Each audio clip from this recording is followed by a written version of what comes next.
या सर, हाँ जी, बताओ। ऑल राइट बेटे, श्योर।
हाँ बेटे, बोलो क्या कह रहे हो आप?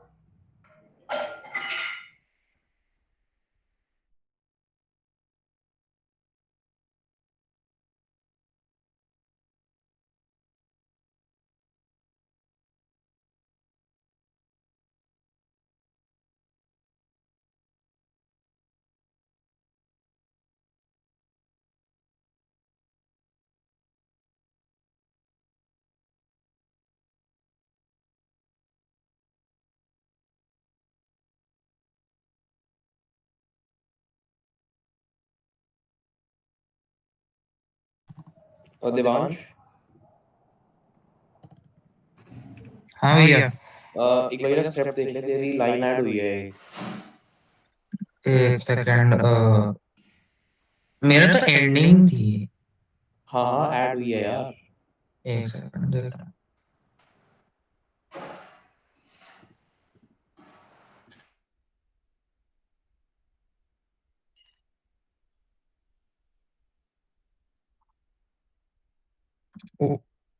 एक सेकंड। एक पूरे स्पीकर में इंट्रोड्यूस करूंगा। हाँ, ये वाली मिस्टर अजीत कुमार वाली। अच्छा। ये रोल मेरे से पहले किसी और को असाइन हुआ था क्या? No no no. अच्छा।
Athal, have we not started with the live streaming as of now?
Good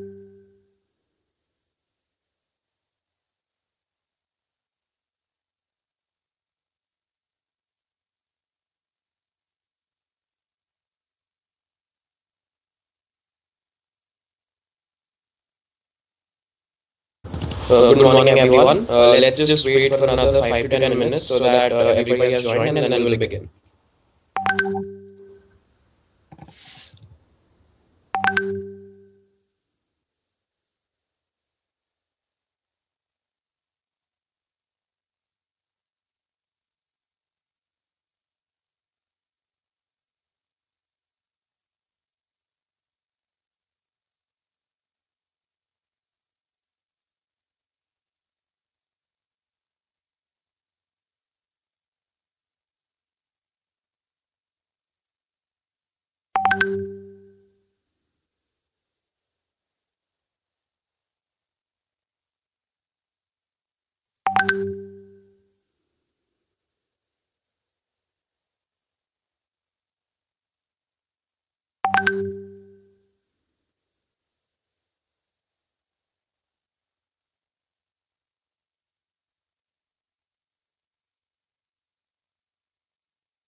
A very good morning to all. Welcome to the final day of this enriching initiative centered around the theme of One Nation, Secure Digital Future.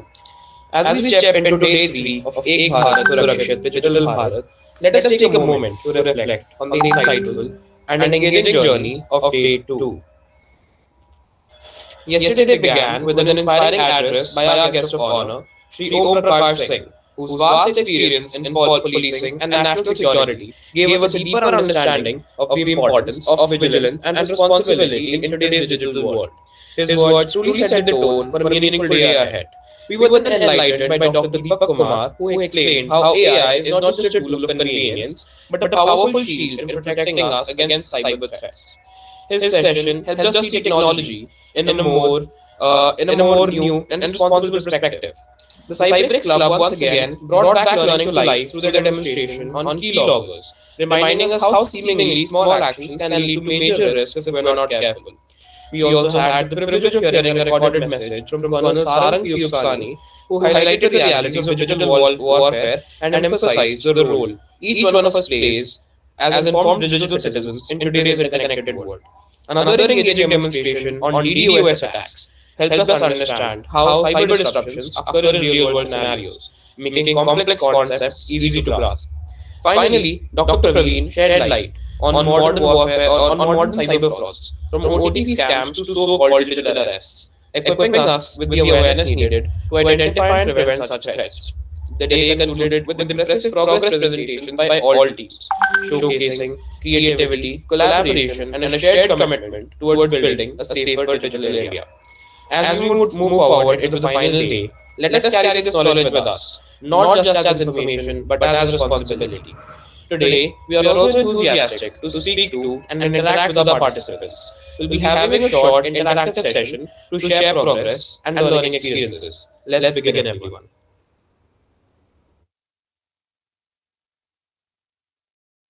Hello, good morning, participants.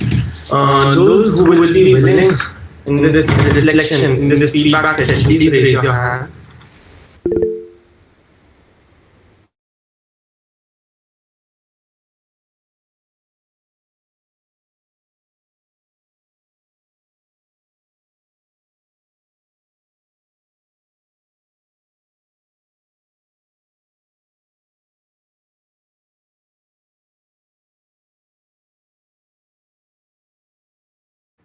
Good morning, Mansh. How are you? I'm fine, sir. You're of which team? Team T, Cyber Wardens. Okay. And what is your project topic? Digital arrest and law impersonation. That thing. About digital arrest. Okay. So what did you learn in these 2 days which you weren't aware of before? Like we learned a lot of things, like how our cybercrimes done, and how to identify them and how to protect ourselves from cybercrimes. Okay. And did you find the sessions enthralling? Yes. Okay. Sarika ma'am, if you also have questions, please ask. Yeah, I mean, as far as the feedback is concerned, we will be talking about it later at the end of the day. But I would like first you to introduce your team, Bete, and who all were part of your team, from which state they were, and what was something which was very interesting according to you that you felt. Because this was the first time where you, I'm sure, must be collaborating with students of the other schools online. So emphasize something more on that. Is it possible for you to switch on the cameras as far as the interaction is concerned, so that we can know who you are and you're from which place?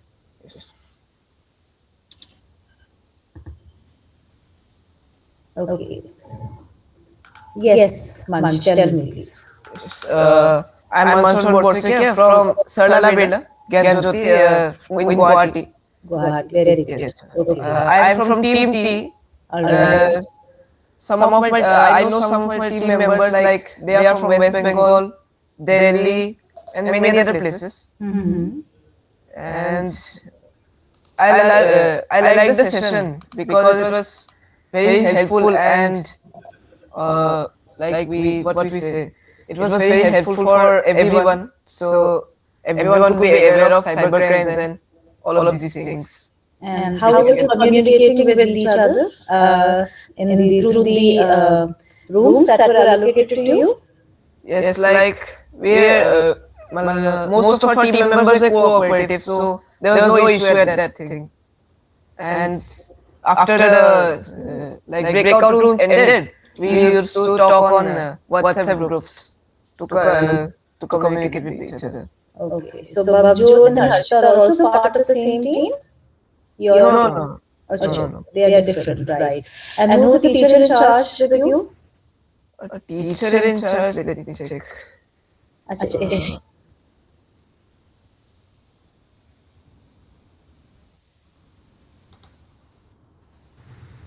Thank you so much, Manch. Thank you so much. Welcome.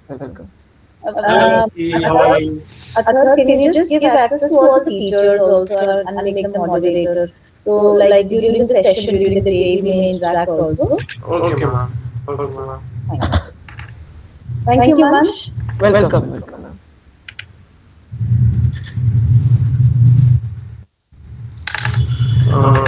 Hello, Ashi. How are you? Can you please turn on your camera? Yes, sir. Very good morning, sir. Good morning. Sorry. Your team. Please introduce yourself, your team, your team members, your state. Yes, sir. I'm from Team A. My name is Ushi Chaudhary. I'm from West Bengal, DBS Ruby Park, Kolkata. And my team has 10 members. Out of them, only 6 of us have worked. I don't know what the rest were. Were you not able to convince them enough? Or they No, I was not even able to contact with them. They are in the group, but I couldn't get a response from any of them. they didn't come into the breakout rooms? No, not even the breakout rooms. I couldn't contact through WhatsApp or our personal meetings. Sometimes during the virtual sessions like these, we do come across they might be having some technical glitch at their end because the internet connectivity is not that smooth the way it is there in most of the metropolitan. A lot of students have joined from a very remote area of Maharashtra also. So there were 2 schools where I came to know through the principal that the internet is a struggle, and probably all the students, because it's a hostel-based scenario over there. So that could be the possibility. But never mind, we're definitely going to have this, going further in many more years to come in a more grand level. But your experience was good? Yes, ma'am. I loved all of the sessions. Mm-hmm. And these sessions were extremely interesting, of course. And the student demonstrations made them even more practical. And I loved every part of the session, and I was grateful to be present here. Wonderful. What's your project? My project is on countering a fake RBI fraud, financial fraud. Okay, so it's a picture, poster, video, what? Our team has made a PPT and research paper. I was part of the research paper. Very good. Thank you. Thank you. I wanted to ask. Please. Yes, sir. Were you able to integrate what you learned in these 2 days into your project? Yes, sir. Yes. And how, if I may ask? Yes, sir. So on the first day after all of our sessions and you assigned us to the breakout rooms, we started talking that day and discussed what we could actually use from the sessions. And since then we started working. And after the second day, which was mostly concentrated on AI, after the second day, we could include a lot of AI content or material, if I can say, a lot of that into our research paper. And as per the PPT, I've seen the PPT, I would say it's of course really good. And my team members have worked very hard. I'm so grateful to have a team like them. The people who have participated, they were really cooperative. And I'm just really lucky to have a team like that. Thank you, sir. Thank you, ma'am. Thank you so much, Ashi. I hope you know your team mentor.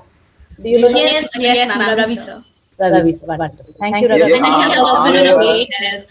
He has also been a great help and motivation. Okay, thank you so much for Give such a great place to say something, ma'am. from last 3 days, I'm also connected with the team and your all efforts. Wonderful. Fabulous. The way you designed, the way you organized, and the people came from the big platforms and they shared their experiences with the children. It was a delight to feel. I'm from Litra Valley School, Patna, Okay. and we are very happy to say that, ma'am, the way you organized was fantabulous. Thank you, team, and thank you, ma'am, for the great participation. Thank you. Thank you, sir. It means a lot because any work, a task which is decided and to be done, there's the contribution of the entire team. It's again a teamwork. So that's the purpose of conducting this, so that even as a team we work together, we learn together, and we spread the awareness together. Thank you. Sure, ma'am. Sure. It means a lot. Thank you. Thank you so much. Thank you, sir. Thank you, sir. Yes, Harshita, how are you? Can you please unmute yourself? Yes, sir. Good morning, sir. Good morning. Can you please introduce you and your team members or your team? Yes, sir. I have participated. Out of 10 members, only 6 or 7 out of them have contributed. Although they had a good contribution all over, but due to some technical glitches, all of them cannot. But we have still taken their name for the credit because they have attended our meetings, and it was a really good journey. Our team members are from Patna, Haryana, Delhi, and many more places. Which team? What's the team? Team K. Okay. Counting of. Hello. Hello, yes, your mentor is? My mentor is Shivangi Gupta. Okay, yes, you were saying about your topic. Please go ahead. Yes, my topic was counting a fake RBI financial fraud. It was a really good topic.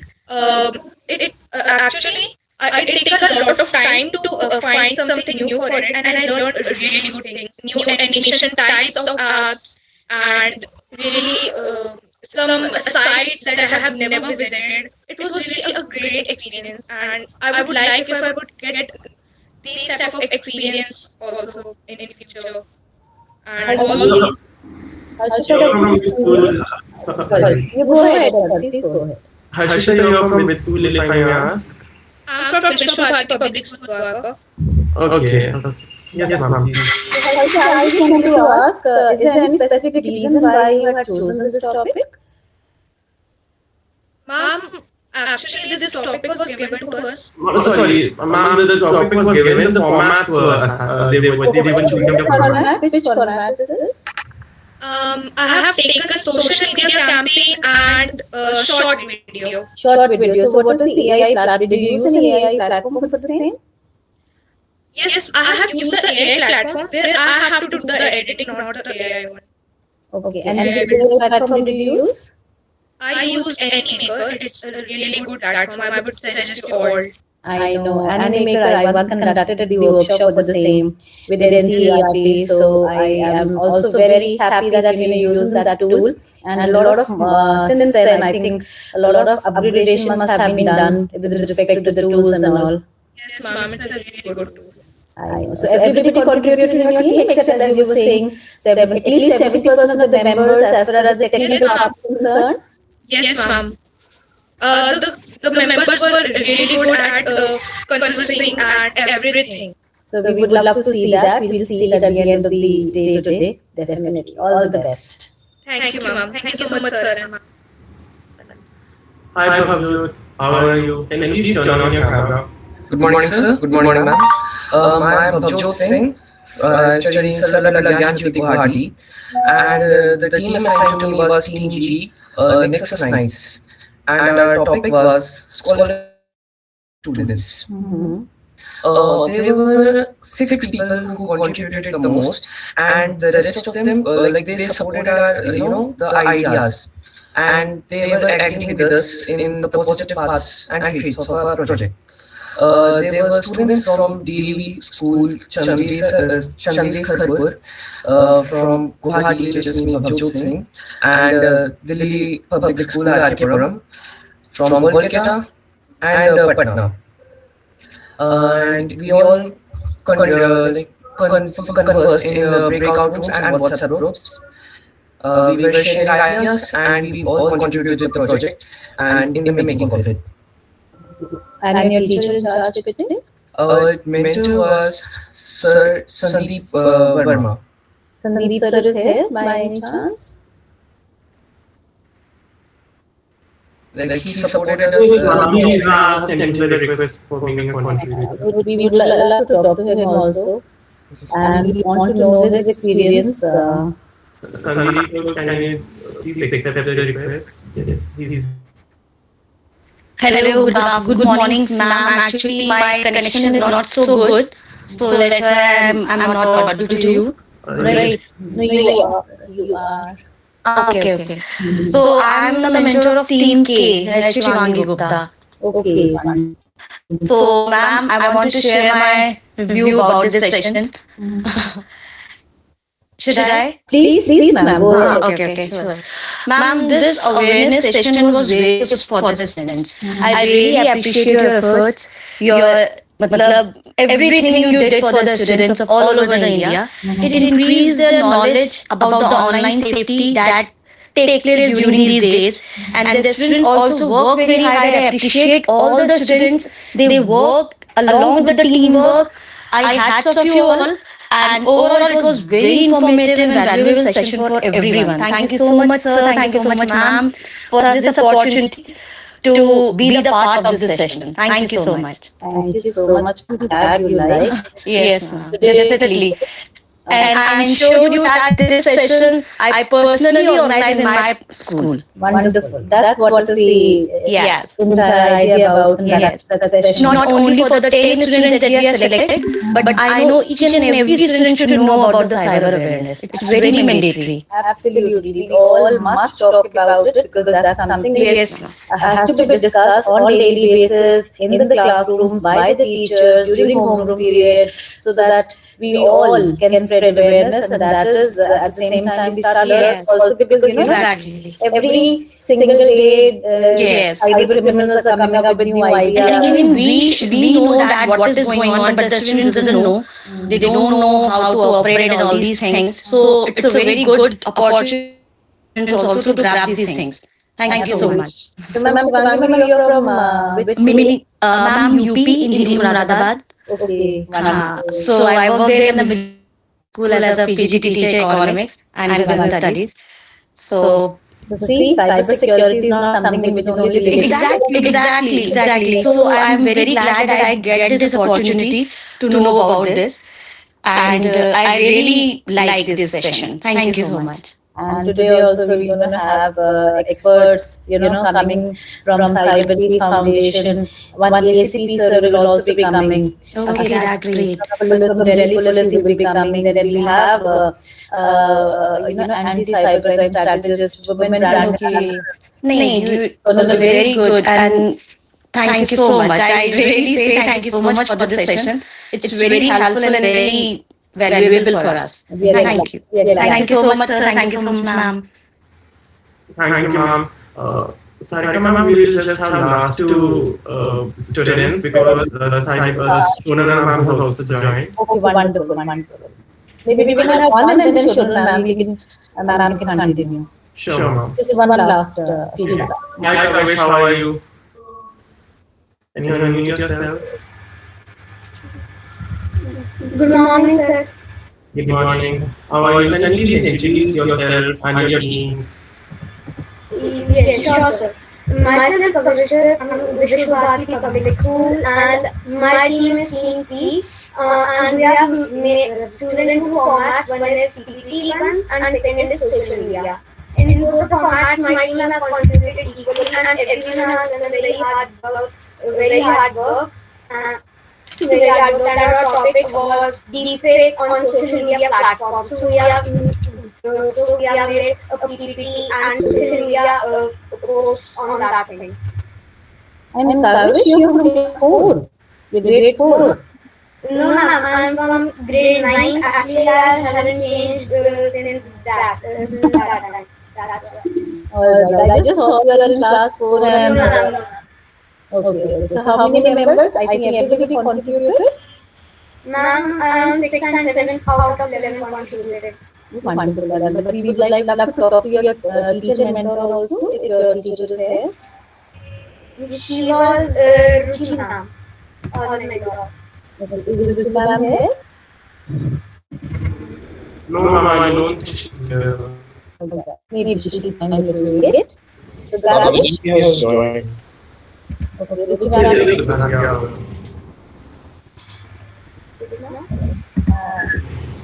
have you given the rights to Ruchi ma'am?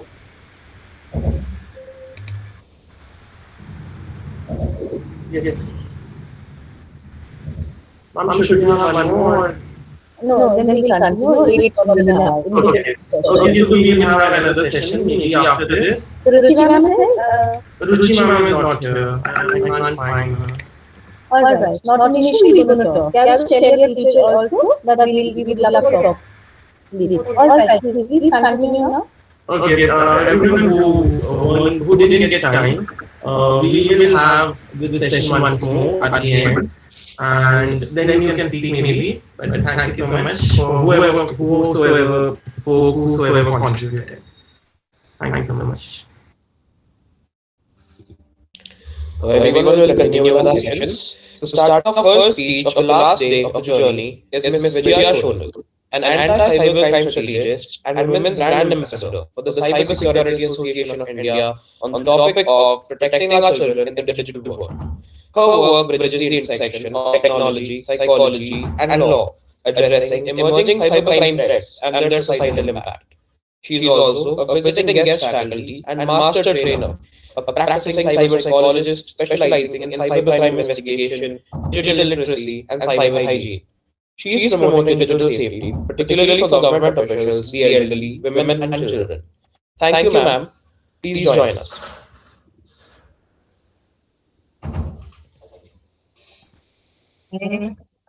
Am I audible? Yes, ma'am, you are. Thank you, ma'am, for your response. And, yeah, thank you, Sarika ma'am, and thanks, Vedant Garg and entire CyberX team for this very insightful, very great initiative. I have heard about your whole idea, जो भी sessions चल रहे हैं या बच्चों के लिए जो भी आप लोग कर रहे हैं, that's really very good, and I'm really glad कि मुझे contribute करने का यहाँ पे चांस मिला. So thank you so much, and I'm just sharing my presentation.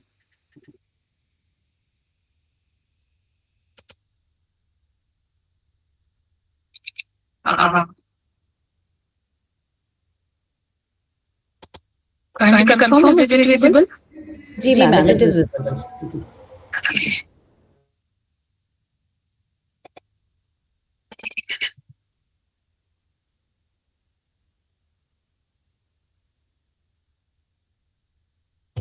So basically, topic is protecting our children in the digital world. So आप सारे school students हैं, तो आज थोड़ी सी बात करेंगे हम इस टॉपिक पे जो स्कूल स्टूडेंट्स हैं या फिर आप लोगों की एज के अकॉर्डिंग जो साइबर पे चीजें हो रही हैं, जो अभी चल रहा है बेसिकली, तो उस बारे में थोड़ा सा बात करेंगे हम.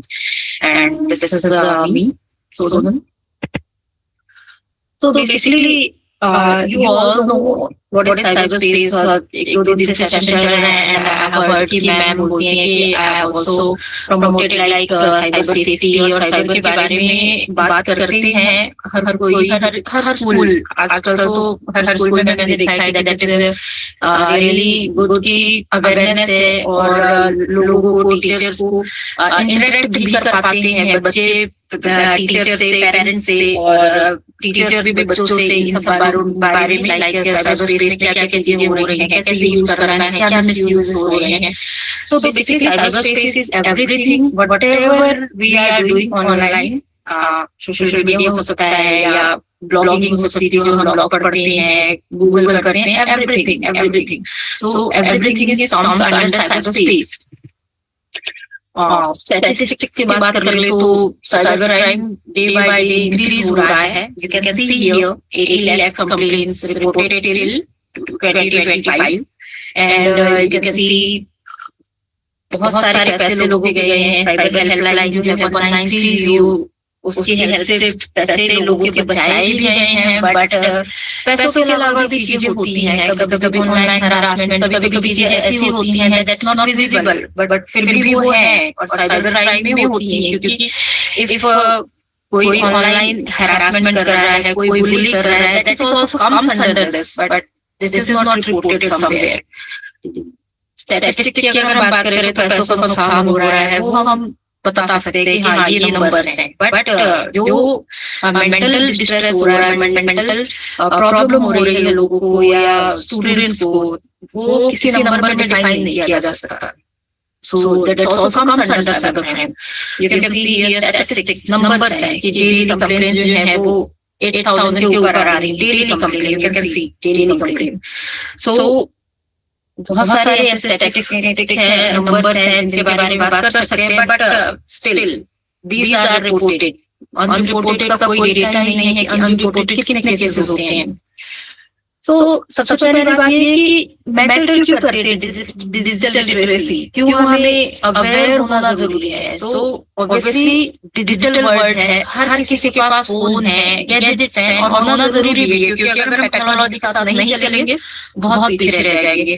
सो डिजिटल वर्ल्ड में जितनी अपॉर्चुनिटीज है उतना रिस्क भी है। हम सब जानते हैं कहीं ना कहीं, चाहे बच्चे हों या पेरेंट्स हो, हर कोई जानता है कि डिजिटल वर्ल्ड जो है वो बहुत अपॉर्चुनिटीज देता है, पर कहीं ना कहीं हम ओवर कॉन्फिडेंट हो जाते हैं और उसी ओवर कॉन्फिडेंस के चक्कर में हम कहीं ना कहीं ट्रैप में फंस जाते हैं और ये जो सोशल मीडिया या फिर डिजिटल वर्ल्ड के जो रिस्क है इनमें बढ़ जाते हैं कहीं ना कहीं। सो बेसिकली अगर हमें नॉलेज होगी कि डिजिटल वर्ल्ड में what is good, what is bad and what is going on, so कहीं ना कहीं हम रिकॉग्नाइज कर पाएंगे ऑनलाइन थ्रेट्स को, और जब हम पहचान जाएंगे कि थ्रेट्स क्या हैं तभी हम उनसे बच पाएंगे online. So that's very important that कि ऑनलाइन थ्रेट्स क्या है ये रिकॉग्नाइज करना, और उसके बाद फिर हमें बचना कैसे है वो पता होना। ट्रेंडिंग साइबर क्राइम की अगर बात करूं तो बहुत सारे साइबर क्राइम है, but I have mentioned some like trade investment, आप लोगों ने काफी सुना भी होगा, digital arrest, online task, gaming, gambling, seasonal जो होते हैं या आईपीएल क्रिकेट या कॉन्सर्ट के नाम पे बहुत सारे क्राइम्स हो जाते हैं। एंड ई कॉमर्स, कभी हम ऑनलाइन कुछ चीज ऑर्डर करते हैं और वहां पे स्कैम हो जाता है आईफोन के नाम पे, परफ्यूम के नाम पे। तो काफी कुछ ऐसा है जो साइबर क्राइम के अंदर आता है और ट्रेंडिंग है। अकाउंट हैकिंग इज आल्सो अभी भी बहुत ज्यादा ट्रेंडिंग है। बेसिकली मैं इस बारे में बात करती हूँ digital bomb. So digital bomb is nothing which is in everyone's hand, is obviously smartphone. जो स्मार्टफोन हम सब से डिजिटल बॉम्ब क्यों कहते हैं, क्योंकि हर किसी के पास फोन है और फोन के थ्रू हम काफी इंफॉर्मेशन एक्सेस करते हैं। फोन पे हमारा ऑलमोस्ट डेटा होता है, हमारा सारा सोशल मीडिया, हमारे पेमेंट गेटवेज होते हैं और each and every information we access through क्योंकि वो कन्वीनियंट होता है, तुरंत हमारे फोन हाथ में होता है। WhatsApp, Telegram, everything we are using through our phone. पर कहीं ना कहीं इसका बहुत इम्पैक्ट हमारे मेंटल स्टेटस पे और हमारी पर्सनल लाइफ पे भी पड़ता है, क्योंकि we are using at least 7+ our daily our phone. अगर आपको भी चेक करना चाहो you can check here. Android पे डिजिटल वेलबींग होता है एंड आईफोन पे स्क्रीन टाइमर करके एक ऑप्शन होता है, you can check there. Logo is like this green color. So if you go to that logo, तो आप चेक कर सकते हो बेसिकली आपने एक दिन में कितना फोन यूज किया है। If you want to check तो आप बैकडेट पे जाके चेक कीजिए कल का यूजेज आपका कितना था। आप अगर देखोगे तो आप शॉक हो जाओगे कि you are using that much phone, like कौन सा एप्लीकेशन आप टाइम पे यूज किया। तो फ्रीक्वेंटली हमें नहीं समझ में आता कि हमने कितना डेटा यूज किया है, कितना फोन यूज किया, किस टाइम तक के लिए फोन यूज किया। क्योंकि ऑब्वियसली हम कहते हैं कि हम तो सो जाते हैं, स्कूल के बाद में टाइम इतना मिलता नहीं है, जब घर आते हैं तब थोड़ा बहुत यूज करते हैं। सो मे बी विल 1 आवर और 2 आवर, बट कभी आप ऐसे चेक करिए कि दिस इज नॉट 1 आवर और 2 आवर, ऑब्वियसली 4+ आवर। कुछ केसेस की बात कर लेते हैं, लाइक गेम खेलना सबको पसंद है। Obviously game is a very good platform, entertainment होता है उसमें, काफी positive, everything has pros and cons. So कुछ पॉजिटिव इम्पैक्ट होते हैं, कुछ नेगेटिव इम्पैक्ट भी होते हैं हर चीज के। पॉजिटिव इम्पैक्ट में अगर हम बात करें तो सोशल कनेक्शन हमारे स्ट्रांग होते हैं, प्रॉब्लम सॉल्विंग स्किल्स आती है। ऑब्वियसली जब गेम खेलते हैं, हम कोई प्रॉब्लम आती है गेम पे, तो हम सॉल्व करने की पूरी मतलब 110% लगाते हैं सॉल्व करने के लिए। क्रिएटिविटी डेवलप होती है। आजकल इतने अच्छे अच्छे गेम्स डेवलप हुए हैं कि उनमें काफी क्रिएटिव गेम्स हैं, काफी क्रिएटिव डेवलप होती है। टीम वर्क एंड कोऑपरेशन सीखते हैं, मल्टीप्लेयर गेम्स जो होते हैं उनके थ्रू अगर हम खेलते हैं काफी टीम वर्क हमें समझ में आता है कि हमें टीम वर्क कैसे करना है, एज अ टीम कैसे वर्क करना है। और ऑब्वियसली स्ट्रेस रिलीफ होता है अगर हम थोड़ा सा एंटरटेनमेंट में चले जाते हैं या गेम में चले जाते हैं, तो काफी कुछ जो भी हमें स्ट्रेस होता है तो काफी हद तक हमारा स्ट्रेस कम हो जाता है। अब बात करते हैं कुछ नेगेटिव इम्पैक्ट के बारे में। सो ऑब्वियसली एडिक्टिव होता है, गेम ऐसे डिजाइन किया जाता है कि वो एडिक्टिव हो जाए, एडिक्शन हो जाए लोगों को से। तो कभी आपने फील किया होगा अगर रेगुलर गेम खेल रहे हो तो आपको पता है कि ये गेम खेलने का टाइम है, अगर आपका फोन आपसे दूर है या फिर चार्ज नहीं है या नेटवर्क नहीं आ रहा है, तो देयर वाज लाइक कि कुछ मिसिंग है, something is missing, something is not here. तो वो एडिक्शन जो होता है वो हमें समझ में नहीं आता, बट धीरे धीरे हो जाता है। वो हेल्थ इश्यूज आ जाते हैं क्योंकि घंटों आप बैठे होते हैं एक पोस्चर में, तो ऑब्वियसली हेल्थ इश्यूज होते हैं। सोशल आइसोलेशन हो जाता है जब हमारे घर पे बहुत सारे लोग आते हैं, लाइक कोई फेस्टिवल हो या कोई प्रोग्राम हो, तो जिसे गेम का एडिक्शन हो जाता है वो सोचता है कि यार हम फैमिली में क्यों बैठ के बात करें, चलो ठीक है गेम खेलना है, थोड़ी देर दूसरे रूम में चले जाते हैं और गेम खेल लेते हैं। खासकर बच्चों में ये चीज है कि वो लोगों से बात करना पसंद नहीं करती, क्योंकि उन्हें बस अपने गेम से मतलब है, अपने फोन से मतलब होता है, और दे आर लाइक आइसोलेटेड हो जाते हैं, लोगों से बात कम करते हैं। मेंटल हेल्थ कंसर्न, क्योंकि गेमिंग को ऑब्वियसली WHO ने भी गेमिंग डिसऑर्डर बोला है। So mental health concern is very high. And financial problem, obviously किसी पे अगर पेमेंट का कोई इशू आता है, पेमेंट की कोई बात आती है कि पेमेंट आपको करना है, तो कई बार पेमेंट करने के चक्कर में पेरेंट्स का पूरा अकाउंट खाली हो जाता है। तो फाइनेंशियल प्रॉब्लम्स भी होती हैं इन गेम्स की वजह से। And cyber bullying is also a very big risk in this online gaming platform.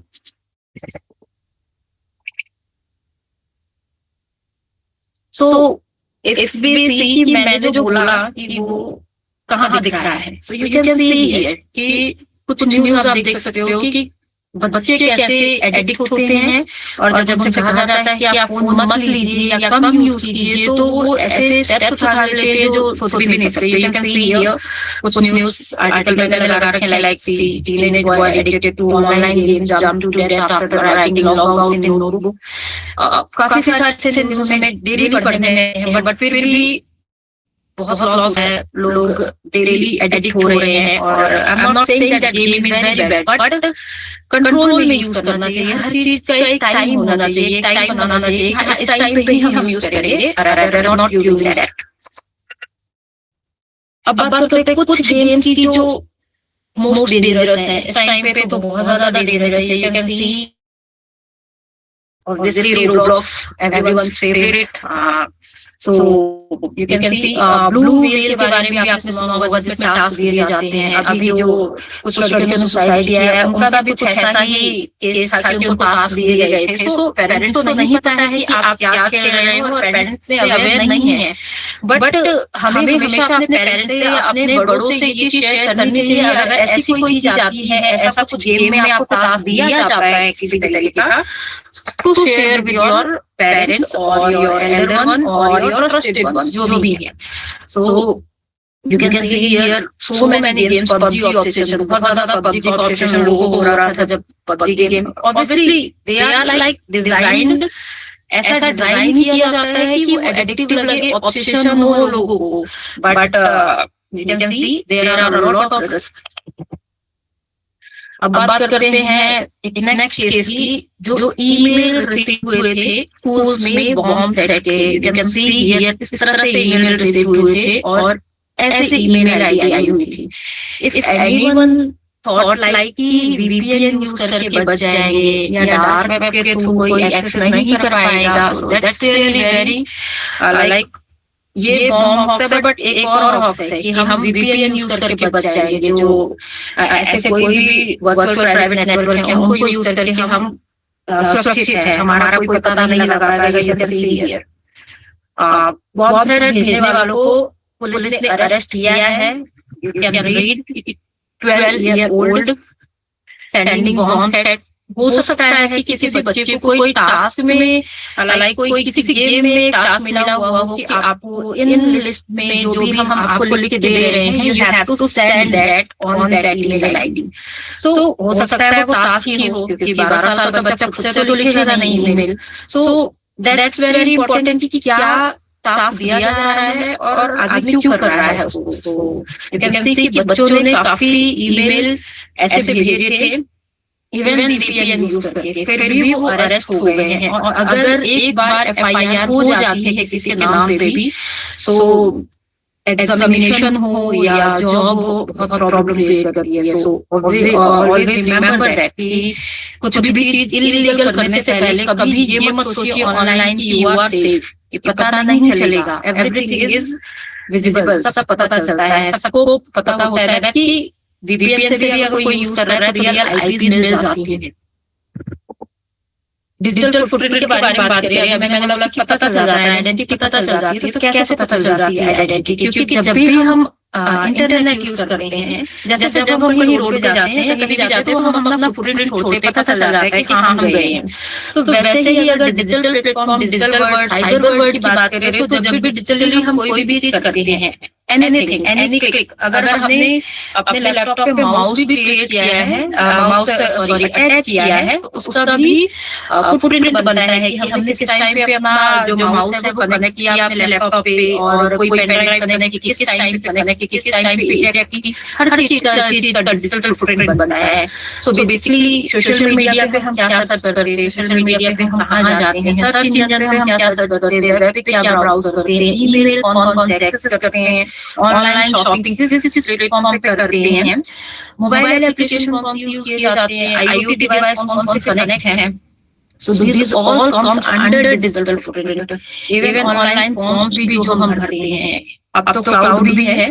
So digital footprint ये सब होता है। एंड ऑब्वियसली अगर कोई चीज है ऑनलाइन तो ढूंढना बहुत ज्यादा मुश्किल नहीं होता है। लॉ इन्फोर्समेंट के लिए हो या फिर एजेंसीज के लिए हो, ढूंढना बहुत ज्यादा मुश्किल नहीं होता है, कहीं ना कहीं पता चल जाता है।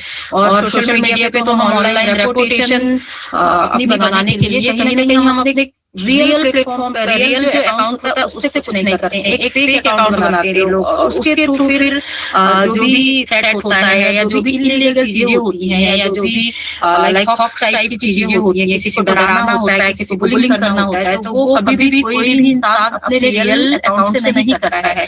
तो ये भी पता चल जाता है कि साइट पे कितने अकाउंट बने हुए थे।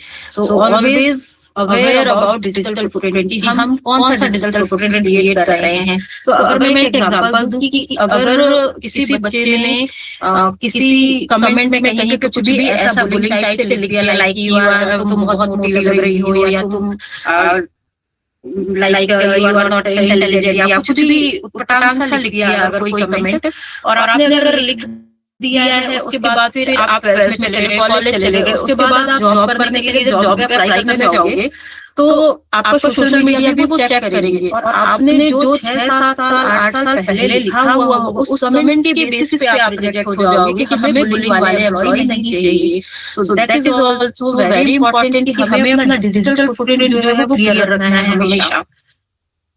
यू कैन सी कि अगर हम बाहर जाते हैं, अब्रॉड जाते हैं जॉब करने के लिए या पढ़ाई करने के लिए भी, तो हमारा वीजा भी रिजेक्ट हो सकता है, क्योंकि कुछ रूल्स आए हैं, कुछ कंट्रीज ने ऐसे रूल्स दिए हैं like you have to public your all account, social media account जो भी हैं आपके पास, रेडिट है, नो मैटर क्या है, बट आपको उसे पब्लिक करना पड़ेगा ताकि कंपनी उसे प्रॉपर्ली चेक कर सके। तो एक पर्सन थे जिन्होंने अपना रेडिट अकाउंट पब्लिक नहीं किया था, और के बेसिस पे इन्होंने वीजा को रिफ्यूज कर दिया था। सो वेरी माइंडफुल कि आप सोशल मीडिया पे या फिर ऑनलाइन एक्टिविटीज में क्या डिजिटल फुटप्रिंट छोड़ रहे हो, क्योंकि आगे चल के बहुत प्रॉब्लम क्रिएट कर सकता है। एक केस देखते अकाउंट टेक ओवर का। हम जो जनरेशन है तो उन्हें फोटोज का बड़ा शौक होता है, हर जगह जाना है तो फोटो खिंचानी है। सो अगर कोई ऐसा मैसेज आता है टेलीग्राम पे या जो भी प्लेटफॉर्म सोशल मीडिया आप यूज करते हो, लाइक कि आपकी फोटो एल्बम हमें मिली है, सो ये क्यूरियोसिटी होती है कि कौन सी फोटो मिल गई किसी को और कौन सी फोटो है, लेट्स क्लिक ऑन दैट। और जब भी इस तरह की चीजों में क्लिक किया जाता है वही ट्रैप होता है। और जब आप क्लिक करोगे ऑब्वियसली आपसे एक्सेस मांगेगा, और जब आप अपना एक्सेस जो भी क्रेडेंशियल्स है अपने और ऐड कर दोगे तो अकाउंट हैक हो जाता है। तो कभी भी इस तरह के मैसेजेस अगर आए तो ऑफ यूथ और there are your photos and videos, तो never ever trust, never ever.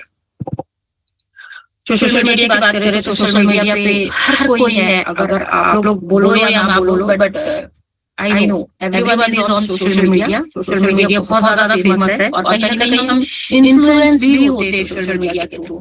Social media पे बहुत सारी चीजें जो है वो ऐसी हैं, like so many fake profiles आते हैं। हमें ये समझ में नहीं आता दैट ये फेक है या रियल है। ओवर शेयरिंग बहुत ज्यादा है, लोग दिखाते कुछ और है और होते कुछ और है। और कभी कभी हम शो ऑफ करते हैं या कभी सोशल मीडिया पे देखो कोई नहीं दिखाता है कि अपनी जो बैड डेज है या बैड पॉइंट्स है कोई भी नहीं दिखाता है। कोई सिर्फ अपनी हैप्पी मोमेंट्स और अच्छी फोटो शेयर करता है। तो जब हम फोटोज देखते हैं तो काफी हद तक हम कंपेयर कर लेते हैं चीजों को, यार ये तो घूम रहा है और हम नहीं जा पा रहे हैं। तो काफी सारी चीजें जो होती हैं उन चीजों में पढ़ के फिर हम भी ओवर शेयर करते हैं, कहीं घूमने जाएंगे, फोटो खिंचाएंगे, फोटो अपलोड करेंगे। तो इन चीजों में कहीं ना कहीं साइबर स्टॉकिंग के शिकार हो जाते हैं लोग, चाहे लड़की हो चाहे लड़का हो, कोई भी साइबर स्टॉकिंग का शिकार हो जाते हैं। क्योंकि प्रॉपरली हम डालते हैं कि हम किस प्लेस में घूमने गए थे। सो अगर आप इंडिया गेट जा रहे हो तो आप डाल देते हो दैट्स इंडिया गेट की फोटो है ये। तो साइबर स्टॉकिंग के शिकार हो सकते हैं हम रेगुलर जहाँ विजिट करते हैं। हो सकता है कोई मिस हैपनिंग हो जाए इन चीजों से। सो ऑलवेज माइंडफुल कि हमें क्या शेयर करना है, कितना शेयर करना है। सोशल मीडिया ऑब्वियसली फन और ट्रैप दोनों होता है। स्क्रॉल ट्रैप इनफिनिट स्क्रॉलिंग होती है, क्योंकि जब एक बार हम सोशल मीडिया में स्क्रॉल करना स्टार्ट करते हैं तो हमें नहीं पता चलता है लाइक कितना टाइम हो गया। लाइक फॉलोअर्स और वैलिडेशन हमें सोशल मीडिया से चाहिए होती है। अगर सोशल मीडिया पे इंस्टाग्राम पे किसी ने लिख दिया that you are very beautiful, like you are very smart, तो हम उस चीज को अपने आप पे वैलिडेट कर लेते हैं like yes I am very beautiful. और अगर किसी ने कोई नेगेटिव कमेंट कर दिया या मैसेज कर दिया तो हम अपने आप उसी नेगेटिव कमेंट में like I am not good ऐसा हो जाता है। सो वैलिडेशन सोशल मीडिया से अब ले लेते हैं हम। तो लाइक फॉलोअर्स के चक्कर में कभी नहीं पड़ना चाहिए, क्योंकि जो फॉलोअर्स है they are not your real friends, never ever. Virtual life versus real life को कंपेयर कर ले जाते हैं। ऑनलाइन जब देखते हैं कि चीजें बहुत अच्छी हो रही है लोगों के साथ, तो हम अपनी रियल लाइफ को कहीं ना कहीं दबा देते हैं और रियल लाइफ के बारे में हम खराब फील करने लगते हैं। अपनी एडिक्शन हो जाता है, शॉर्ट अटेंशन स्पैम बहुत कम हो जाता है। पहले जो चीजें हमें नंबर से बहुत ज्यादा याद रहते थे, कहीं ना कहीं हम इन सोशल डिवाइसेस की यूज की वजह से ऑब्वियसली कन्वीनियंट है बहुत ज्यादा, लेकिन कहीं ना कहीं जो अटेंशन है हमारी वो अटेंशन स्पैम बहुत कम होती जा रही है। हमें चीजें याद नहीं रहती, भूल जाती हैं। मेंटल हेल्थ पे इम्पैक्ट पड़ता है एंड एल्गोरिथम ट्रैप ऑब्वियसली अगर कोई एक तरह की वीडियो देख रहा है तो उसे दूसरी वीडियो उसी तरह से दिखाई देगी, तो ऑब्वियसली हमारा जो माइंडसेट है वो उस एल्गोरिथम से इन्फ्लुएंस हो जाता है। अगर बात करें सेक्सटॉर्शन की, तो कभी-कभी सोशल मीडिया जब यूज करते हैं हम तो ये समझ में नहीं आता, हमें किसी ने मैसेज किया और हम फ्रेंड में एक्सेप्ट कर लेते हैं। किसी ने अच्छे से बात की तो वी आर लाइक ठीक है यार, अब बात तो कर सकते हैं, फ्रेंड है।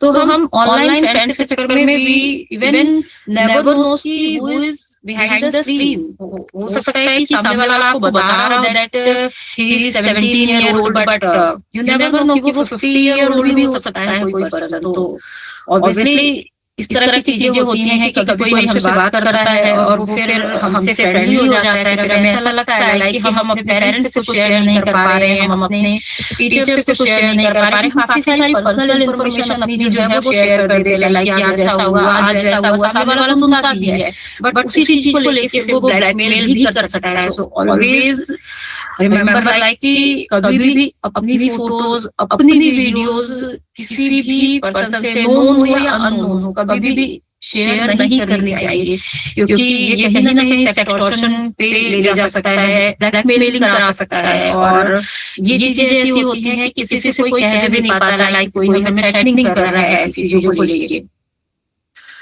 Online work from home, part time job, अभी छुट्टियां आने वाली हैं तो कभी कभी ऐसा मैसेज आता है व्हाट्सएप पे कि वर्क फ्रॉम होम करना है 2 घंटे के लिए, इट्स नॉट लाइक सिर्फ लाइक सब्सक्राइब करना है चीजों को।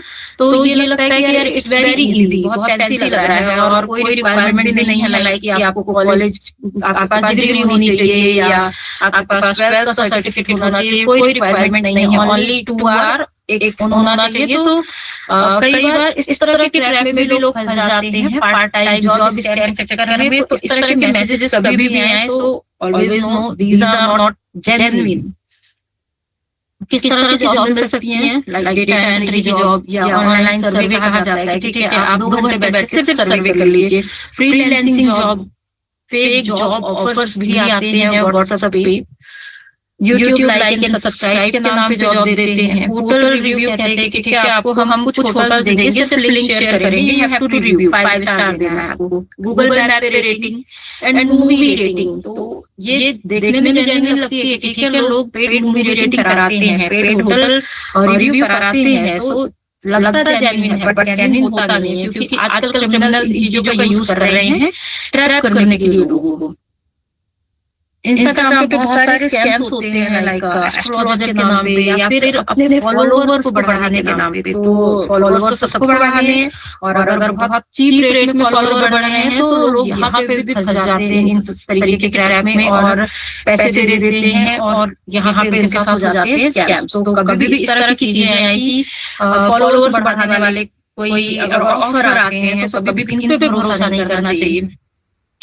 सोशल मीडिया पे और चीजें होती हैं, हम सब इंस्टाग्राम यूज करते हैं और इंस्टाग्राम पे इस तरह से काफी चीजें हम देखते हैं लाइक कि कपड़े बहुत ज्यादा अच्छे रेट पे मिलते हैं, चीप रेट पे मिलते हैं, शॉपिंग बहुत ज्यादा करते हैं और होती भी है, अच्छी शॉपिंग भी होती है वहाँ पे।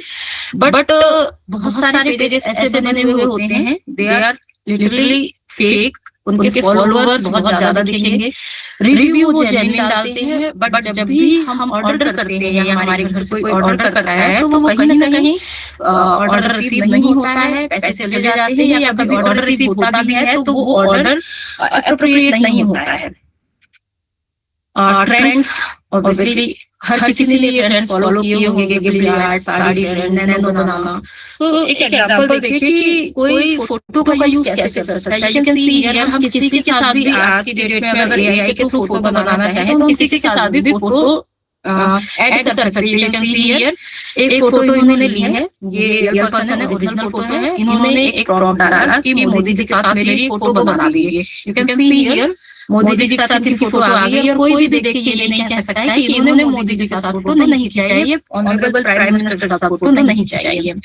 सो इस तरह का ट्रेंड भी बहुत ज्यादा चल रहा है। बट व्हाट इफ अगर पीएम की जगह पे किसी ने यहाँ पे कोई आतंकवादी की फोटो, टेररिस्ट की फोटो लगा दी, सो कैसे प्रूव करते फिरोगे like I am not this person. So that's also threat की बहुत जरूरी है कि अपनी फोटो आदमी शेयर करता है सोशल मीडिया पे या कहीं भी तो कोई भी उस फोटो का मिसयूज कर सकता है।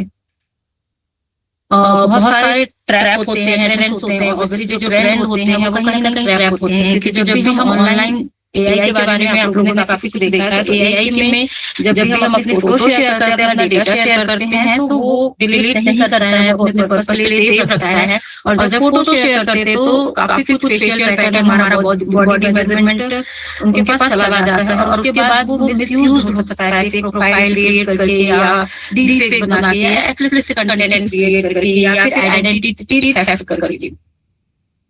एक केस बताती हूँ मैं आपको।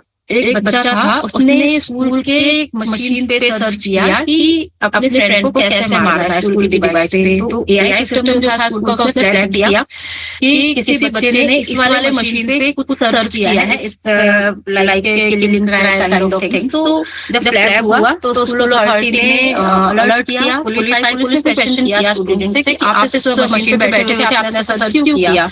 So is this a joke? उस बच्चे ने बोला कि दिस इज अ जोक, मैं सिर्फ मजाक कर रहा था। बट ऐसी चीजें मजाक नहीं होती हैं और पुलिस ने उस स्टूडेंट को अरेस्ट कर लिया। सो हमेशा ध्यान रखना है कि one message can change everything. So never ever type और never ever search this kind of things. AI का मिसयूज देखते हैं कि एआई का मिसयूज कैसे किया। एक बच्ची थी, उसने बेसिकली फोन लिया स्कूल के पर्पस से या फिर किसी भी पर्पस से बोला उसने कि मुझे फोन चाहिए।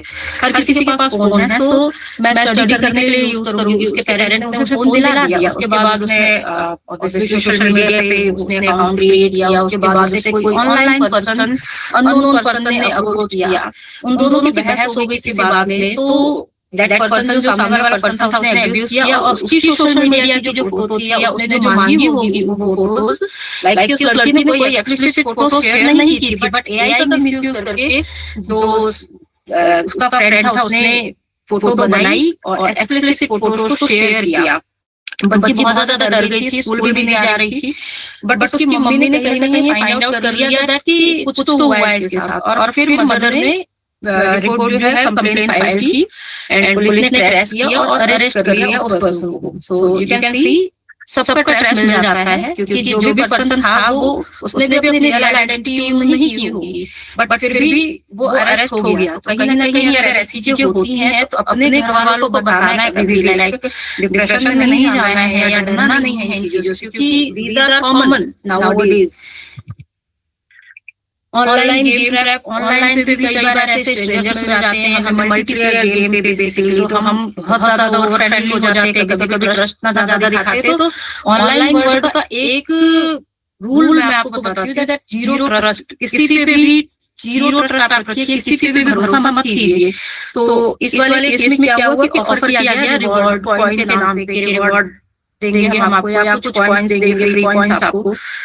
व्हाट्सएप नंबर ले लिया जाता है, इंस्टाग्राम आईडीज ले जाती है और उसके बाद डिमांड की जाती है कि ओटीपी आया होगा, आप शेयर कर दीजिए, पर्सनल डिटेल शेयर कर दीजिए। और ये चीजें थ्रेटनिंग और ब्लैकमेलिंग तक ले जाती हैं। सो गेम खेलिए, बहुत अच्छी बात है, बट इस तरह की चीजें कभी भी शेयर मत कीजिए। और ऐसा कोई अगर लूर कर रहा है कि कॉइन्स मिलेंगे या रिवॉर्ड्स मिलेंगे, that can be a trap. अब बहुत सारी बात कर ली हमने केसेस के बारे में। टाइम का मैं थोड़ा काउंटर मेजर्स की बात कर लेते हैं। Like same rule applied. अगर वीडियो प्ले होती है तो आप देखिए, आवाज नहीं आएगी आपको, but you can see here कि कोई भी चीज हम अगर फोटो खिंचाते हैं या हमारी कोई इन्फॉर्मेशन होती है, हम रोड पे चलते हुए किसी को भी नहीं दे देते। यू कैन सी हियर पोल पे लगा रहे हैं बच्चे, कहीं भी रख रहे हैं, किसी को भी दे रहे हैं। So these are their personal information. I can say that तो इसका पर्पस ये था कि जब हम किसी को अपनी इन्फॉर्मेशन, अपना नाम, अपनी फोटोज ऐसे किसी को देते नहीं फिरते हैं, सो व्हाई ऑनलाइन? ऑनलाइन क्यों हम अपनी इन्फॉर्मेशन या अपनी फोटो या अपनी आइडेंटिटी इस तरह से रिवील कर देते हैं कि किसी को भी मिल जाए। So same rule apply. जो अप्लाई हम रूल्स ऑफलाइन लाइफ में करते हैं वो हमें ऑनलाइन लाइफ में भी करना चाहिए।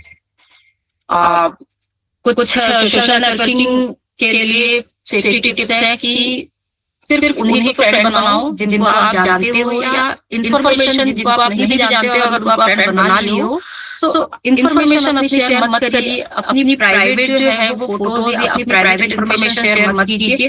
अपनी प्रोफाइल प्राइवेट रखिए। लोग पब्लिक कर देते हैं फॉलोअर्स के चक्कर में, बट प्राइवेट रखिए क्योंकि रिस्क है यहाँ पे।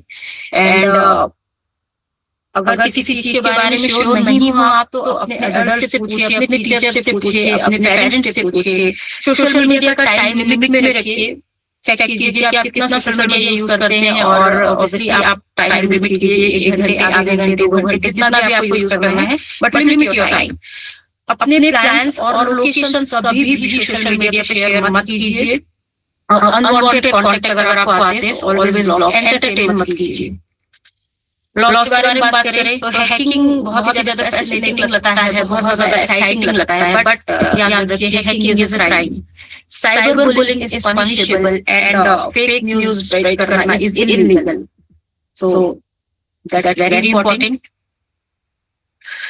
अब सिक्योरिटी की बात करें तो टू फैक्टर ऑथेंटिकेशन, बहुत लोगों ने आपको बताया होगा, टू फैक्टर ऑथेंटिकेशन ऑन रखना है, ऑटो डाउनलोड को डिसेबल रखना है। एनसीआरपी पोर्टल के बारे में भी बात हो रखी है, सो ऑब्वियसली आप सब जानते होंगे इसके बारे में, पोर्टल के बारे में। मोबाइल सेफ्टी के बारे में, लाइक अगर मोबाइल पे कोई एप्लीकेशन हमारे पास थर्ड पार्टी या मॉडेड एप्लीकेशन है, साइड लोडेड एप्लीकेशन है, सो इस एप्लीकेशन के थ्रू स्कैन किया जा सकता है। साइबर दोस्त फॉलो कीजिए। Thank you. That's from my side. But एक चीज याद रखिए, internet never forget. So think before you click. Think before create an digital footprint. Thank you so much. That's from my side. If there is any questions, you can ask.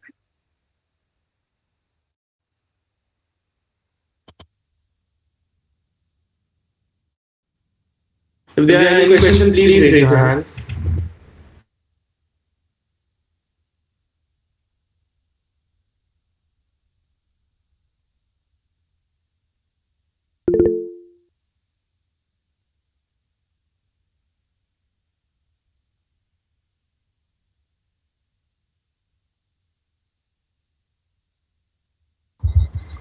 Ma'am, I have a question.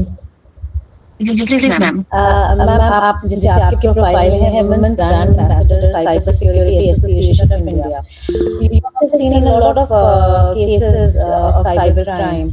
सो अगर आपको compare करने के लिए मिला जाए, तो क्योंकि हम आपने अपना टॉपिक भी स्टार्ट किया था वुमेन एंड चिल्ड्रन, तो आपको ये लगता है कि ऑफ कोर्स बच्चे तो बहुत वल्नरेबल हैं साइबर क्राइम के, they are very soft target, but when we talk about women and children also as compared to the rest of the people, do you think they are very vulnerable, और इसमें क्या special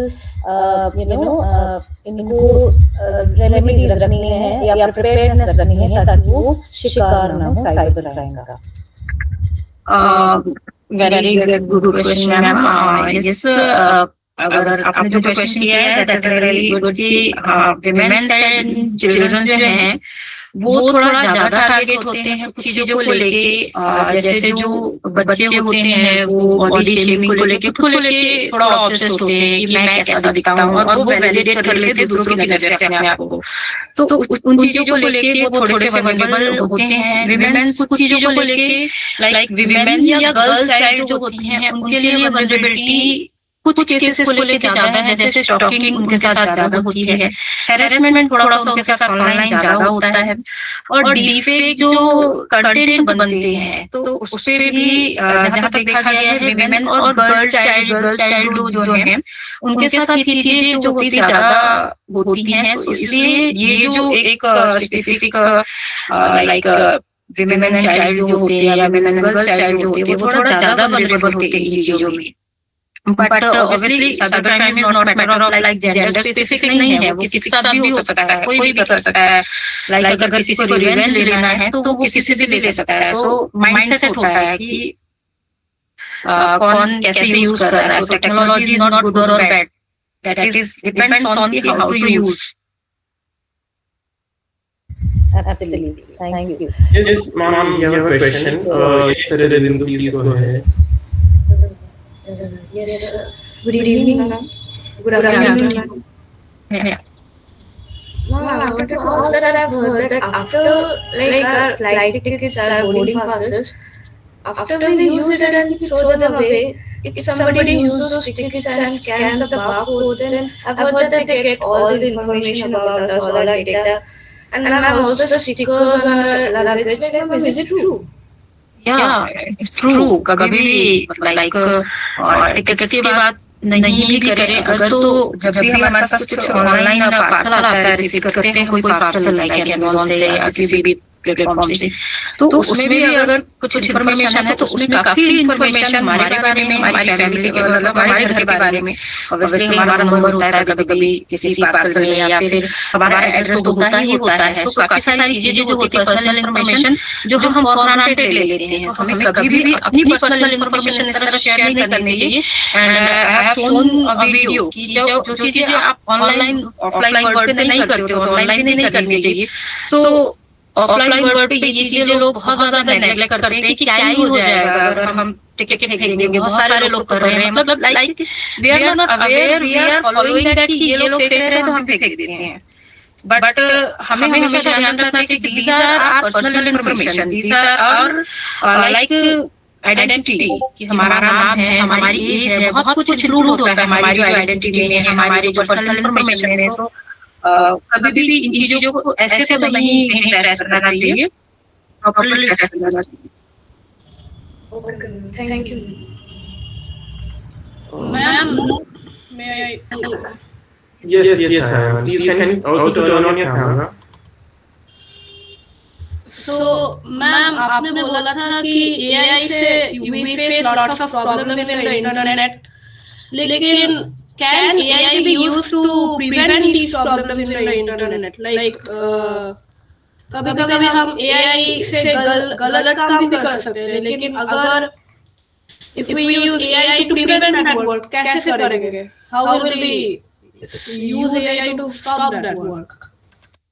See, exact जो मैंने अभी बोला कि technology is not good और bad self, कैसे यूज करना है दैट्स इम्पोर्टेंट। सो एआई तो आया नहीं था ऐसे कि क्राइम भी करने के लिए हो, ऑब्वियसली चीजों को लाइक आइडेंटिफाई करने के लिए एआई का यूज बहुत जगह कर रहे हैं, हर जगह यूज हो रहा है प्रिवेंट करने के लिए। ये जो केस मैंने दिखाया तो उसका स्कूल का एआई सिस्टम ने फ्लैग किया कि someone is searching something inappropriate और समथिंग लाइक जो चीजें नहीं सर्च करनी चाहिए। सो ऑब्वियसली एआई का यूज करके चीजें की जा सकती हैं, चीजें सही भी की जा सकती हैं, और बहुत जगह मॉनिटरिंग हो भी रही है एआई को लेके। सो yes, AI is very useful in that case। और डिफेक्ट की बात करूँ तो अभी जो नया लॉ आया है तो उसमें ऐसा कुछ नहीं है लाइक कि अकाउंटेबिलिटी किसकी होगी। अगर आपने क्रिएट किया है कोई भी डिफेक्ट या कोई भी कंटेंट किसी की भी फोटो आपने ले ली और किसी तरह का कंटेंट बनाया है, तो you are responsible. Responsibility set कर दी गई है डिफेक्ट को लेके।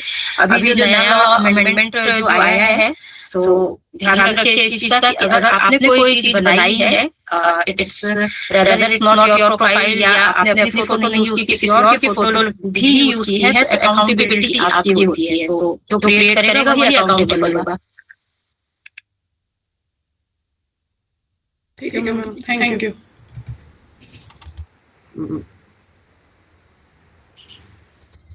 Somebody Sharma also wants to ask something. Yes. Samriti, can you please turn on your camera and ask a question?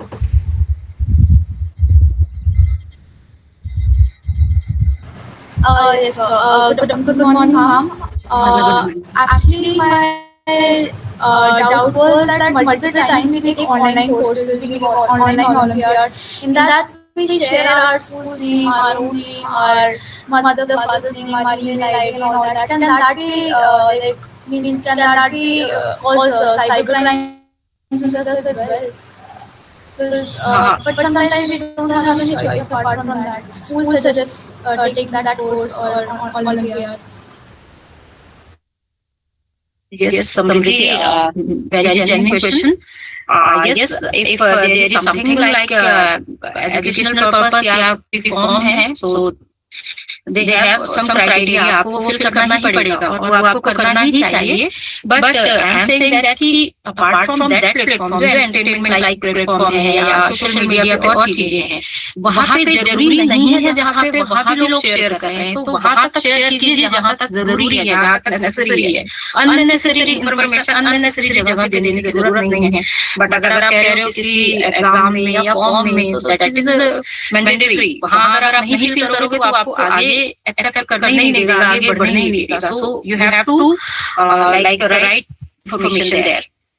But जहाँ जरूरत नहीं है वहाँ पे अननेसेसरी चीज को रिवील नहीं करना चाहिए. But still, cyber crimes are possible with us through that information as well, right? या पॉसिबल है. अगर डाटा ब्रीच होता है वहाँ का या कोई हैक कर लेता है लाइक वो डेटा तो पॉसिबल है. अदरवाइज इतना इजी नहीं होता है पॉसिबल होना. बट अगर आप इंफॉर्मेशन सोशल मीडिया पे ये चीजें शेयर कर रहे हो तो वो एक्सेसिबल है किसी के लिए भी. Okay, ma'am. Thank you so much. Vidhan, Major Vineet is also here.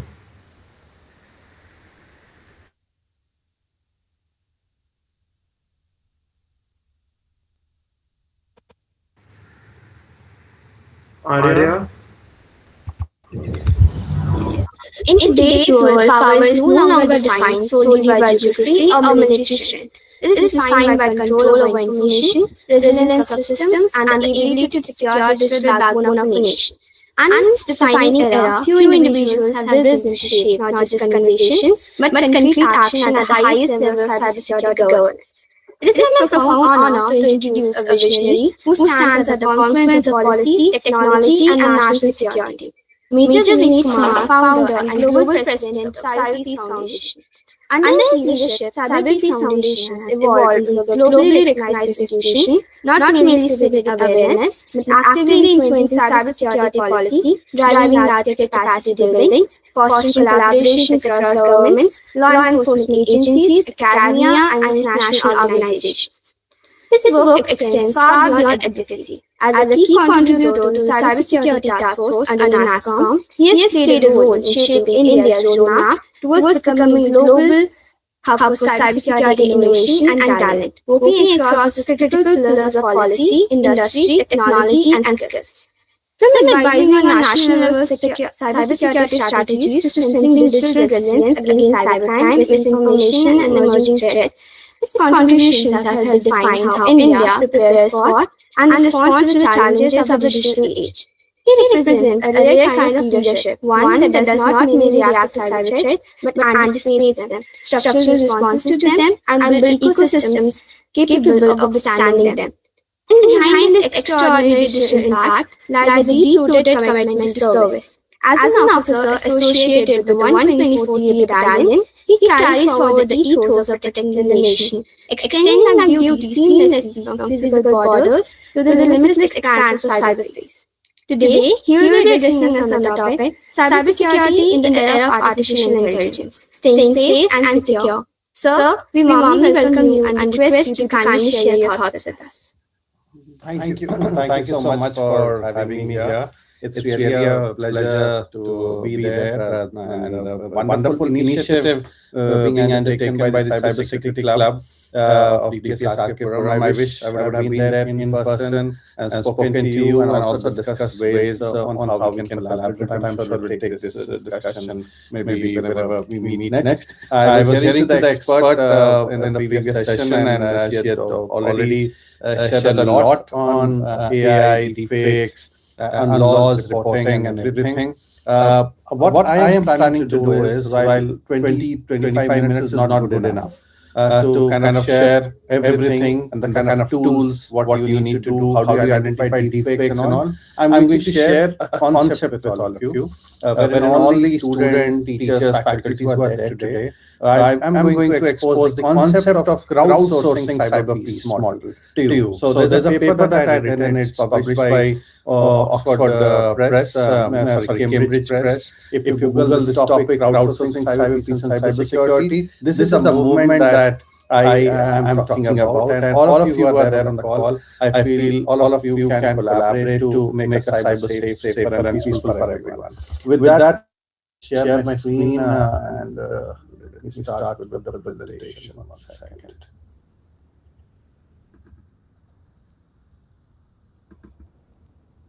Okay.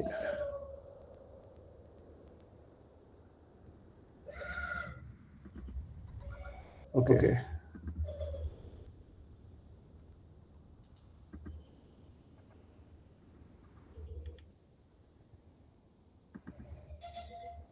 Can you all see my screen? Is my screen visible to you?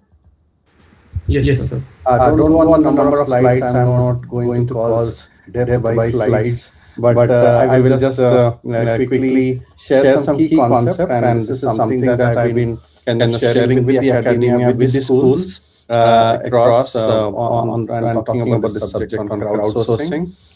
Basically, I'll again not give you the statistics. You can all Google, but we have seen a rising number of deepfakes, AI generated calls, phishing, wishing. So it's all there. There are tons of statistics that you'll see around. If you Google, you'll see different reports popping up. And in fact, if you do some keywords like just before this session, I was typing digital arrest and India. And I saw every second, every hour, there are digital arrest cases and frauds happening. So this is the paper that I wanted to introduce to all of you.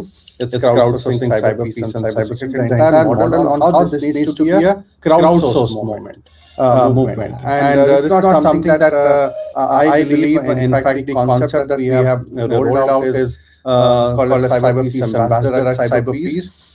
Since the time we started Cyber Peace Ambassadors program, Cyber Peace core program in 2013, and now, in fact, it's more than I'd say 10 years of our kind of activity and the volunteer program. We see volunteers coming from 70 countries who are part of it, and it has been widely covered by New York Times, the conversation, and others. So just Google Cyber Peace core concept, you'll see what I'm talking about.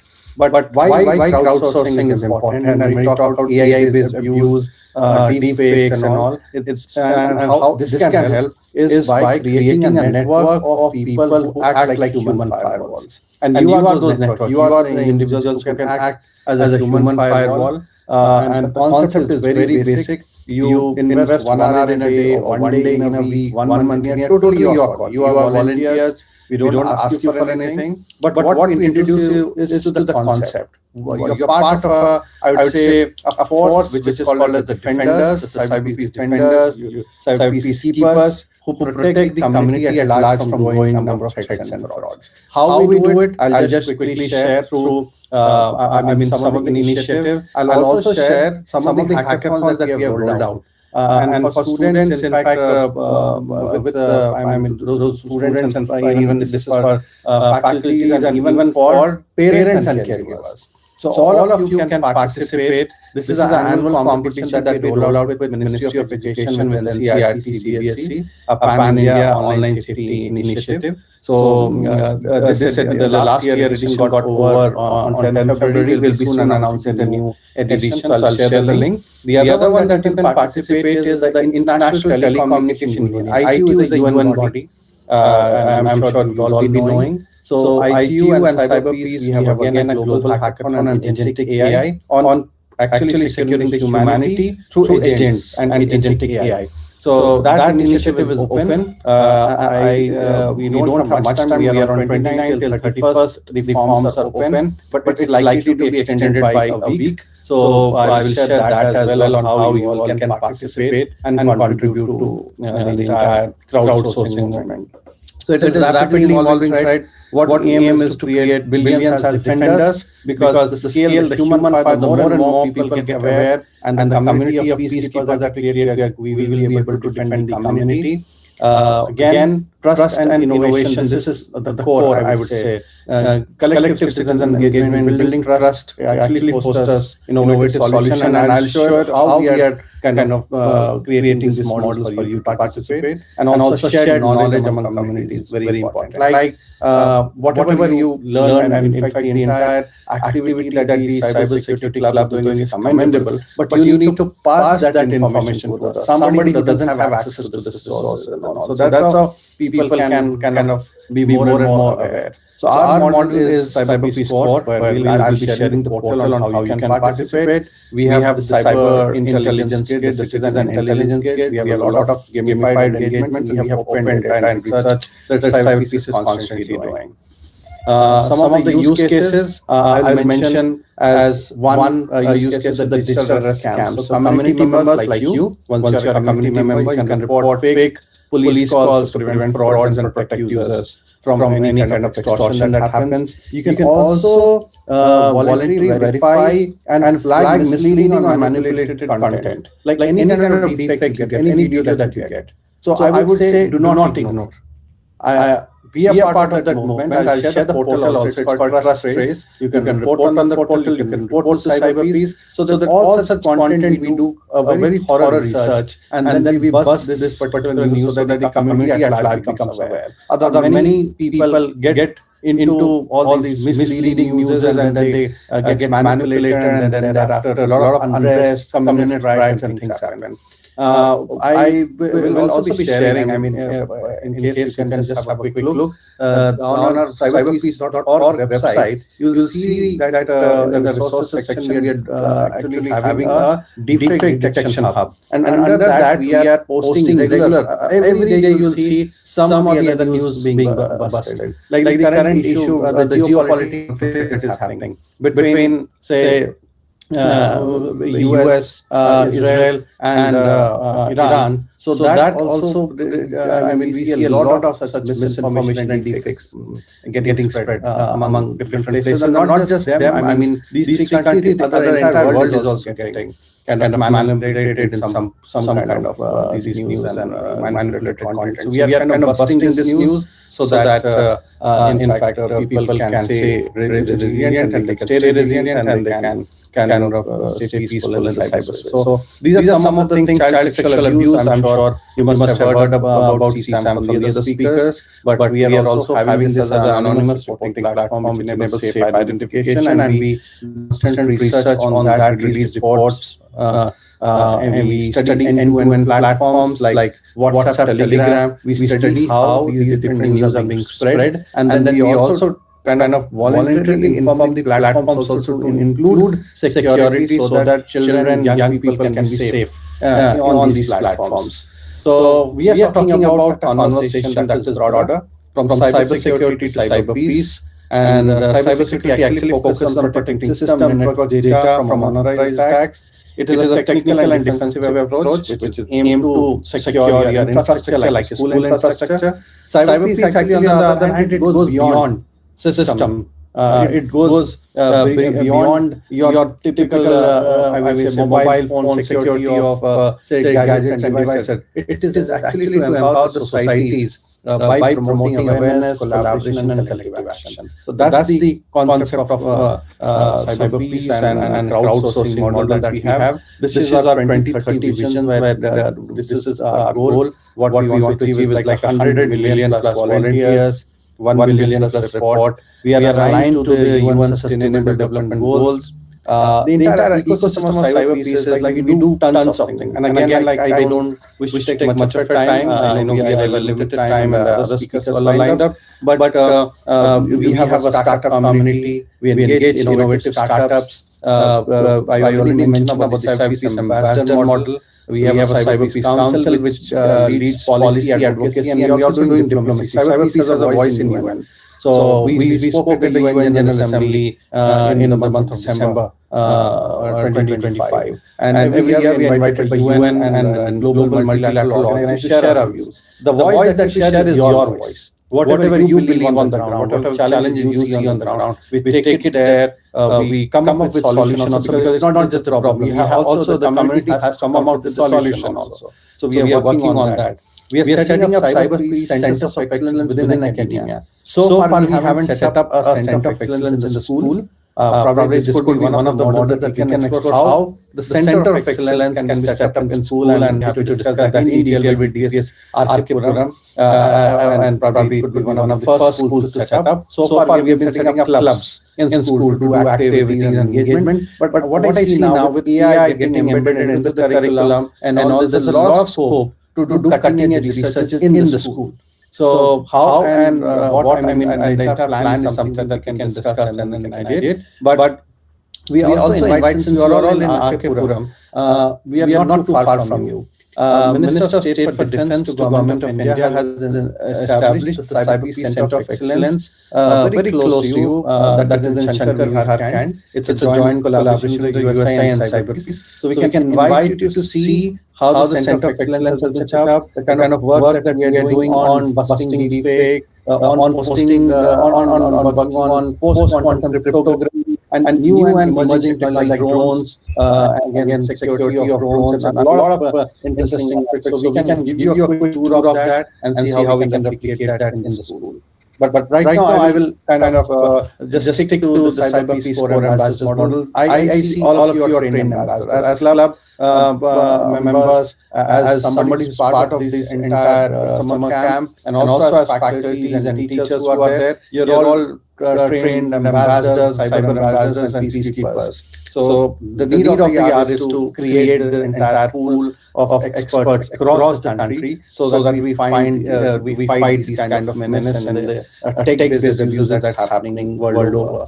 And the model is setting up clubs, hosting competition, training, network, because not everything can be PPT based. There should be something that is, and one of the models that we love and we see a very good engagement is through activities. When we engage students on the ground, like for example, as DPS curriculum can handle to government schools nearby, train their students so that those who have limited resources, those who cannot actually afford or maybe be a part of the summer camp, can also be exposed to the content, can also be exposed to learning that you had, and making them also as open to all these activities that DPS, Arkipuram, or any other school wants to do. And we have been supporting in the past. Many schools we have supported in Delhi, in Mumbai, and other places. I would also like to expose you to one more portal. Like I said, 20 to 30 minutes is not enough to give you complete know-how about cyber security or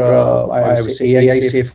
So the kind of program that we are running now is called the Cyber Peace First Responder Program. It's a 10-hour program, very structured learning, do it at your own pace, become a trained first responder, and this is a joint certificate that you get in collaboration with Google.org. So Cyber Peace in collaboration with Google.org and Delnet, we are giving that. The portal is delnet.cyberpeace.global. DPS Arkipuram can register as an institution, and then the students can take it. And then this will be an add-on training program that can be given, a certificate that can be given to the student who are part of the summer camp as well.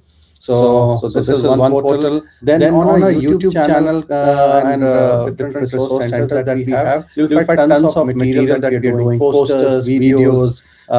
We have content even for the inclusive people. I mean, for say, I would say person with disabilities or specially able. So in case if there are students who are specially able or students who are say deaf and mute, we have content for them as well. And if you scan the QR code, you can go there, or if you want to check online on YouTube, just type ISH space Cyber Peace, and you'll be able to get all these content that we are creating. So we have a lot of these people who are also contributing as the cyber ambassadors. Few of our sessions with the NCC cadets and all that you see in action. The other thing that I was speaking to you just maybe 10 minutes ago was the e-Raksha competition. So 2025 edition got over just now on 10th of February. The 2026 edition is likely to be announced in the month of April. So be on the lookout, but this is just to give you a glimpse of how we do the competition. We have a video challenge, we have a reel making challenge. So not everything is like you have to deliver awareness through say PPTs. I mean, there are interesting ways to deliver education. You create an interesting video and post it as a reel. That also generates awareness among your community. So we encourage all of these activities. We also give awards for the best school. I mean, the school who is taking initiative like implementing cybersecurity policy, or like DPS Arkipuram has set up a club. So one of the unique kind of schools to set up a club and doing these kind of activities. So all of that as institution also you can participate. So and also in agentic era. Now talking about AI, you must have heard about Open Claude, Claude Code, and other stuff. So you can make good use of these kind of tools to create content, to create education content, even tools. In case you can develop a chatbot. to create awareness among everyone. And it could be a multilingual chat box, agent-based. So I'm just giving you an idea on how you can create a safer space, utilizing your knowledge, your experience, and your exposure, and also contributing to the society at large. So this is the e-Raksha portal. The website is eraksha.net. You can have a quick look at like I mentioned, by next month you will hear the announcement. And the next challenge that I spoke about was the ITU challenge. So ITU, if you go on to ITU official website, that is itu.int, you'll find the hackathon iSafe. iSafe is inclusive and secure AI for everyone. The last, as of now, is 31st, it stands on 31st. So I encourage you to register. However, it's likely that it will be increased, the deadline will be increased by a week. But I still encourage you to register as quick as possible. The prize money is $20,000 worth prizes. Internship. Most important is you get an internship with International Telecommunication Union. It's I would say a privilege to do an internship when you are in school or in college, because it gives you a very good exposure to kind of how ITU operates. And then if you see the 5 key areas, the challenge areas, like one is detect deceptive, tracking synthetic reality, the other one is defend the digital citizen, third is building guardrails of trustworthy AI, and then we have create for peace and also enhancing the cyber peace chatbot. So we have very good and interesting ideas, impressive ideas that can be part of. So far, more than 100 countries have already participated in the hackathon. So I encourage all of you to participate. As cyber peace, like I mentioned, we are into diplomacy, so we do a lot of work with UN, trying to work out like some policies, even rules, regulations, which can facilitate a safer cyberspace for everyone. And we are also on the verge of releasing a global index, where we rank countries on the basis of their cyber preparedness, cyber powers, their cyber response. So this will be an index that will be rolled out. It's expected that will come out by end of this year, 2026. So this is one of our activities. With that, I'll in fact not take much of time. I believe the other speakers were also there, but you'll see few slides on how cyber peace has been very active on the ground. From hackathons, which was inaugurated by the Prime Minister, Honorable Prime Minister in 2017. Since though cyber peace is an old entity, we started in 1998, and since then years and years of work. But one of our flagship initiatives was the Global Cyber Peace Challenge in 2017. We released a lot of booklets, and so the entire work that we do is on prevention, research, and response. Preventing the community, doing research, active research. So students who want to do cutting-edge technical research, you are welcome at Cyberpeace to participate. We can do joint researches, we can give you paid internships. So all of that is open as a model. And then the third vertical is response, where we work with law enforcement to actually contribute to them, build their cyber expertise so that they can give you a quick response. And the entire aim, mission, vision is this of cyber peace, like to ensure global cyber peace, a peaceful, responsive, inclusive cyberspace for everyone. And we work with netizens and institutions like DPR to facilitate inclusivity, security, stability, and trust. Major, thank you so much for taking out time, and as a club in charge for DPS program. I'm really honored, my entire team is really honored to welcome you. You were talking about the collaboration, you were talking about e-Raksha. Just to tell you that this year's e-Raksha, as an educator, I won the competition. And fantastic! Congratulations! Okay, that's amazing. And of course, my team also had participated, but they're definitely going to win. So we collectively as a team, and the initiation as far as the cyber security is concerned, the club is not very old. It's only 2 years old, but all my children, including my alumni, everybody is doing a commendable work. and they're coming up with the ideas. Just to tell you that last year when we conducted the cybersecurity competition in collaboration with another club, which is photography, it was covered by the DD channel in the prime time, and they also were very appreciative. Our principal had been really supportive for the same, and you were talking about collaboration. We are very honored and happy. And please do save your dates, 23rd of May. We will be having another competition, which will be our third in-line competition on cyber safety and security, and we would love to have you in our school. Definitely. I'll be there for sure, and if I can support any way, as cyber peace will be very much looking forward to supporting the competition. So I'll be in touch with you regarding that. Definitely, and we were talking about Center of Excellence and all, which is near like Shankar Vihar. Our school would definitely love to be part of that in whatever way it is possible for us. We will going to, and some of the students are going to nearby schools, and they are meeting those schools with the restricted resources, and they are doing whatever bit they can. And this is again another initiative that we tried from our side of Ek Bharat Digital Suraksha Bharat, because I think that just everybody should be aware. Our children are very smart enough to know what exactly is going on, but they need the right platform, the right guidance. And people like you have been with us, with giving them information, knowledge,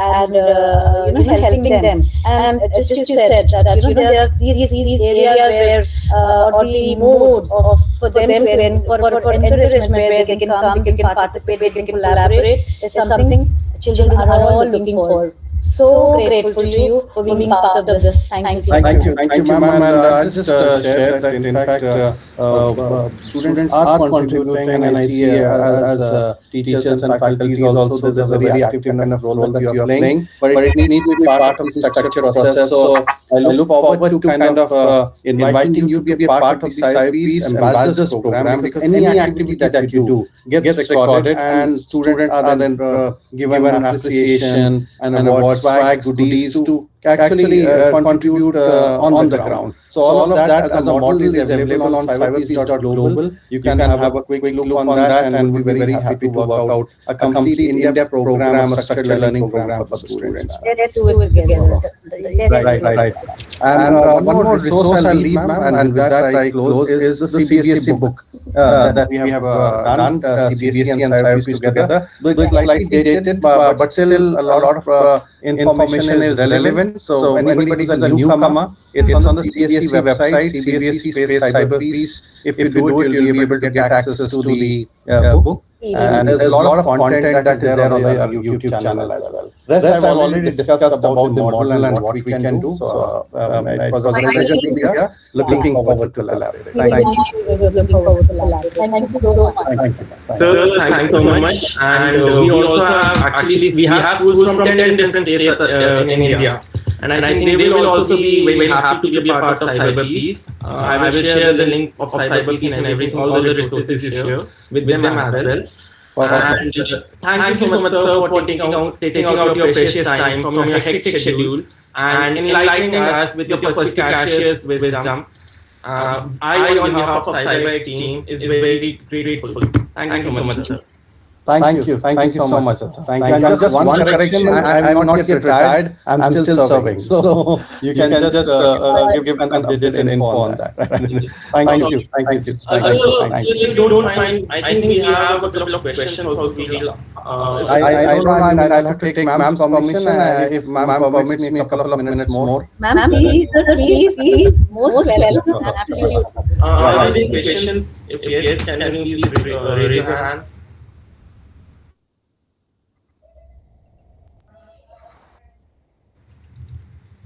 You can raise your hands, or you can send a question in the Q&A channel.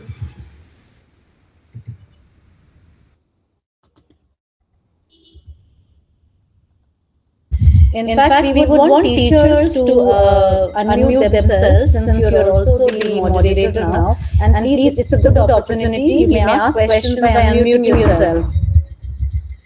I see some questions, ma'am, on the ITU hackathon. So I'm just putting a link here. Yes, yes, sir. Otherwise, anybody search for WSIS Cyber Peace Hackathon on Google. I got it. I'll share the link here. And then you can access the website, but I have the link also ready with me. I'm posting it as a chat so that everybody can access it. And the other resource also cyberpeace.global. This is the process program with Google. So that also I'm sharing here on the chat. And Raksha is a commendable platform, where children, teachers, everybody can participate. Schools can participate. So I think all teachers can make a note of this. Children can make a note of this. Please do participate, as sir was mentioning. That report will be going to get done very soon. Yamuna Shamsi has a question, which you can unmute yourself and just speak. Good morning, sir. I had a question. Yeah. What basic cybersecurity habits should we follow daily to prevent cyber crimes? Very good question, and my answer to this is very simple. One is awareness programs like this. Again, I was referring to the session earlier, and the kind of conversation that we are having today is important. You have to be aware. You have to be vigilant of what's happening. Different MOs of crime, MO is modus of crimes that are happening. So you should be aware how these crimes happen, and then following some basic safety, hygiene, and tips like keeping a secure password. Do not use a password like ABC123, or maybe a common name, your first name, or things like that. It's very easy to compromise it. And also, I request all of you, there's a website called as highwaybeanpond.com. If you go on the website and enter your email, you'll be able to see everywhere all the leaked website or database where your password and your username is visible. So be vigilant of where your data is getting leaked. Make sure that you kind of identify the data, then take down the data. That is important. Using a secure operating system, that would mean that your operating system should be updated on a day-to-day basis. It should not be something that you miss out on an update. So update is extremely important. And also, like whenever you're using smartphones and any kind of devices, if you're browsing, do not fall for flashy offers. Or if somebody is trying to call you and ask you that they're creating a case of urgency, wherein they're calling from HL and they ask you for your KYC number or KYC details and all that, ignore such calls. So never kind of give your information instantly, never click on random links, because once you click on link, your phones can get compromised, and then it can be controlled by bad actors remotely. They can harm you in different ways. And now in the deepfake and AI era, again important is have a family code. Like what I've done in the family is people may call my family members using my voice and my phone number. It's all possible. So I have a family code. So generally my family verifies me. Can you share the code? So once if somebody is scamming, that scammer would not have that kind of code. So have these kind of basic practices and some simple hacks to protect yourself, because it's very easy. Like I shared, deepfakes can be generated instantly. Within seconds can generate it. You can create a voice cloning immediately. You can clone numbers. So it's very important that you have these simple hacks to kind of identify these scamsters and also aware the society around you. So these are some basic steps. Detailed one, the CBSE book that is there. It highlights detail like platform specific what you need to do, privacy controls that you need to deploy, two-factor authentication that you need to deploy on email. So all of that is there. Step-by-step video is there that you can kind of see on a YouTube channel, CyberPeace TV, and our social media is @CyberPeaceCore. So I will also kind of write it here. So we are doing regular blogs, content, and making people aware on new set of technology controls that have been maybe established by social media channel or platforms. All of that step by step information and how do you apply those security controls is there. We also encourage you to contribute. So as students can contribute articles, blogs, which we'll be very happy to publish on the website and in the magazine that CyberPeace is working now. We are rolling out our global CyberPeace magazine as well. So you can actively contribute to that particular initiative. So I'm listening to social media, and my connects are there with ma'am and Athar. So feel free to connect, and maybe we can have you be a part of the entire ambassadors program. Thank you. Yash, and please go ahead. Yes. So good morning, sir. I have a question. Good morning. Yes. So I have a question that if you receive an unexpected email from your bank account asking you to click on a link to verify your account details, what are the steps that we should or you should take to ensure that it's not a phishing attempt or any kind of cyber fraud? So Yash, again, good set of questions are being asked, and what I do generally is there is a website called as urlscan.io. Let me share the link, or virus total URL scanner. So virus total, let me share the link. So you can go to that particular link. Simply any URL you get, copy paste on this particular link. virustotal.com. Yeah, I just shared the link. So it will ask you to enter the link. Copy paste that link, put it there. It will flag you that this particular link is phishing link or a scam link and things like that. And like I told you, banks and financial institutions, the legitimate ones, they never ask you information in that way.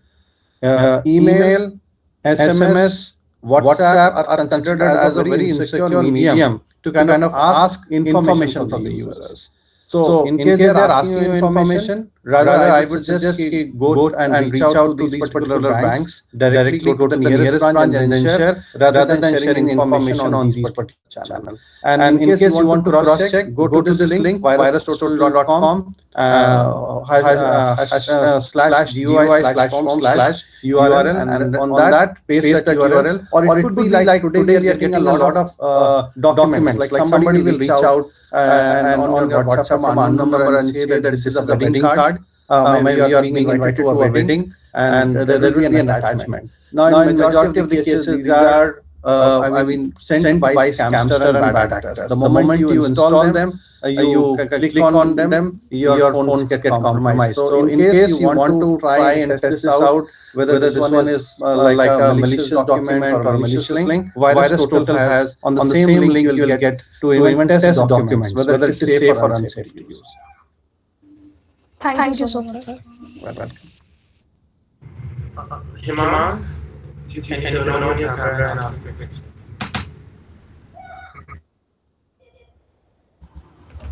I see one chat, one text Aradhya has sent. Is it possible to pursue cybersecurity as a hobby? Yes, the answer is yes, you can. And what are some good free resources to learn skills? I've already shared the link, cyberpeace.global and delnet.cyberpeace.global. So that could be a starting point. Once you get through that program, we will introduce you to the level 2 of the program.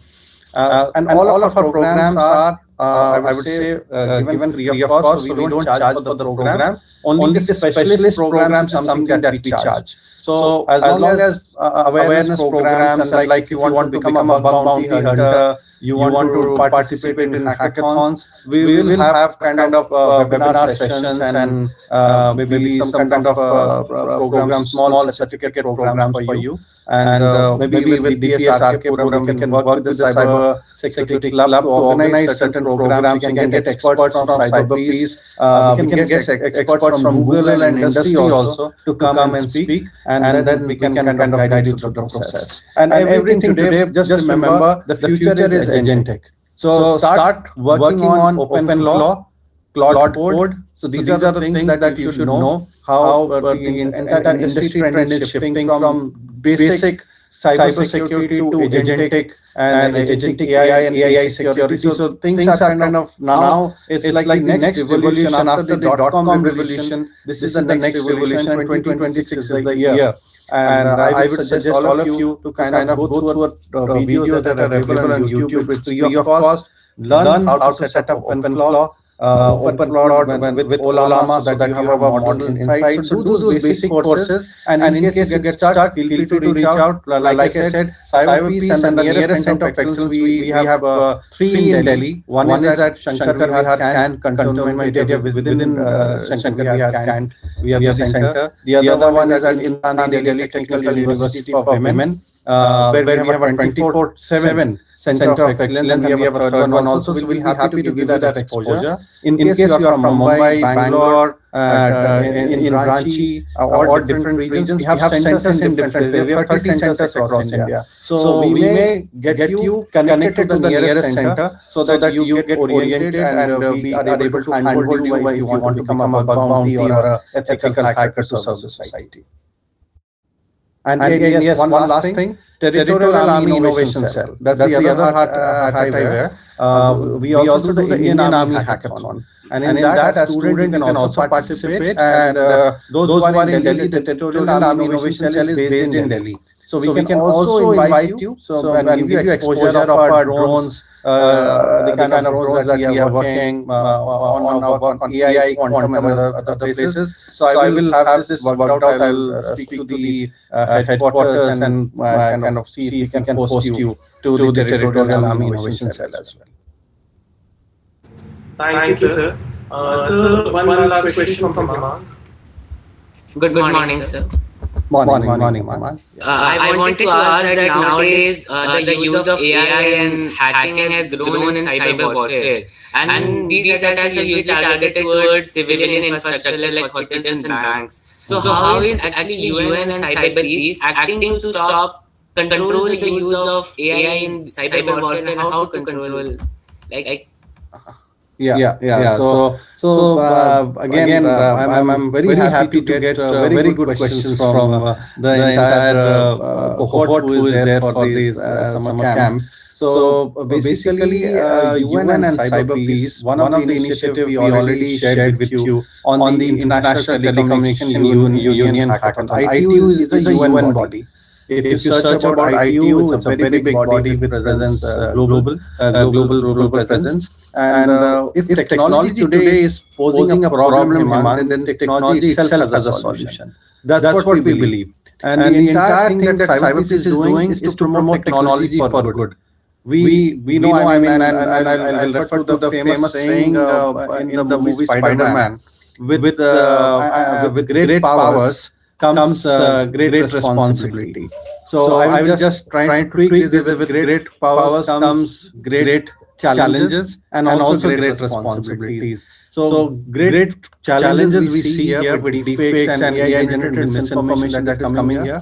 So one of the ways how we are able to kind of contribute is we have a project called TrustTrace.net.in. If you go there, you can see that any individual can utilize the same technology to detect deepfake or audio, video, text, any such content. So we are developing those kind of technological solutions so that we can use AI for good. That means AI can detect the bad use cases and then come out with the solution as well. So, and there are tons of very good solutions. Like I was just this morning I landed from San Francisco.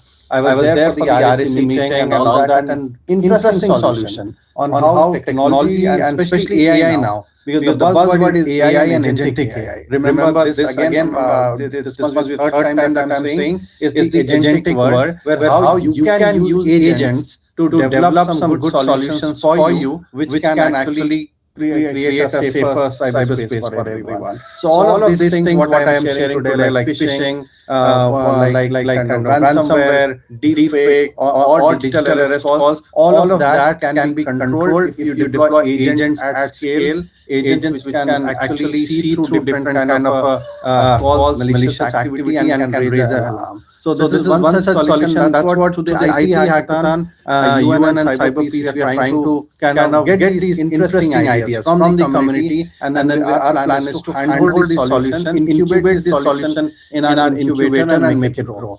And all the centers that I was speaking, like our center in Delhi, Bombay, in Bangalore, and other Hyderabad, even Ranchi, because we're not just in tier 1 city, we are also in tier 3 cities.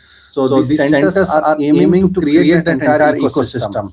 Like if you have an innovative idea, come to us. We will guide you. We will mentor. We will get the best of the mentors. We'll try to provide you best of the resources so that you can actually develop the solution, and then this can be scaled, not just in India but globally. So we have some of the initiatives that we have undertaken. There's a lot of awareness, capacity building, policy making. Cybepeace Index is one of the initiatives that we are working globally with countries on creating that entire ecosystem. So all together, if you bundle it together, this is how we are trying to create a safer space for everyone.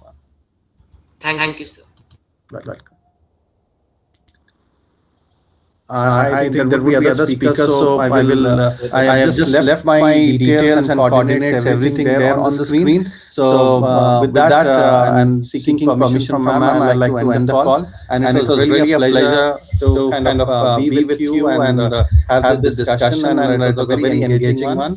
And like I said, Cybepeace will be very happy to kind of contribute in any form, and looking forward to have you all there soon at our Center of Excellence in New Delhi. Absolutely, sir. Pleasure is all ours. We'll be collaborating soon. Thank you so much. Thank you, ma'am. Thank you. It is my privilege to warmly welcome Mr. Rajiv Kumar, Assistant Commissioner of Police, Delhi Police, to this special occasion. With an illustrious service career spanning over 32 years, Mr. Rajiv Kumar has served in several critical and investigation-intensive roles across prestigious units such as the Crime Branch, Economic Offences Wing, the CBI, Cyber Cells, and the Special Cell of the Delhi Police. He is currently posted with the IFSO, Intelligence Fusion and Strategic Operations Unit of the Special Cell, an elite wing that deals with serious cyber offenses, including high-value financial cybercrimes and cases linked to national security. A highly accomplished officer, he holds qualifications in law, cybercrime investigation, digital forensics, forensic document examination, and business and corporate laws, and is presently pursuing an LLM in cyber law. His vast experience and deep understanding of cybercrime makes his presence especially valuable for an initiative like this. He will be speaking on the topic of cybersecurity.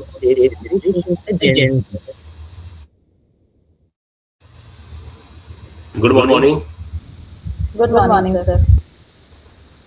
I am happy that you have created my photo with AI. This is deep fake.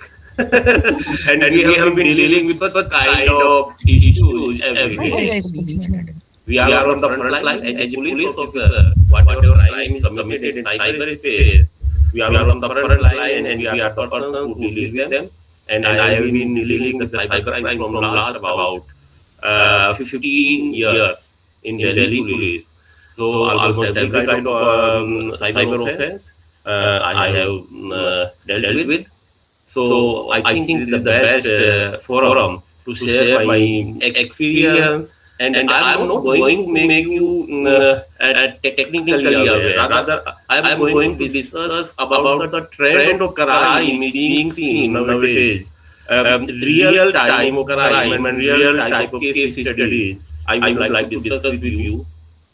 And as a matter of fact, as we have got experience, generally there are three cause roots for any cyber crime.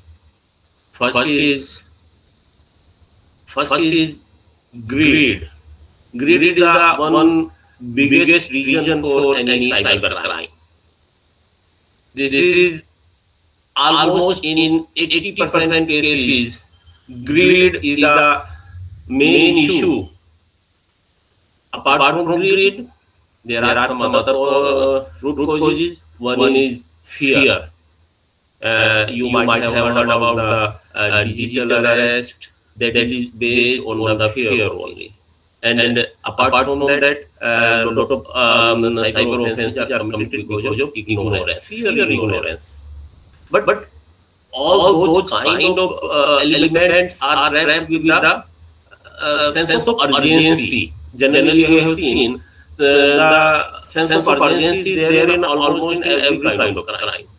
So whether it is a fear, whether it is a greed, or whether it is a ignorance, in all cases generally the person who is trying to cheat you, who is trying to commit crime with you, he try to make you panic in due to some kind of urgency by telling some kind of urgency. For example, if suppose there is a discount is offered on some sale, so they will try to tell you that this is only for the next 10 minutes or in the next 15 minutes, other it will be going to be expired. So it sense of urgency is there in almost every kind of crime.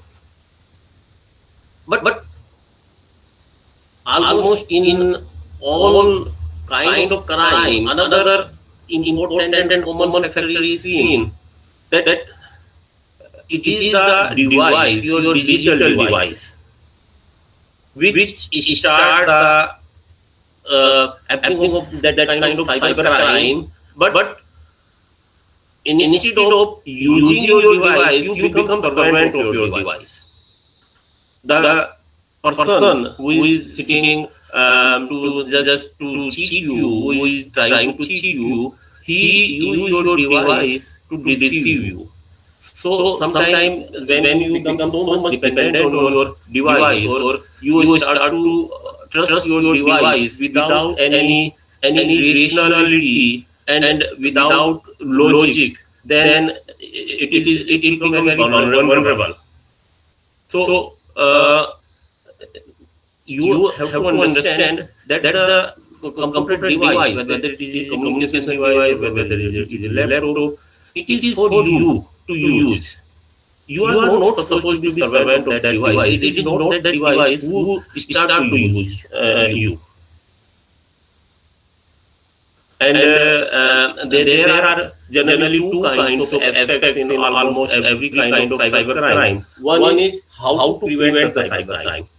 And if cybercrime is committed with you, how to deal with that cybercrime. So first, how to prevent the cybercrime?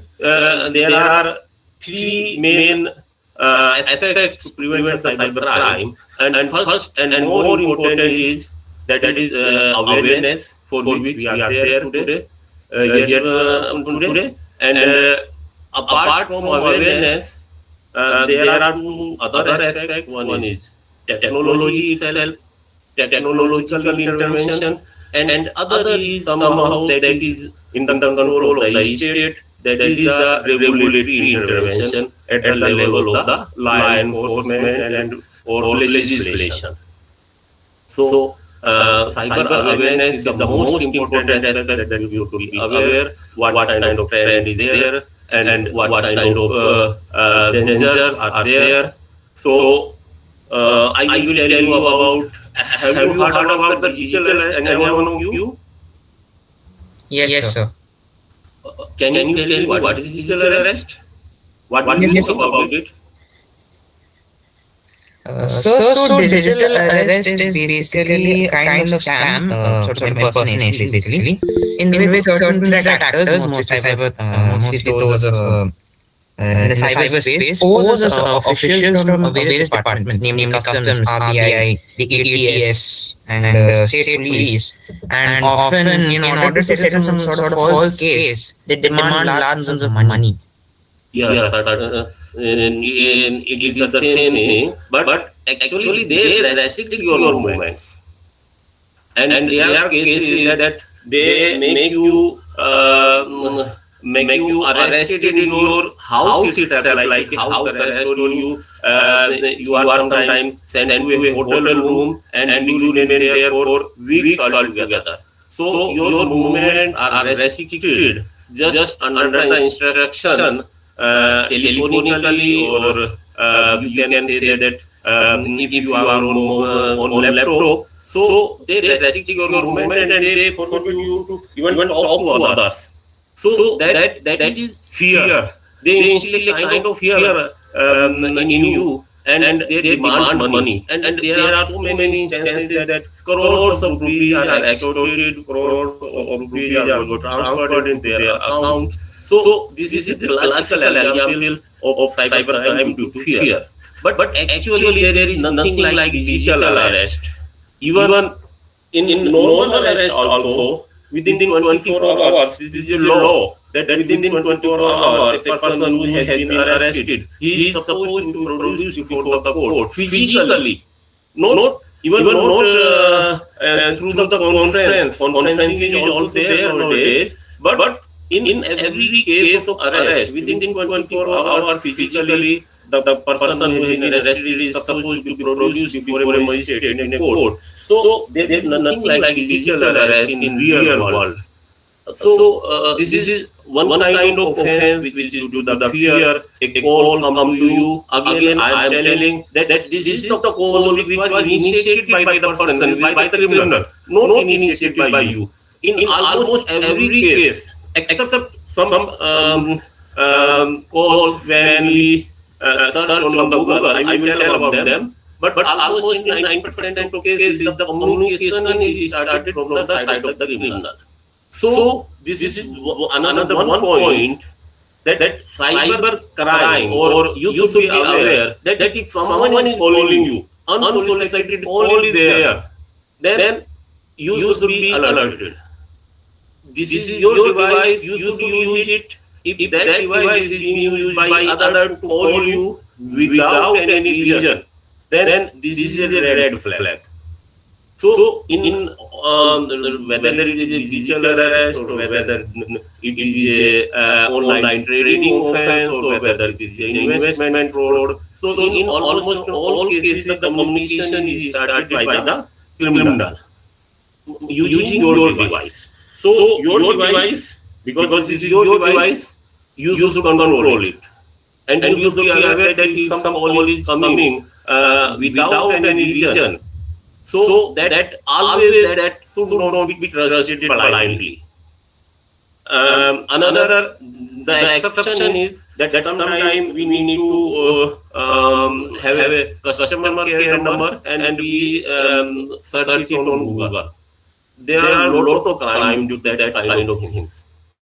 On Google, Google is not an authority, it is not a government authority. On Google, anyone can upload details.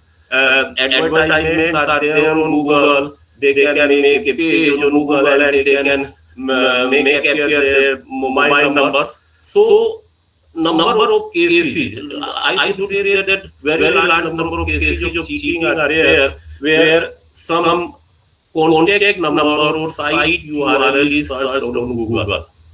For example, if suppose you have to go to hospital, you need an appointment in hospital. By putting the name of the hospital, you try to have the customer care number or appointment registration number of the hospital from the Google, and they get the wrong number. And after dialing the wrong number, now you are hands on the criminals. They exploit you. Once you have connected them, they will not leave you without cheating you. So this is one exception. Otherwise, almost every case, communication is started with the criminal, and that ends with the transfer of money. So two things in every type of cybercrime. Two things are there. One is communication channel, and other is bank account. The information or the instructions come to the communication channel, and your money goes to the bank account, because they are not coming to you physically to have the cash from you. They get the money transferred to the banking channel in every case, and that is the main objective of them, to get money from you by deceiving you. So in almost in every case, and we have seen all cybercrime can be categorized in two main categories. One is domestic and one is international.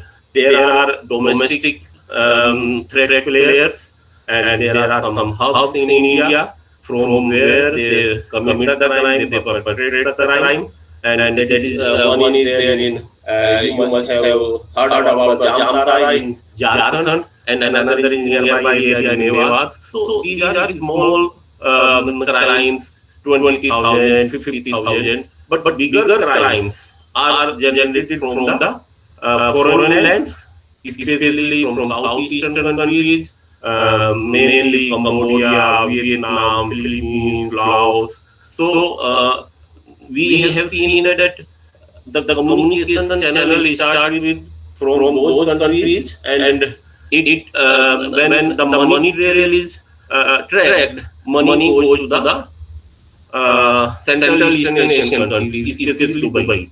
So it is very difficult to catch them because all the crime is being committed from outside of India, and due to the jurisdictional issues, we are not able to catch them. So especially in such kind of cases, the best way is the prevention. And for prevention, you must be aware. You must be aware that if some unsolicited call is coming to you, it must be red flag. If some information is being asked from you, then again you should be aware, you should be alerted, and especially when they are asking you to transfer the money. If some kind of instruction is there to transfer the money, then you should be 100% alerted that this is a scam, and you are not supposed to entertain that kind of communication. Uh, Apart from that, sometimes ignorance is the reason. Nowadays, messages come on your mobile that your traffic challan is pending and you are supposed to pay the penalty within next 1 week. Otherwise, it is going to be increased. In that kind of situation, a person click the link sent by in the SMS, and his phone is getting compromised. About 2-3 years ago, we used to say that you should never share your OTP, you should never share your password. But now those things are of the past. Now there is no need of sharing the OTP or password. Once your phone gets compromised, once you have clicked the link sent by the criminal, your mobile phone is compromised, and all the OTPs and passwords are forwarded to the phone of the criminal. There is no need to ask the OTP from you. In almost in every case now, from last about 6-7 months, there is no instance where someone has asked the OTP from you. OTP is automatically get by them through the SMS forwarder installed in the mobile of the victim through some link. And those links, sometimes those links are sent by the criminals to ask for payment of money. In one particular case, in one interesting case about 6 months ago, one senior officer, Lieutenant General rank officer of Indian Army, was cheated by Delhi Jail Board APK file. He was sent a link that your Delhi Jail Board bill is pending and you are supposed to pay to sell. So he clicked the link and he was scammed for about 10 lakhs. So in that particular case, I tried to find out the infrastructure of the whole APK file, and after getting knowing that it is based in Bangladesh, we had no option. There was dead end. Then I tried to find out the source of the data. Then I could find out that it was being stolen from the site of the legal road itself. So we find out that one vulnerability which was being exploited by the threat players. And after patching up that vulnerability, the FIR or complaints received for legal road became just zero, absolute zero. There was no complaint thereafter. So the data is required for them to approach the victims. But from where data is coming to you, that is always a question. So in maximum cases, the data is stolen by them. Either it is available on the dark web, from dark web, they get the data. Recently last month, you also might be seeing that there are emails, threatening emails in school. So in 2026, I think there are 5 or 6 instances where there were threatening emails in schools, and I was investigating that case. So in that case, in almost in every case, the trail was ending in Bangladesh. So we were handicapped. So we were waiting that some mistake must be committed by him any time.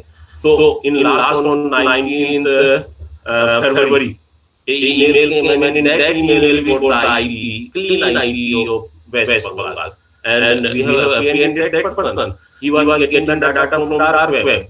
He was getting the old emails from dark web, and he was trying to see that which emails are active in, because from the dark web he was getting email plus their passwords. But in majority of cases, the password was expired and the emails were deactivated. But about 3 or 4% emails were found activated, and those emails were again their password was reset by him through his sister stayed in Bangladesh. So Bangladesh IPs were coming in all emails, and now he is in the bar. He is in our custody. So data is also important thing, but it data belongs to you, because it is your data. It must be in your device. So it is your responsibility to protect it. You are not. This is just a data of email and password. Otherwise, also especially in social media platforms, there are photographs, there are personal information, date of birth, and a lot of things which are in public domain. We should be aware that may be misused, especially photographs. Photographs are misused. Like you have made my photographs by using AI. So that kind of persons are there who may misuse your photograph from taking from the social media platform, and there are a lot of complaints, especially girls are victim in such kind of cases. And we feel a problem in solving that kind of cases, because almost in every such case, the servers are placed beyond India. Servers are in USA, servers are in Germany. So we are dependent on them. We have to get the information from them. So instead of making trouble for yourself and making it difficult for us, it is better to be aware that only the minimum information should be in public domain. Otherwise, your settings, you should review your settings of social media accounts frequently to see that who can see your photo, who can see your details, and it should not be in public domain, really available for all of the person. And the thing is that if suppose cybercrime is there, what we should do?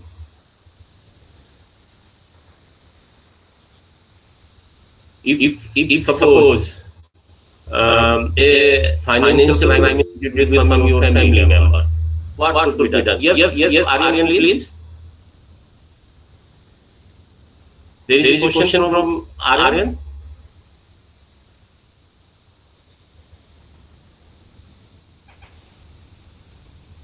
Suppose there is a crime committed, financial crime is committed with any of your friend or any member of your friend and family. What can be done? Can anyone tell me what should be the step?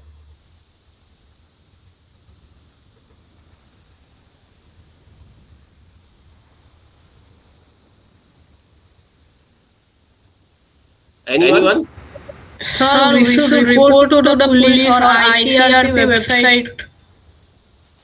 How will you report?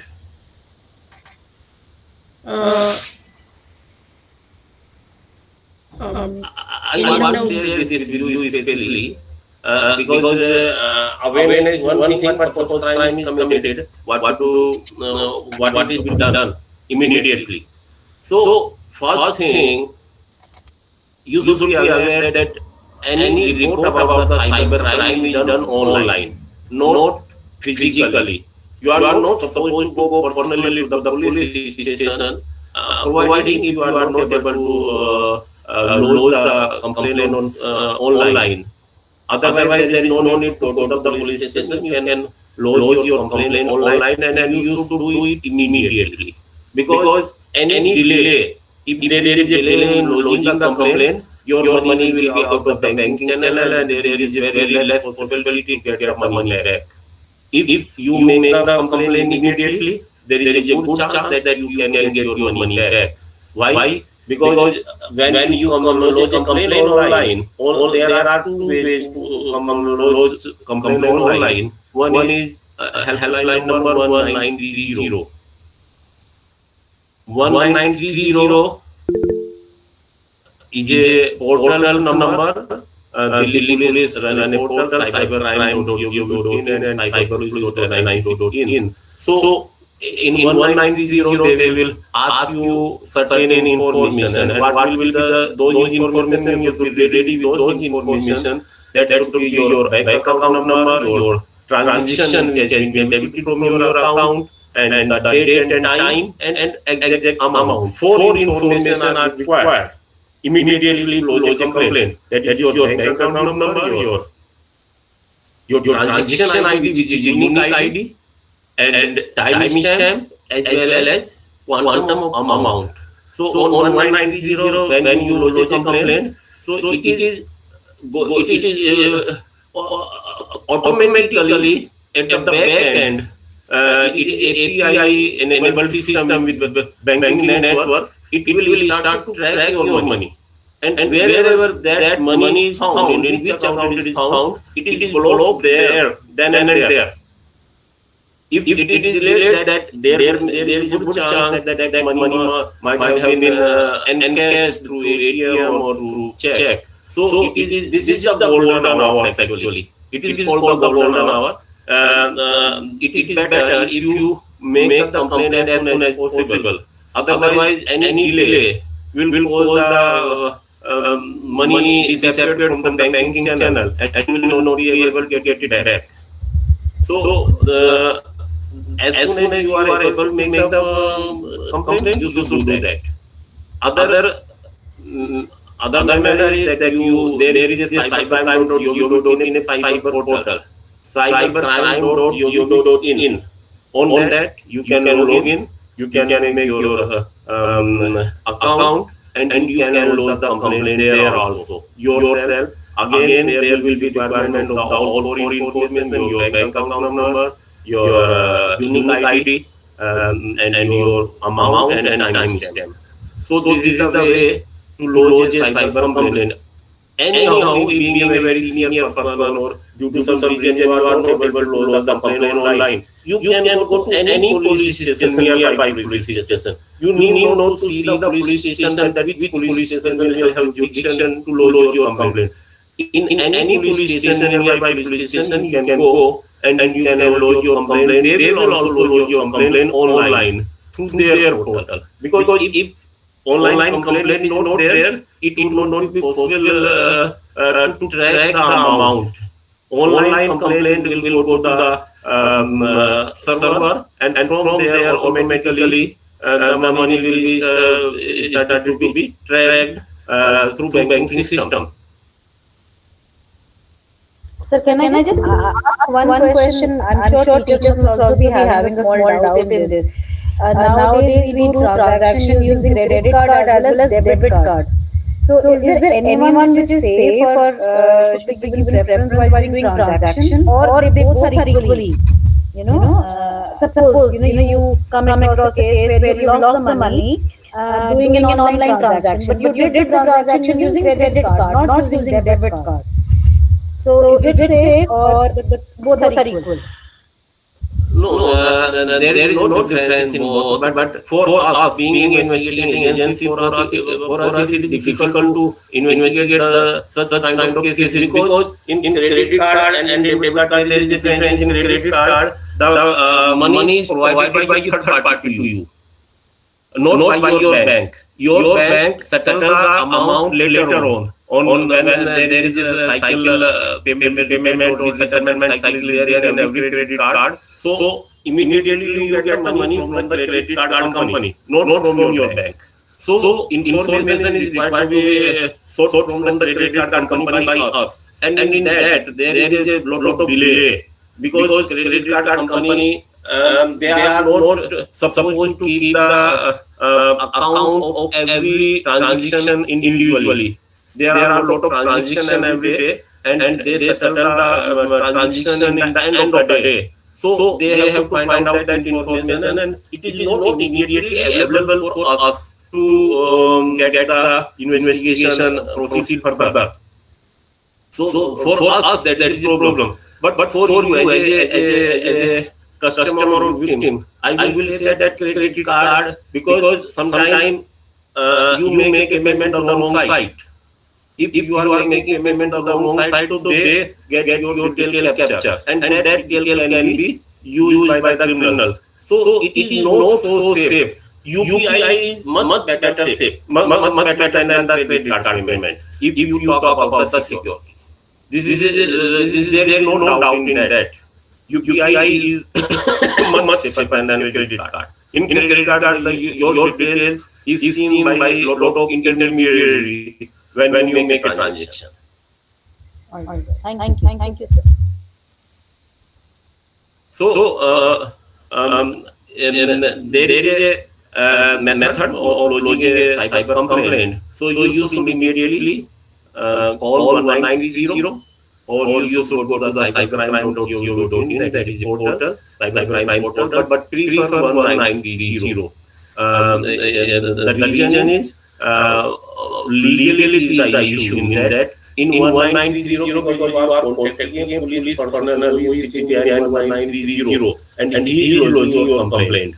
So when your complaint is being lodged by the police officer, who is a member of the law enforcement agency, and he instructs the concerned bank immediately to get the money tracked. So there is no problem. But in cybercrime.gov.in, you are a private person. You feed your information yourself, and that information go to the bank and the police station, and their police personnel who is sitting on the desk from the banking channel. So the sooner the information is shared with the bank, there is a better chance that your money is maybe get recovered.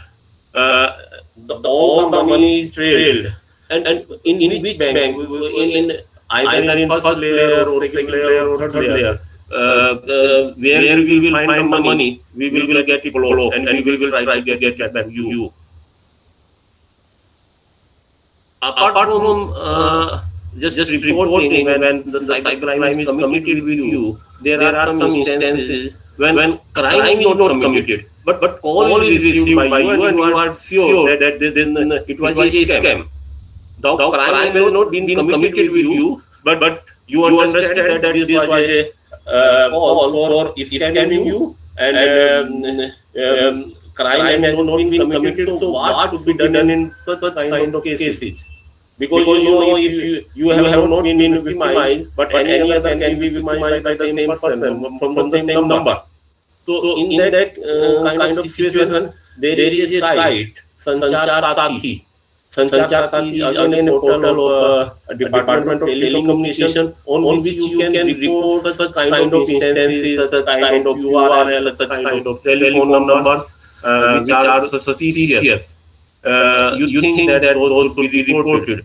So those kind of mobile number or URLs are blocked immediately by Department of Telecommunication to prevent the commission of offense to other person by such entities. So these are the preventive actions that if you have not been cheated, you should report those numbers, and if you have been cheated, you should immediately report the matter to the police.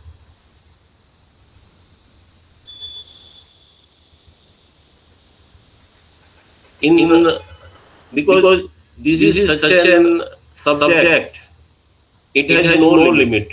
Every day, different kind of cases being reported. Every day, new modus operandi are being seen. So every day we have the new challenge, and we have to study, we have to learn, we have to ask from the technical experts and sometimes we have to take help from the cyber forensics. So there is no limit on this subject. I would love if some question is there in this regard. Sir, hello sir, good afternoon. Good afternoon. Sir, this is Shivangi Gupta from Moradabad. Sir, I have a question. Can I ask? Yes, please. Sir, can't we impose some restrictions for the children so that they can't be instantly create an Instagram account or the Facebook account? I think there should be some proper age limit for the minor students. There are restrictions. When you create an account on social media platform, every social media platform asks age from you, and your children or students feed the wrong age in that account. So from their side, restriction is there. Now they are not able to check whether you are Exactly. Even I personally observed that the students are doing their fake age limits and all these things they are doing. Yes. So they have put the thing in place from their side. But it is the who are not providing the correct information. Yes. But sometimes if suppose the same Instagram account or Facebook account is accessed through the Google account, sometimes we use the security of Google because we can access the account from each other's account. And if there is a different date of birth there in Google, then there may be confliction. And that kind of thing, it is flagged by the social media platform. Yes, sure. Thank you, sir. So, but these things are currently very observed ना कि बच्चे जो instantly they can make the account and they are doing the wrong things and publicly they are issuing their accounts and मतलब मेरे को ऐसा लगता है कि there should be some जैसे आधार से लिंक करते हैं so that या 10th की मार्कशीट हो गई 12th की मार्कशीट हो गई so that अगर कोई माइनर है तो उसका अकाउंट ना ही बनाया जाए. Madam, those platforms, social media platforms are not under the Indian jurisdiction. All of them are foreign entities. Okay. They don't follow our instructions. They don't set of rules. But this is my mind that I am sharing with you. You are absolutely right. You are absolutely right. There is no doubt. And but I would like to tell that especially children who commit such kind of things, thinking that they will not be caught. But as a law enforcement agency, if we ask information from intermediary, from platform, they share information with us, and sometimes children think that because it is a foreign entity, share the information, but it is not like that. If we ask information from them, they share information with us, and there are a number of instances, especially in emails. Yes. In last about 1 year, at least there are 5 or 6 instances where I caught the children, but we did nothing because children we were not supposed. That's my question. Ki we just free from the children that they are doing the wrong things, and we just leave it there because as they are children. Yes. But children should be aware that all digital footprints are there. Those can be tracked at any time, and even any activity on social media never deleted. That remains somewhere. Now it is on the investigating officer how we get that information. Exactly. Otherwise it is never deleted. It remains there for always. Thank you so much, sir. Thank you so much for sharing your views. Thank you. And here, sir, I just wanted to ask why can't government do something like which is happening in the other countries where Yes, exactly, ma'am. there are customized SIM cards. Yes. Parents have to purchase a SIM card for the child, even mobile handsets are being purchased by parents. So this is kind of thing which is happening in US. My niece is over there. So if the child at all has to use a mobile phone and the parent is purchasing, as per the age restriction, they Yes, can yes. purchase the customized mobile plus a customized SIM, where the SIM is finally controlled by the But the parents. parents, Why yes. can't government do something related to this? Madam, government is also doing a lot of things in this, and now SIM binding procedure is there.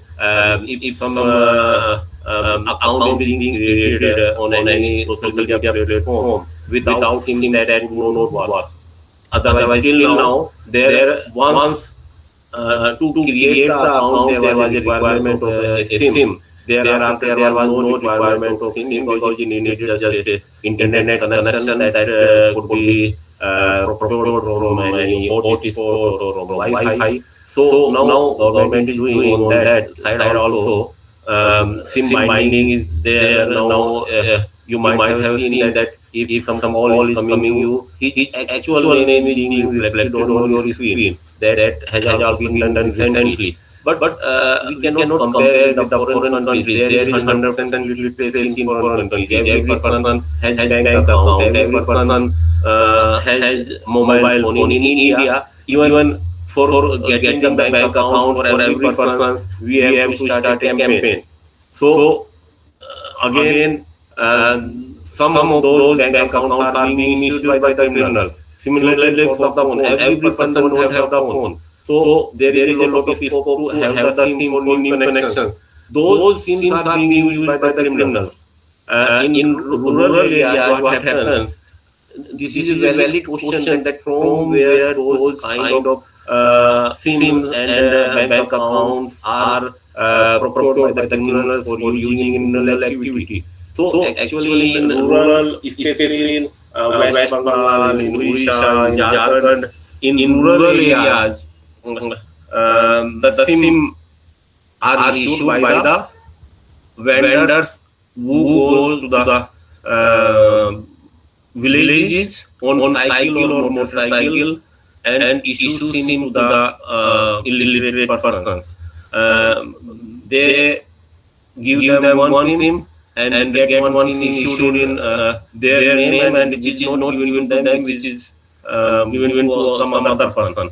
So those SIM which are being issued without the knowledge of the subscriber, that is the main issue. But again, the suggestion given by you is correct, is valid. Why it is being done? Why it is being issued against the same Aadhaar number? So on this, government is working, but we cannot compare with the foreign countries. There is a different situation. Here is a different situation.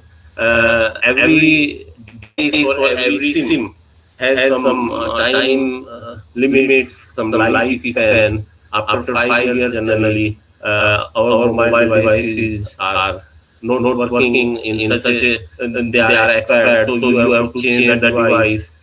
Sometimes required to change the SIM number also. So problems are there. But in some cases, especially on the SIM binding, this is a very good decision by the government. In coming time, without SIM, you cannot operate your social media account. Now it is being operated.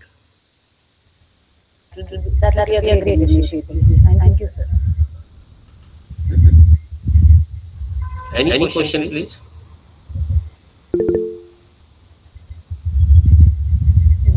Yes, Devansh. Yes, sir. So my question is that I read somewhere that it's a rule that per person 9 SIMs can be issued per person. Is this rule helping in increasing cyber fraud? Yes, you are right. Because otherwise, what will be the use of nine SIM against the same Aadhaar number? So some of them are procured by the criminals fraudulently. In almost every case, that is procured fraudulently. The person who is subscriber of those SIMs, he is not aware that where his SIM is being used. This is problem. Yes. Yes. there is a rule that 9 SIM can be issued against the same Aadhaar number. Yes.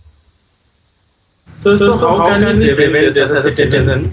That if some criminal, he gets access to or issues a fraudulent SIM card in our name. I mentioned Sanchar Sathi. Sanchar Sathi is a portal of BOT. On Sanchar Sathi you can go and you can check that how many SIM are issued in your name and what is their status.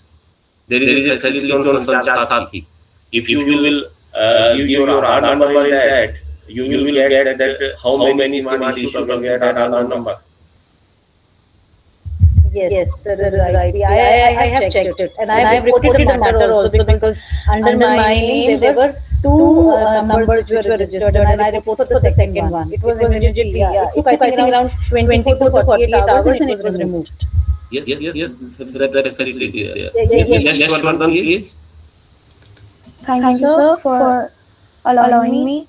Firstly, good afternoon, sir. And my question is that how do Gen Z's digital habits influence their vulnerability to cyber frauds, and what are the security strategies which resonates most with them? And this is what we are talking about. The best way is the awareness. You must be aware where may be vulnerability and how you should the cyber hygiene should be there. And if suppose there is a doubt, the best way, if there is a doubt, whether it is a very little doubt, but you should never use that kind of links, or you there is a site, CERT-in is a agency which is responsible for any cyber threat incident in India. In rather, it is a UN backed agency, and this is in every country. CERT-in Cyber Emergency Response Team. Cyber Emergency Response Team in every country, and the last digit CERT-in for India. So in every country there is a cyber emergency response team. So here in India, certain site is there. On that site, if suppose you feel that your mobile has been compromised or there is some malware in that, so there is an application on that site. You can use that application and it will check your mobile. You will have to install some app from there, and it will check your mobile, and if there is any possibility of any malware, it will clean it up. That is called Swachhta Abhiyan on that CERT team. So if you have some doubt, you should use that site, and otherwise if you have any kind of doubt, you should never use, you should never take the risk. Otherwise, suppose there is a link, as I have heard in the last session, there are two good sites, that is cyber virus total and url-scan.io. We use those sites frequently.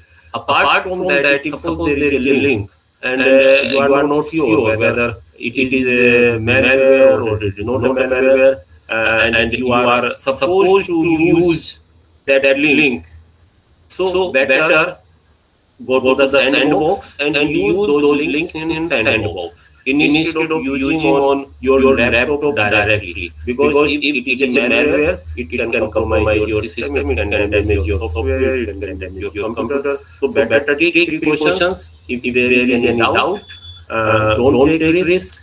And so far as habit is concerned, I will say that you should use the system or computer as per your requirement.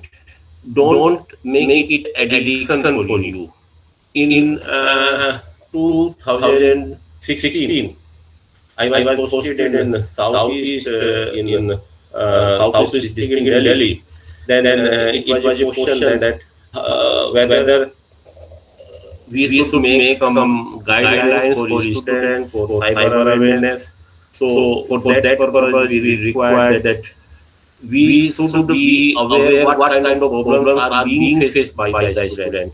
In 2015, we conducted a survey for about 8,000 students. And we from the survey we came to know that there were students who were using a mobile phone or computer for more than 8 hours a day. So that comes into the category of cyber addiction. After that survey, there was a OPD in All India Medical Institute for cyber addiction. There is a full-fledged OPD in All India Institute of Medical Science, which deal with the cyber addiction.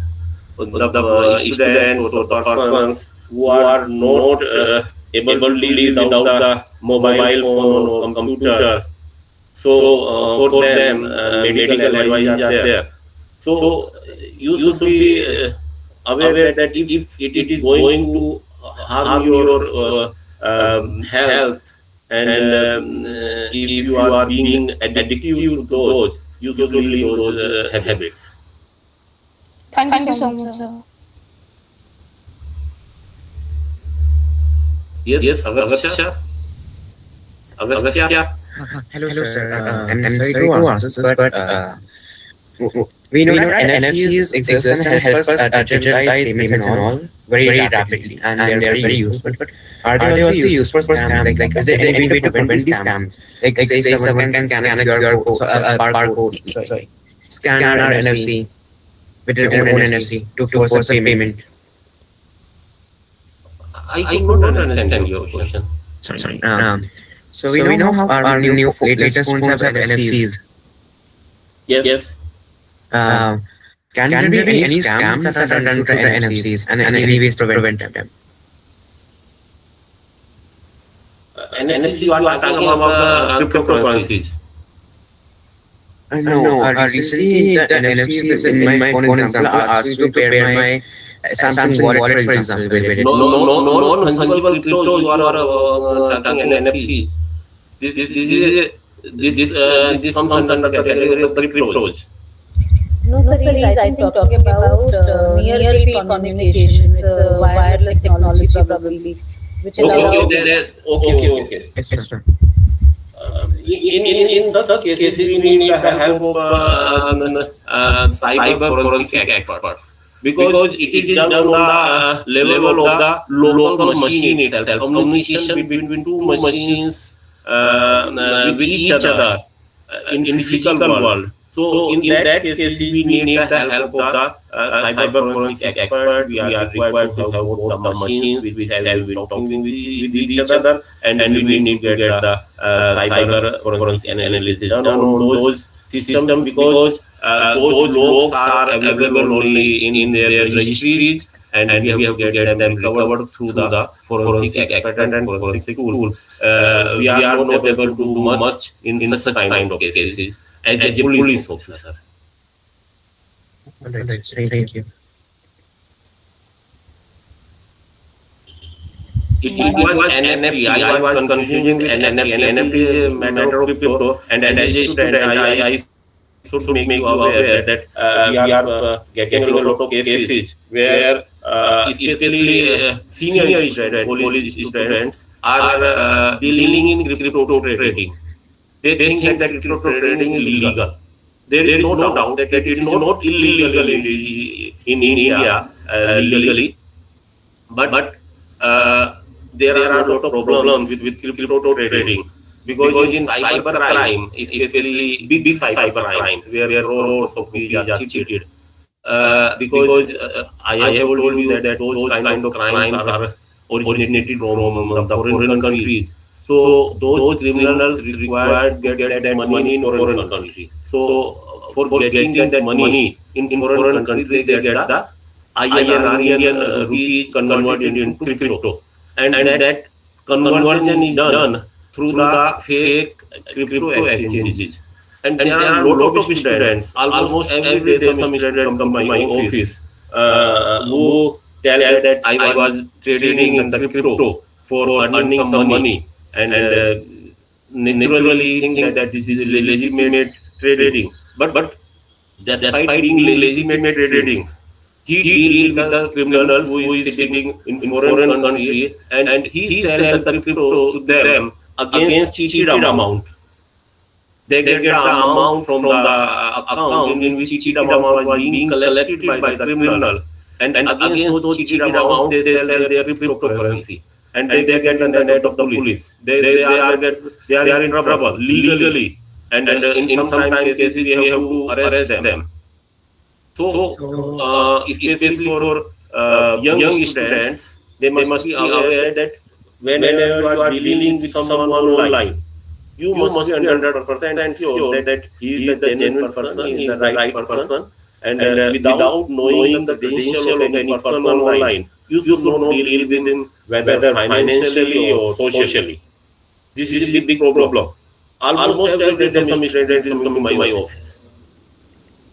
So it's a type of money laundering. They put money into your accounts and they clean money in return. Yes, that is the problem. You get the cheated amount, and you sell your crypto, which has been purchased by you through the legitimate transaction, through your legitimate money. But you get in your account the money which was cheated by the criminal, and he get again that money, he get the crypto from you, and he just run away. He is nowhere. But you are there in India, and that cheated amount is credited into your account finally. So you are supposed to explain how did that amount came in your account. Yes. Thank you, sir. Sorry for the mix-up. My mic and Wi-Fi has been very laggy recently. Thank you, sir. Yes. So I think it is SIM to scammers. This is SIM providers are not provided by the SIM vendors to the scammers. They get that SIM from innocent persons on some pretext, either this way or that way. Otherwise, companies are not providing the SIM to them directly. Those SIMs are issued legitimately to the valid customers, to the valid individual, rather I should say, and after that, those SIMs are transferred to the criminals. Companies are not responsible; they are not providing them directly. Yes, there are some more questions. Thank you, sir.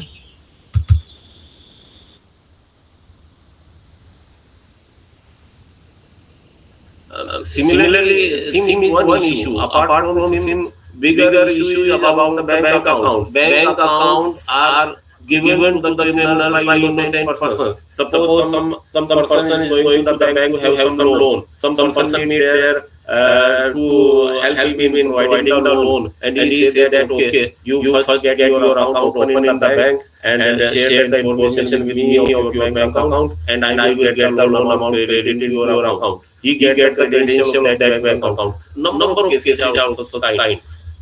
So there are illiteracy one of the reason. Otherwise, there are other reasons. Some persons are knowingly they sell their account in 15,000-20,000 rupees without knowing what will be the consequences, and those accounts used by the criminal to collect the cheated amount to those accounts and then transfer that amount to other similar type of accounts. But it becomes a challenge for police to track amount in such large number of accounts, bank accounts, because there is layering. If suppose there is a case in which 1 lakh rupees was cheated, that 1 lakh rupees within one day is layered into 20, 30 or sometimes in hundreds of bank accounts in a single day. So it becomes very difficult to track that amount in every account. Today, in fact, it was there in the news that a lady was complaining that there were suddenly 10 crore of rupees in her account. Today only it was there in NDTV. Yes, 10 crore of amount was in her account, because that her account was in control of some criminal, naturally. So he might be using that account for criminal activity, for getting the cheated amount collected in that account. There are instances that in 24 hours there are transactions of 50 crore or 100 crore in a bank account. Good morning, sir. I had a doubt. Can I ask it? Yes, Hi, I'm really sorry to intervene, but due to time constraints, we're not going to be able to accommodate more questions. Let him answer this last question. Ask yes, the last please. question. Sir, I have seen many scams, especially phishing scams, where fraudsters impersonate government officials and trick users into installing fake apps and they steal money via UPI. And I have also seen that in a lot of cases, cybercrime officials also can't help the users. So how does police actually deal with such cases when cybercrime officials themselves say that they can't do anything regarding it? It is not that they cannot help. Actually, in cyber crime investigation, there are layers, certain layers. One thing that in which account that money has gone, that can be easily known. There is no problem. It is very easy to know that whose system was used to cheat. But actual challenge lies that who is the mastermind of that crime. Because mastermind is not coming forward. You don't have any information about the mastermind actually who sent you the link or who got the say the all process triggered. And he might be in India, he might be out of India. If in India, he might be using VPN, he might be using the fake credentials, he might be using a SIM which has been procured by the name of someone else. So that is the challenge. Because in cybercrime, in all online activity, anonymity is a challenge for police. And anonymity is a big feature of online activities. You may agree with me that anonymity is a big security feature in all online activities, but the same security feature becomes a challenge for police to reveal the true identity who is behind that IP, that fake SIM card. That is the challenge. It is not such kind of thing that we cannot go to the bank account, we cannot understand that in which name the SIM was issued, but the person that in whose name the SIM was issued was not the actual criminal. Actual criminal is someone else. That is the issue. Okay, thank you, sir.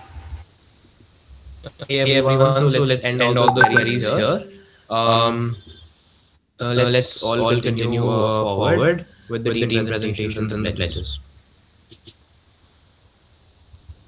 Thank you so much, sir, for coming for attending this event on such a short notice. Thank you so much, sir. We are very grateful. Thank you very much. I am honored for being invited on this platform. And we will Naturally, I was on a very short notice. So anyhow, we can talk on this topic for a long time. But to deliver a lecture is a tedious work because this is a very complicated issue. So it is always better to have interactive sessions on that kind of issue. And I am really grateful that you invite me for this. I feel honored. Thank you very much. We would love to call you in the school itself for a physical session with children. That will be really helpful to them also. Thank you, ma'am. I will be there. It would be my pleasure. Thank you so much. Bye. Thank you, sir.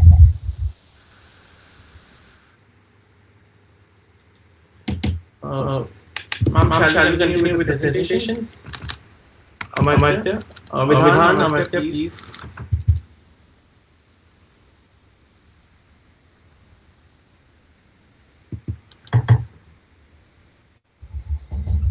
Yes. So today we can only have about six teams for now, and maximum have seven teams. Six to seven teams. So the team names, let me just read them out once, so that everybody is clear with that. The team names, everybody are here. The first team L. This is the order in which the teams will be presenting. Team L, Team R, Team A, Team O, Team G, Team E, Team I, and I think Team K will also have enough time to present. So let's start with Team K. Team L, please. All the members of Team L, raise your hands. Raise your hands. They're supposed to present together. They have to switch on the cameras. We would appreciate if teacher, mentor can also be with you. and we will keep taking the screenshots, and we will have the entire content what you're presenting, so that CyberX members, questions. please take the screenshots. Just three as of now. Only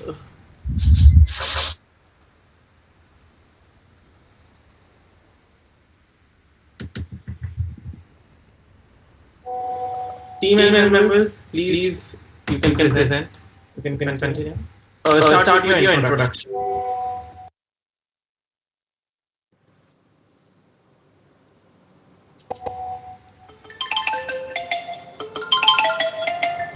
Hello.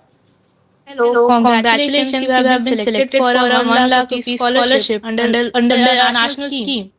Wait, seriously? I didn't even apply for this. That's the best part. You were shortlisted based on your academic performance. You just need to complete a quick verification. Okay, what do I need to do? Just a small registration fee of 500 rupees and your Aadhaar and bank details. It is completely safe. If it's a scholarship, why am I paying first? It is just a formality and you need to act fast or you might lose this opportunity. I mean, it sounds real, right? It's just 500 and I could get 1 lakh.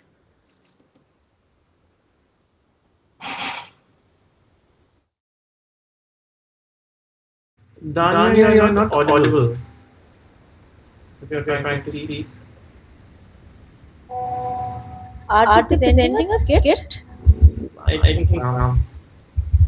Yeah, we come to the research paper. I guess there's some issue. Can you switch on also the camera, because we're not able to understand exactly. I mean, see, teams, just one small.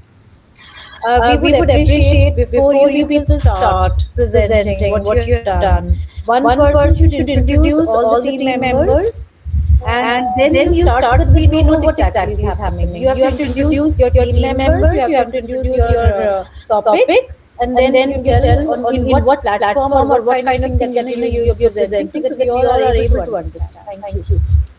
Okay. Our team originally had 10 members. We were only able to get in contact with 5 of them. They are Shimas, Vidit, Vandya, Danya, and Anivesh.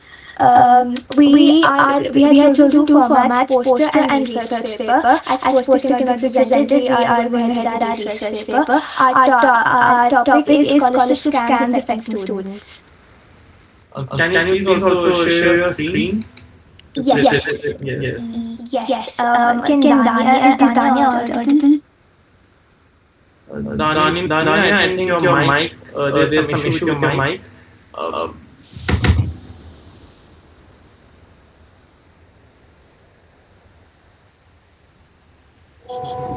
The screen is visible. So am I on now? Yes, Danya, you are. Okay, sir. Please go ahead. Let's start again. Okay.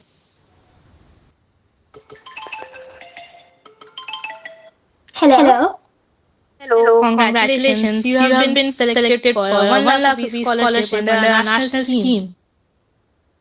Wait, seriously? I didn't even apply for this.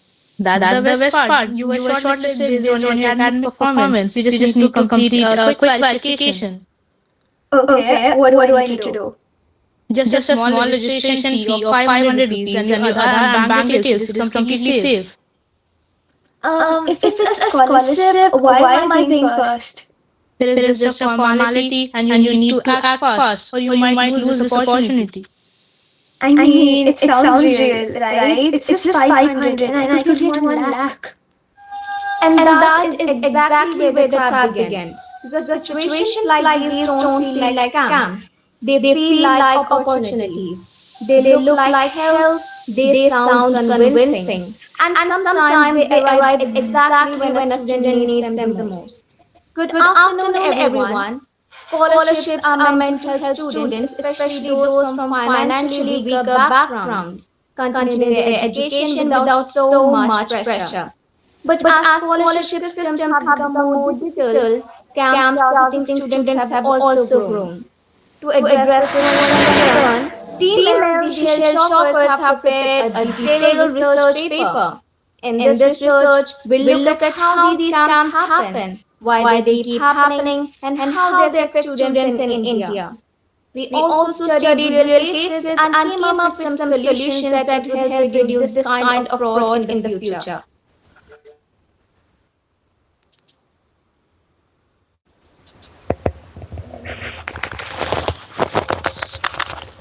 Scholarships are important because they make education more equal and accessible. In India, many students rely on them to cover tuition, books, and other expenses. Today, most scholarship systems are online, like the National Scholarship Portal, making the process easier. However, this also led to problems as fraudsters can create fake profiles and scam students.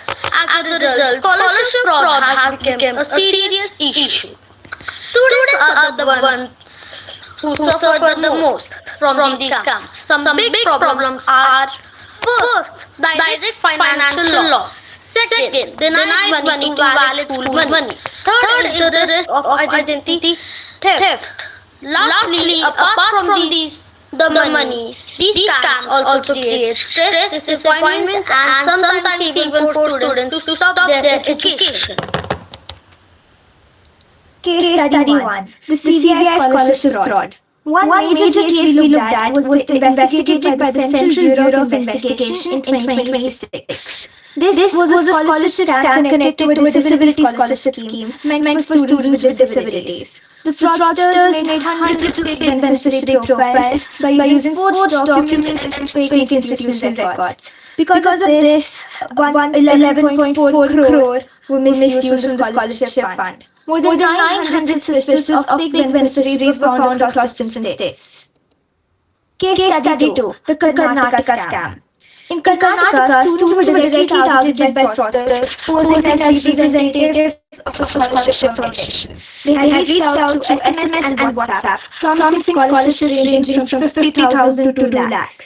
To process the application, students were asked to pay registration fees between 500 and 1,500 and submit personal documents. The scam was operated by using multiple fake identities and phone numbers to appear credible. Over 200 students paid and shared their details, after which the fraudsters disappeared without a trace. Both these case studies show how easily students can be trapped when they trust a message that sounds convincing and promising.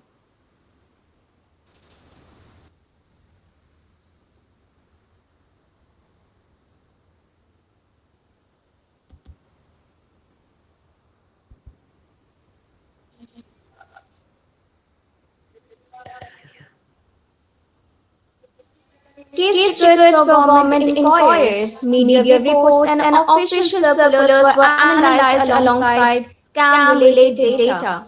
Sources like CBI files, news reports, and international guidance materials were compared to identify patterns in scholarship fraud.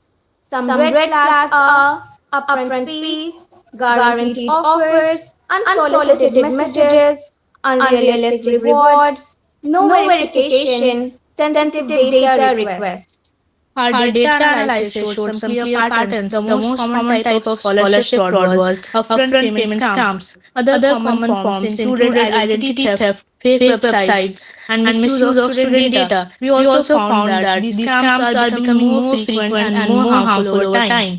From our research, we found four important things. First, weak verification system make fraud easier. Second, many of these scams are planned and organized. Third, vulnerable students are affected the most. And finally, low awareness still makes students easy targets. This shows that scholarship fraud is not just a cyber issue, it is also a social and educational issue.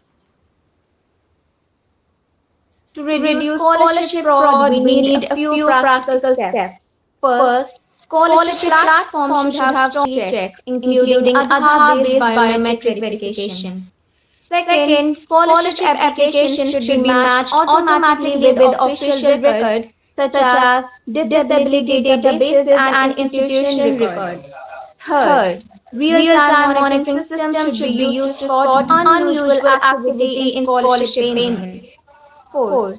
Colleges and institutions should inform students records every year so fake applications can be caught earlier. And finally, there should be more awareness campaigns and digital literacy programs so students can recognize fraud before falling for it. To conclude, scholarship scams are a serious threat to both students and education system. They cause financial loss, steal real opportunities, and break trust. To stop them, we need stronger verification, better monitoring, and greater student awareness. Scholarship should support students, not trap them. Thank you.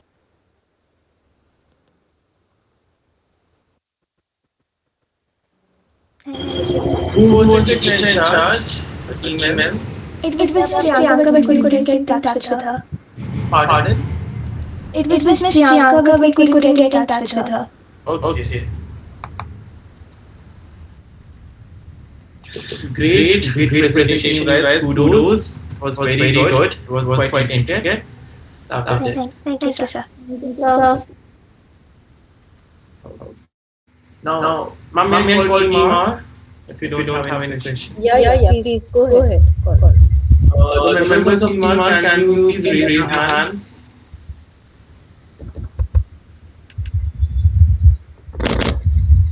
Just one question to the last team. You people have shown a picture of mobile phones and certain pictures and all. So Yes. did you find it out, or they were created, or? Actually, after this case was investigated of the Karnataka case, this was on an official website of NDTI, I guess. After they were arrested and all the resources they used to scam.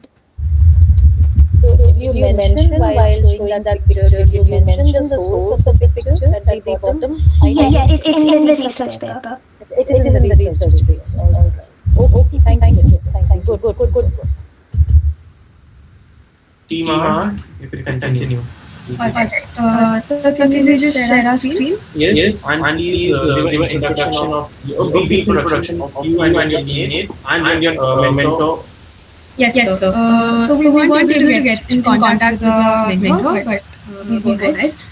Good afternoon, esteemed guests, teachers, and fellow participants. We, the Cyber Powerhouses, are honored to present our project. Our project is in the form of a PPT and is centered around scholarship frauds targeting students. We had six active members, out of which... Sorry to interrupt, Nitya. And all the members of the team are just, switch on their videos. Yes. Apart from your presenting, I think it will be difficult for you or the other members.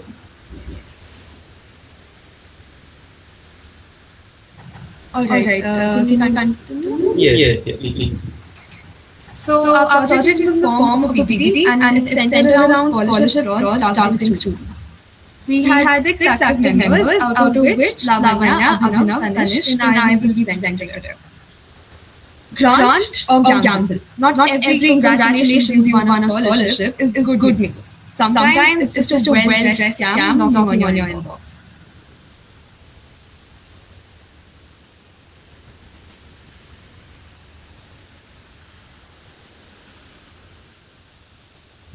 All three of you must be from different states, right? Yes, ma'am. Which all states? Collaborating? I'm from Haryana, Faridabad, and Abhinav is from Odisha, and Lavanya is from Ranchi, and Tanish is also from Faridabad.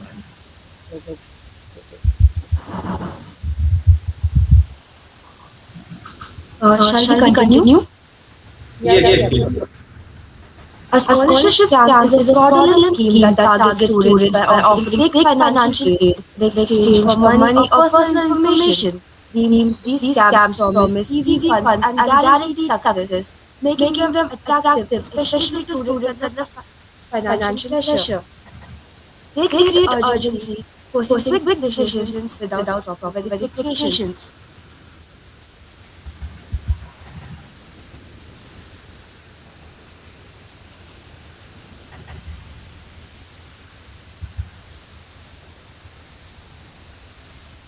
Can we move on to the next slide, please?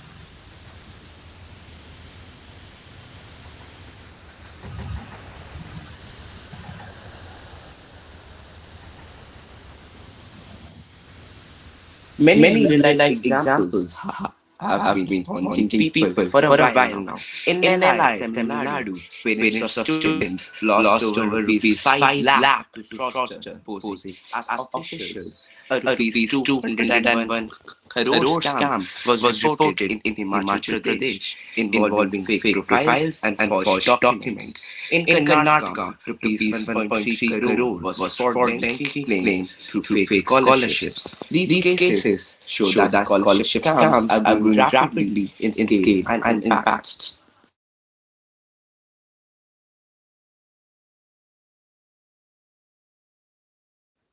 This infographic shows that 45% of scholarship scams revolve around upfront fees, making them the most dangerous because they directly expel students' financial stress. Another 20% involve false promises of guaranteed awards, which lure victims with unrealistic certainty. Phishing and identity theft account for 15%, showing how scammers are shifting toward long-term data exploitation. Meanwhile, unsolicited offers make up 12% and other methods cover 8%. This number highlights that while money loss is the biggest immediate risk, the growing focus on stealing personal data is equally alarming, as it allows fraudsters to target students more precisely in the future.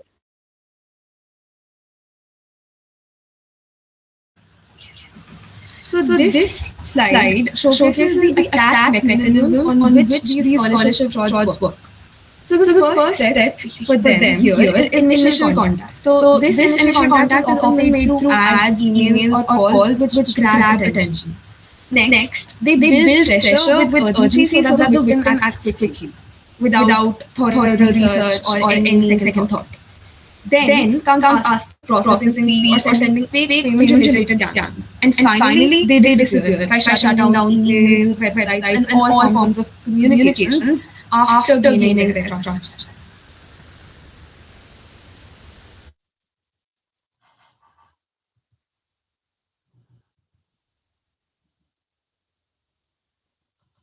AI is now helping fight these scams. Tools use natural language processing can detect suspicious messages by identifying urgency and unrealistic claims. Advanced systems can also detect deepfakes through facial and voice inconsistencies.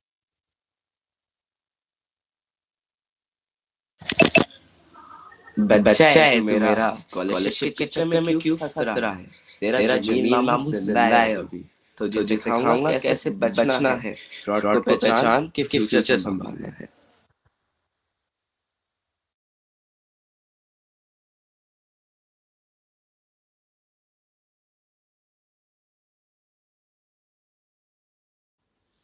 There are three simple ways to stay safe. First, never pay for a scholarship, however small the amount is. Free money should not cost you. Avoid unsolicited offers guarantees. Always verify the organization's details. Awareness is always the best defense. The Indian government has taken several strong steps to counter scholarship fraud.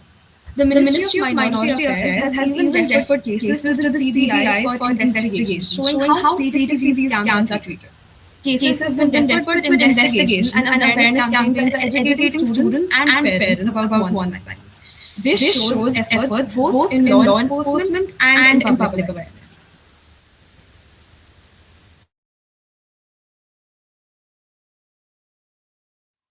In conclusion, scholarship fraud is a calculated attack on students' financial concerns. These scams have evolved into large-scale threats, targeting both money and personal data.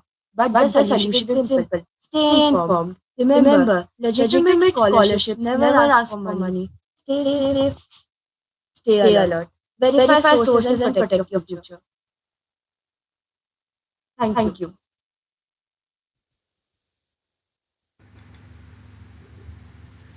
Yeah, it was a great presentation.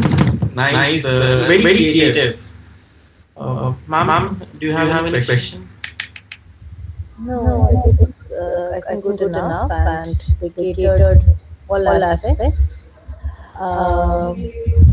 But just one small thing. You were talking about the internship and all, and links of the areas where we're talking about legitimate Suppose you receive a message from somewhere through your mail.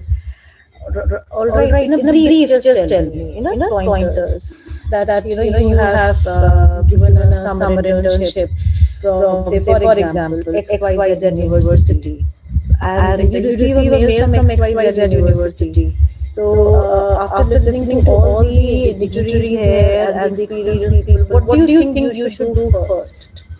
And yeah. The first course of action should obviously be trying to verify the mails. Like oftentimes what happens is they use certain small inconsistencies in the email address. And then if you go to the official website of whichever university they're posing as, you can find their official email address. And if that email is not from that particular address, then you can, be assured that is most likely not a legitimate message. And then there are other ways of contacting them as well. Like rather than clicking on the link, you can just go to that email address and then you can send them a follow-up email to confirm. And usually these cameras, they don't put in that much effort. If you're asking them for a follow-up, if you're asking them for details beforehand, then you will most likely not get stuck in a situation like that. All right. Dhanush wants to say something. No, ma'am. I was Okay, thank you. Ma'am, should I continue next team? Yes, please. It's team E. Can you please raise your hand?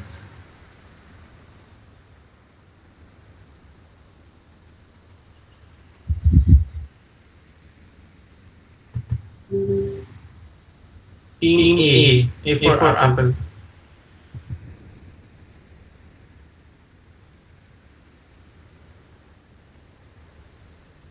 Okay. So can I start? Yes. Please begin with an introduction. And who was your teacher mentor? So our teacher mentor was Ravi sir. Ravi sir. He is here, right? Is Ravi sir? Yes, I'm also here. Yes. I'm here. A very good morning to all the teachers present here. I would like to first start with an introduction of my team. I'm from Team A, Cyber Sentinels. There were 11 members in our team, out of which only 6 of which unfortunately we communicate with only 6 people. Jay Kiran, Mokshit, Sarvatmika, myself Ushiki, Kian Bhatia, and Srishti Dhani. These are the 6 members who helped in making. And we will be presenting a research paper first. Could I just share my screen? Yes. And can also the team members join on your cameras? Switch on your cameras? So I'll be sharing the screen. Could my camera be off? Apart from Oshi. Thank you, sir.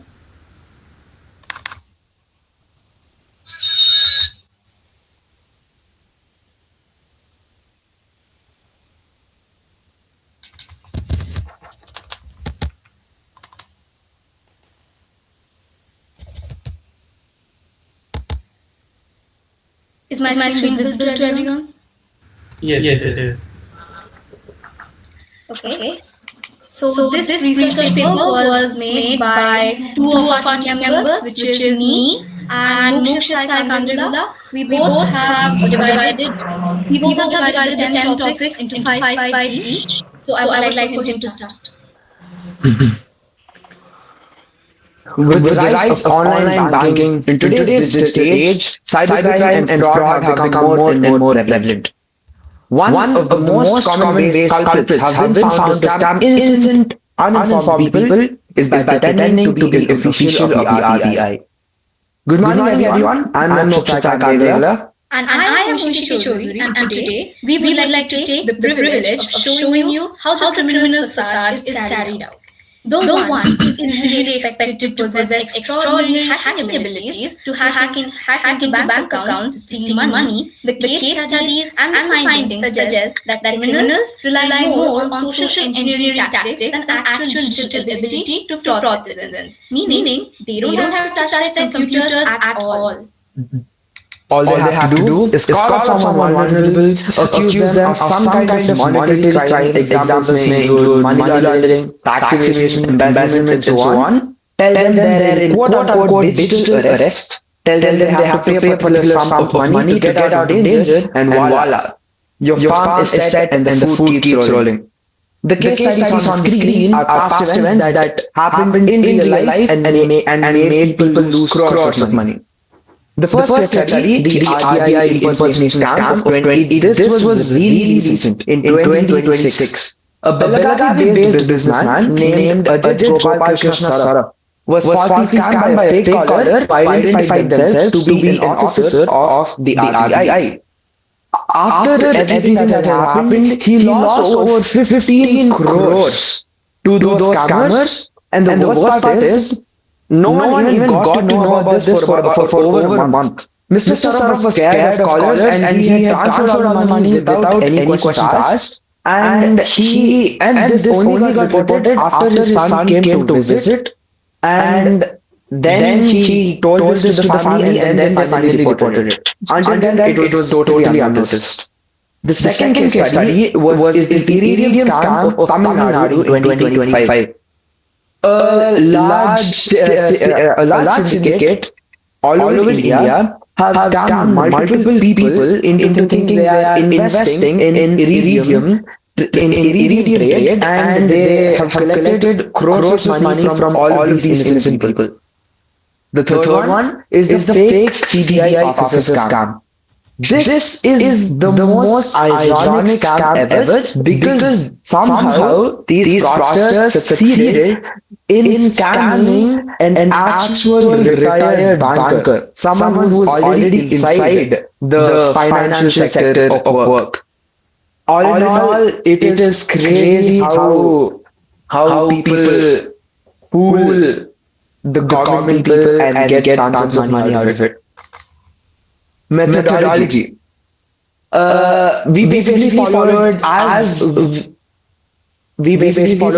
two main things. We did a lot of trend mapping and a lot of comparative analysis. Multiple websites were searched, multiple news articles were read through, and we wanted to include one thing. This study relies solely on publicly available information. So we didn't interview any people directly, so the actual figures may be a lot worse than what is presented here. Data analysis. The first table here shows how many incidents of cybercrime were reported in the financial years of 22, 23, 24, and 25, and how much money has been frauded by these criminals. As you can see, 2024 it peaked with over 1,000 crores of money that has been lost. The next table shows the amount of cybercrime incidents that were reported and the number of people that were caught, that were arrested in unique states. The next one is the more recent one from 2014 to 2024. This table, this chart, this bar graph shows how many people were arrested for their crimes from the years 2014 to 2024. Findings. The what? A massive value to volume gap has been predominantly present and it is still growing. As we noticed in the first graph, the number of cases have increased from 40,000 in 2022 to 60,000 in 2023, but the average amount that has been robbed from these people has tremendously increased. From the financial years 23 to 24, while the numbers have only nearly doubled, though only might be a strong word, the amount standard has grown upwards of 600%. The how. The most common way, as I mentioned earlier, fraudsters have scammed these people is not by hacking their bank accounts or getting their PIN codes and using them. It's simply by fooling them into thinking that they are officials from government organizations like the RBI or the CBI. As many people are uninformed, it is really simple to fool them into thinking that you are someone of power, and that is what many criminals have used to scam people of crores of money. The next one, the who. After comparing many cases, we have found a pattern. Mostly older people with tons of value, so old high value and low information people are usually targeted, And people of the ages 18 to 34, people who are currently in the working class, are also highly targeted. Moreover, we have noticed that people in states like Maharashtra, Karnataka, and Tamil Nadu with high-tech cities like Chennai and Bangalore and Mumbai are highly targeted because these places have abundance of people with a lot of money and very low knowledge about cybercrimes. That's it about the findings. After multiple instances of the trend mapping and comparative analysis, we have presented the solutions to this ridiculous problem. We have proposed 5 solutions here to reduce and prevent fake RBI frauds. First step being increasing the awareness. Individuals must be more aware of what is happening around so that they do not fall into these scams. Next, use of strong security measures. We have included a few steps that banks can take to prevent these scams from happening. Third, verify information. We have included the points that one person should follow. They should not immediately jump to any conclusions or follow whatever is being told on the phone. They should verify it from a trusted website or source. Then, the quick reporting of fraud. If you have been a victim of the fraud that has already happened, do not delay in reporting. Reporting the crime at earliest will help you recover the loss of money. And finally, strong government action. We have included a few steps that authorities could take, like enforcing strict laws and in final, I'd like to sum it up that the solution is simple but powerful. Awareness, presence of mind, and verification is the best protection against fake RBI frauds. As responsible digital citizens, it is not only important to protect ourselves, but also to spread awareness to those who need as informed. Because in today's world, cyber safety is not just an individual responsibility, it is a collective one. And ultimately, the fight against cybercrime is not just about technology, but about how aware, alert, and informed we choose to be. Finally, I would also like to say that I'm extremely grateful to have a team member like Surakshit, whose support, creativity, and constant cooperation made the entire process much smoother and more enjoyable. Likewise, having Shita as my partner made the paper a lot more easier, less boring, and fun. I'm really grateful for his support, ideas, and constant cooperation throughout. We really worked pretty well as a team. Thank you for your time, everyone. This is Mokshita Kandila. And this is Surakshit Chaudhary. Signing off. Great. Wonderful. Acha, just tell me one thing. Good. I mean, your research was very nice and it's very nicely done. Since we're talking about financial aspect of cybercrime, because that's one of the major things, but why you did not take the children angle in this, which means if children, we are talking about these days, how children are vulnerable, and then somehow involving that wrong, and then indirectly blackmailing. Well, ma'am, that is actually a great point. We actually wanted to include that, but ultimately our agenda for the entire research paper is about how people tend to impersonate the RBI or the CBI or any governmental body for that matter. And these are usually done not to get information from children, they are usually done for financial frauds, and they are usually concentrated on adults or older citizens. So we thought ultimately, yes, including children would be a great thing, but ultimately it would deviate from the main point of the research paper, and we didn't want that. So though including how children are getting more and more vulnerable to cybercrime would be a really good thing, we didn't want to do that because that would ultimately deviate from the main point, and that wouldn't put forward a good message. All right, I agree. Kian wants to say something? You do formats, and this was one of two formats. We also have PPT, which we like to present.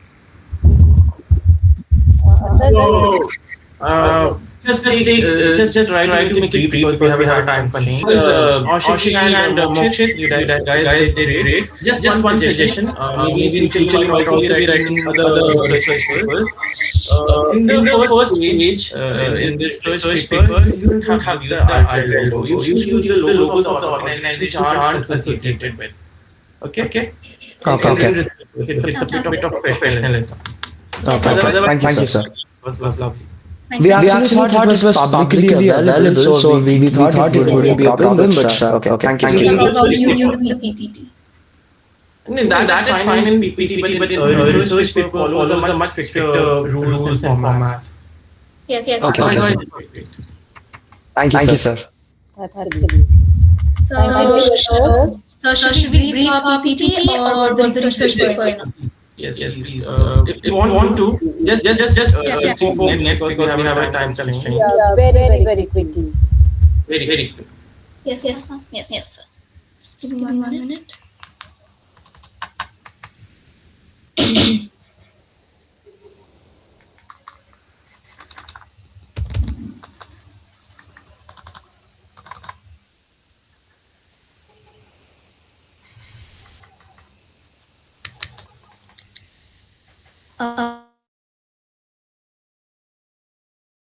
Who was looking after this PPT. She is the main person who has actually built this. But due to some technical issues from today morning, we couldn't get hold of her. We couldn't contact her at all. I could only establish contact with her like a few minutes before our presentation started. So she was not able to present it, but she has contributed a lot to this.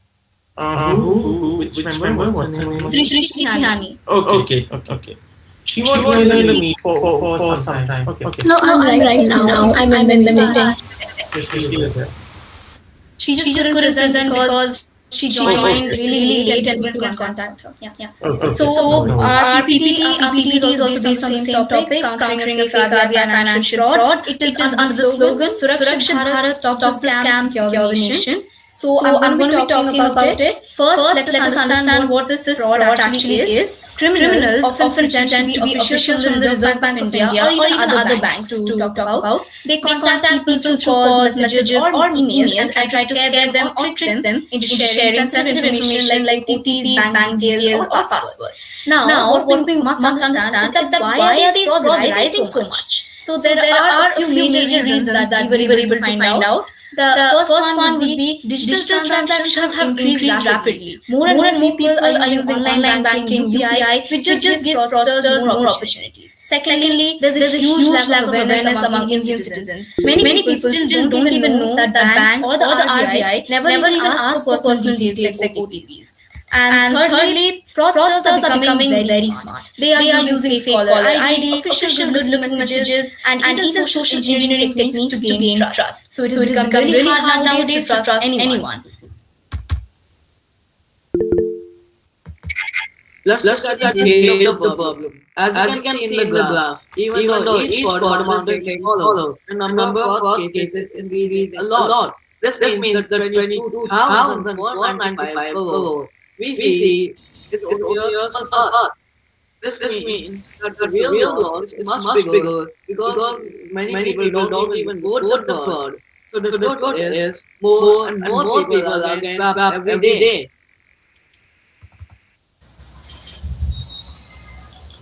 Fraudsters does not only use technology, but they also use their psychological techniques and social engineering to track their targets. They first set their targets, then trigger the sense of fear in them, gather private information, steal money. Let's look into a case of a retired bank cashier, as we also mentioned in our research paper. He was called by fraudsters posing higher officials, sent message on frag notice, and cashier lost 23 lakhs to them. What we learned that we must not fear of messages we receive, and then only can be safe. Let's see how scams work. Fraudsters pretend to be from RBI because people trust it. They create urgency and authority, which together want to fear. So you don't think, you just act. They may do one or more of the following: call you or send messages, share fake links of websites, promise lottery winnings or easy money, ask for KYC, OTP, or card details. Sometimes they ask for a small fee first to gain your trust. Then keep scamming you again and again.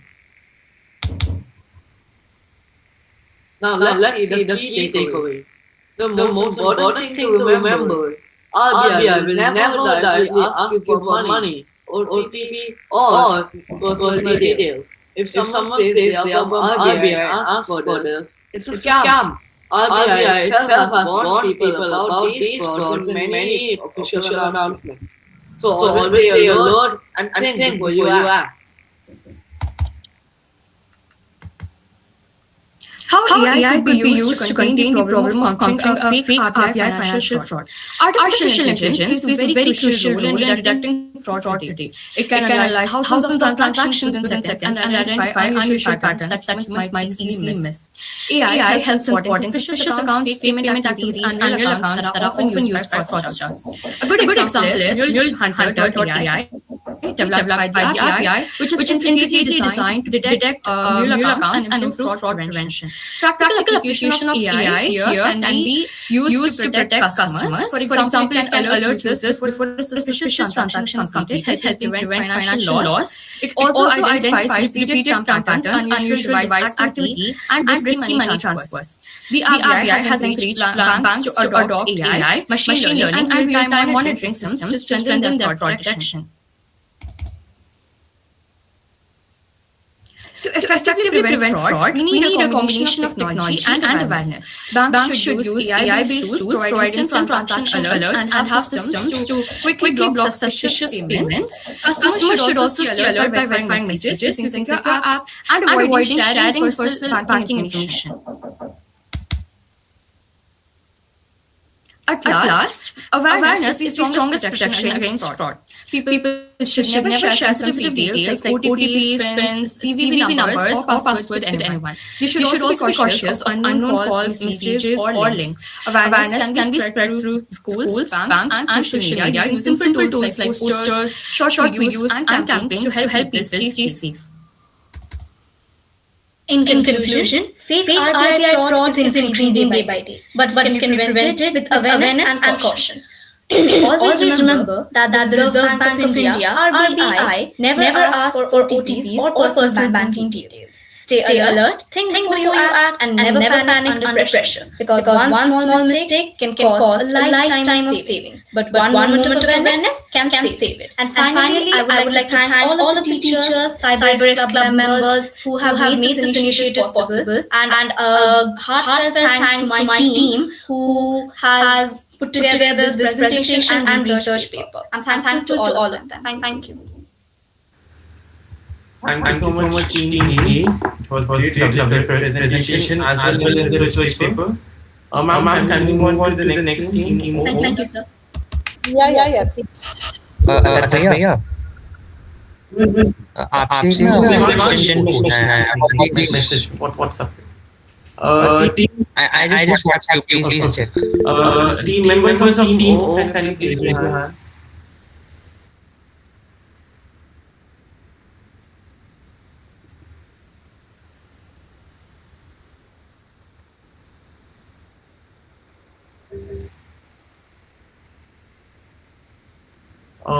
Yes, Team O, can you please turn on your cameras and start with an introduction? Who was your teacher, mentor? Mr. Devendra sir. Is he here? I don't think so. Okay. Please start your introduction. Our topic was digital arrest and law enforcement impersonation. Before I begin, I would like my team members to introduce themselves. Hi, I'm Devyanshi. Hi, I'm Ron.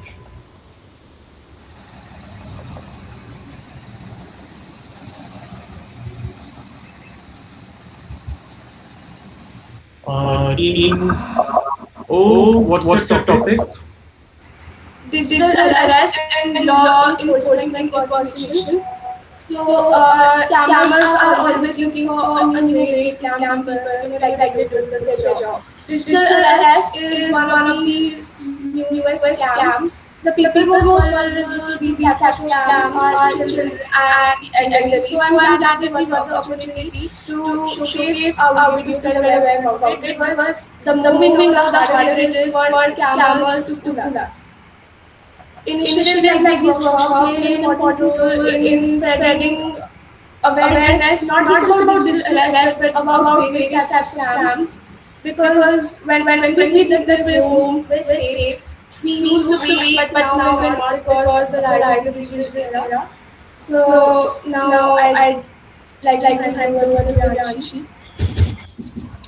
In today's world, crime has shifted into the digital space where scammers use fears and urgency to manipulate people. As seen in digital arrest scams, these situations are designed to make individuals react quickly without thinking or verifying the truth. Ultimately, staying safe in the digital world depends on how alert, informed, and mindful we are, and how carefully we respond before taking any action.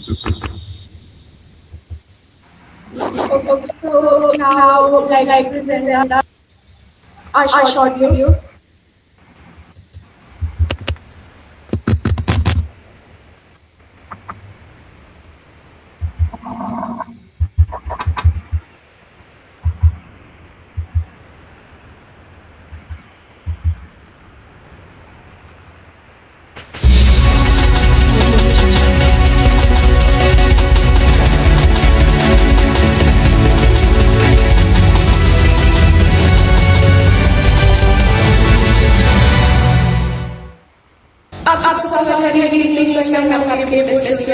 आज मैं बात करने जा रही हूँ एक ऐसे crime की जो दिखने से महसूस होता है।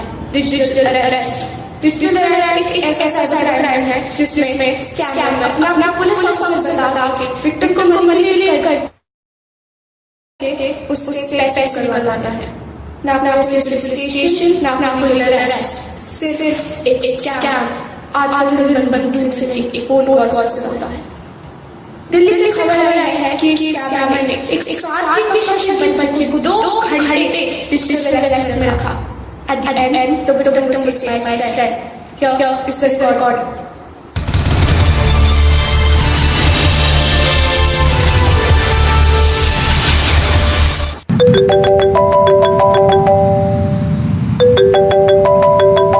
हेलो, उस बच्चे ने बिना सोचे समझे कॉल उठा लिया।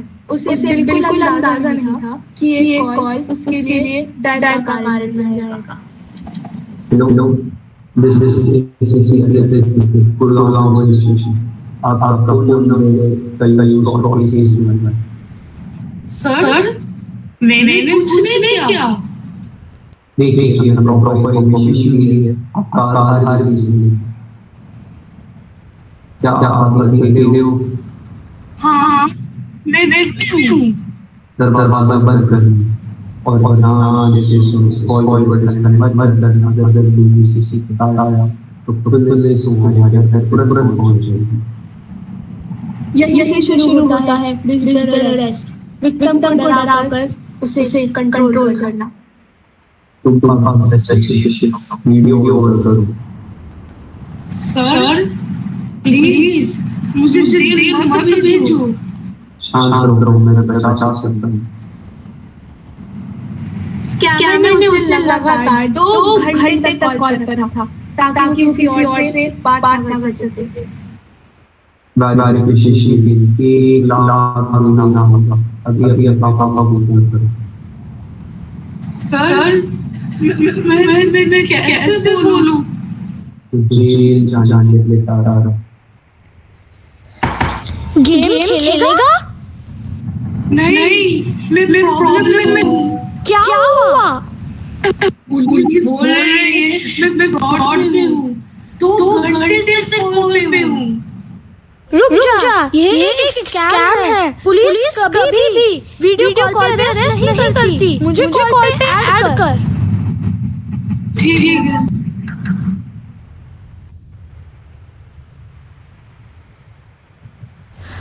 अपनी आईडी दिखाइए। कौन से पुलिस स्टेशन से हैं आप? हम आपको अभी साइबर क्राइम पोर्टल पे रिपोर्ट करते हैं।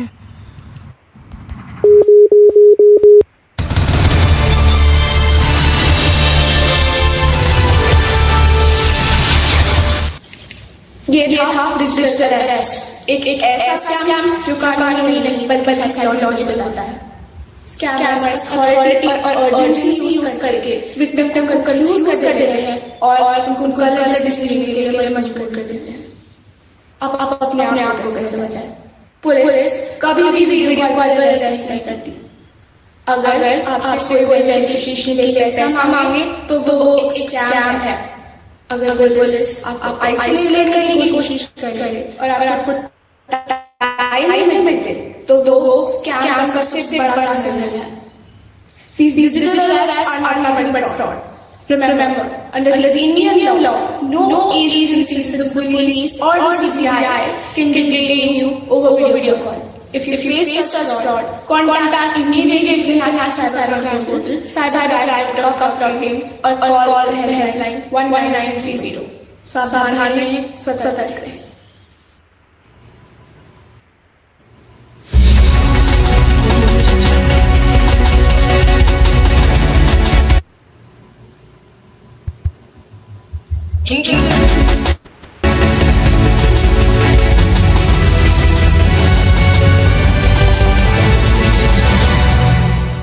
In conclusion, digital arrest is a myth. It's not a law. Just a psychological trap to exploit our fear. Real agencies like police or CBI will never interrogate you via video call or demand money to clear your name. If you get such a call, do not panic. Just dial 1930. Our awareness is our best defense. Know your rights and no scammer can hold you captive through a screen. Thank you and stay safe. Very impressive. Thank you. I was also and so nicely, they presented. Isn't it that very nicely in a proper flow? Very good. Keep up. Keep it up. And that is the kind of awareness that you also need to spread in your own school, in these schools which are near you, by initiating these kind of programs. Because see, it's such a powerful thing. When you're going to show these kind of videos to your people around you, obviously you're going to spread awareness, and that's what we need. That's a very simple and effective way to spread cyber awareness. Wonderful, bravo. Thank you. Thank you, ma'am. Ma'am, should I call the next team? Team G, please raise your hand.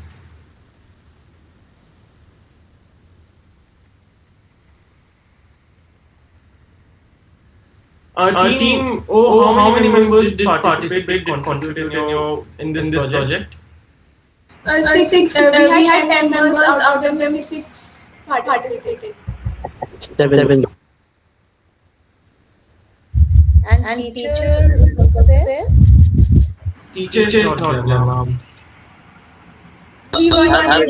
I'm also here.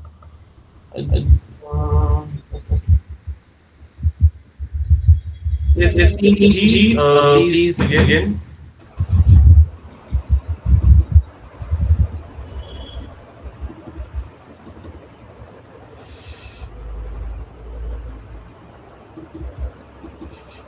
Please start an introduction. Yes. Good morning, respected chief teachers and friends. Today we, group number 5, Nexus Nights, would like to present our presentation on the topic Scholarship Frauds Targeting Students. The contributing members are Nitin Priyadarshi, Bhavjot Singh, Anurjeet Sandhu, Anusha Prasad, Samya Sharma, and Shivam Raj. Firstly, what really are scholarship frauds targeting students? It is when someone lies about giving you a scholarship and instead asks you to pay a fee, steals your personal details, or tricks you into giving bank information. For example, congratulations. You've been selected for a rupees 50,000 scholarship. Pay rupees 1,000 to claim it. This is a scam, a scholarship fraud scam for which we all need to be aware of. Now, I would like to pass it over to Mithil. So let's explore a bit the problems that are caused by these scholarship scams. So due to this scam, there has been a rise in fake scholarship websites, phishing emails, and scam applications. And by this, the fraudsters or the scammers try to impersonate a trusted institution and try to steal like the personal information of young students. And later, this is also used to obtain financial data or even financial to obtain money from them. And due to this, there has many problems that have been faced by students, and this is mostly caused due to low awareness and the lack of digital awareness among children. And there is currently no dependable centralized verification system to avoid such scams or problems. And that is why we need to have real-time observation tools which are currently limited, and due to this, scam is quite prevalent without any solutions, without any current solutions to it. So to protect people from financial loss, identity theft, and academic disruption, there is the need for a cybersecurity solution to detect scams, verify authenticity, and protect students. And that's all about the problem.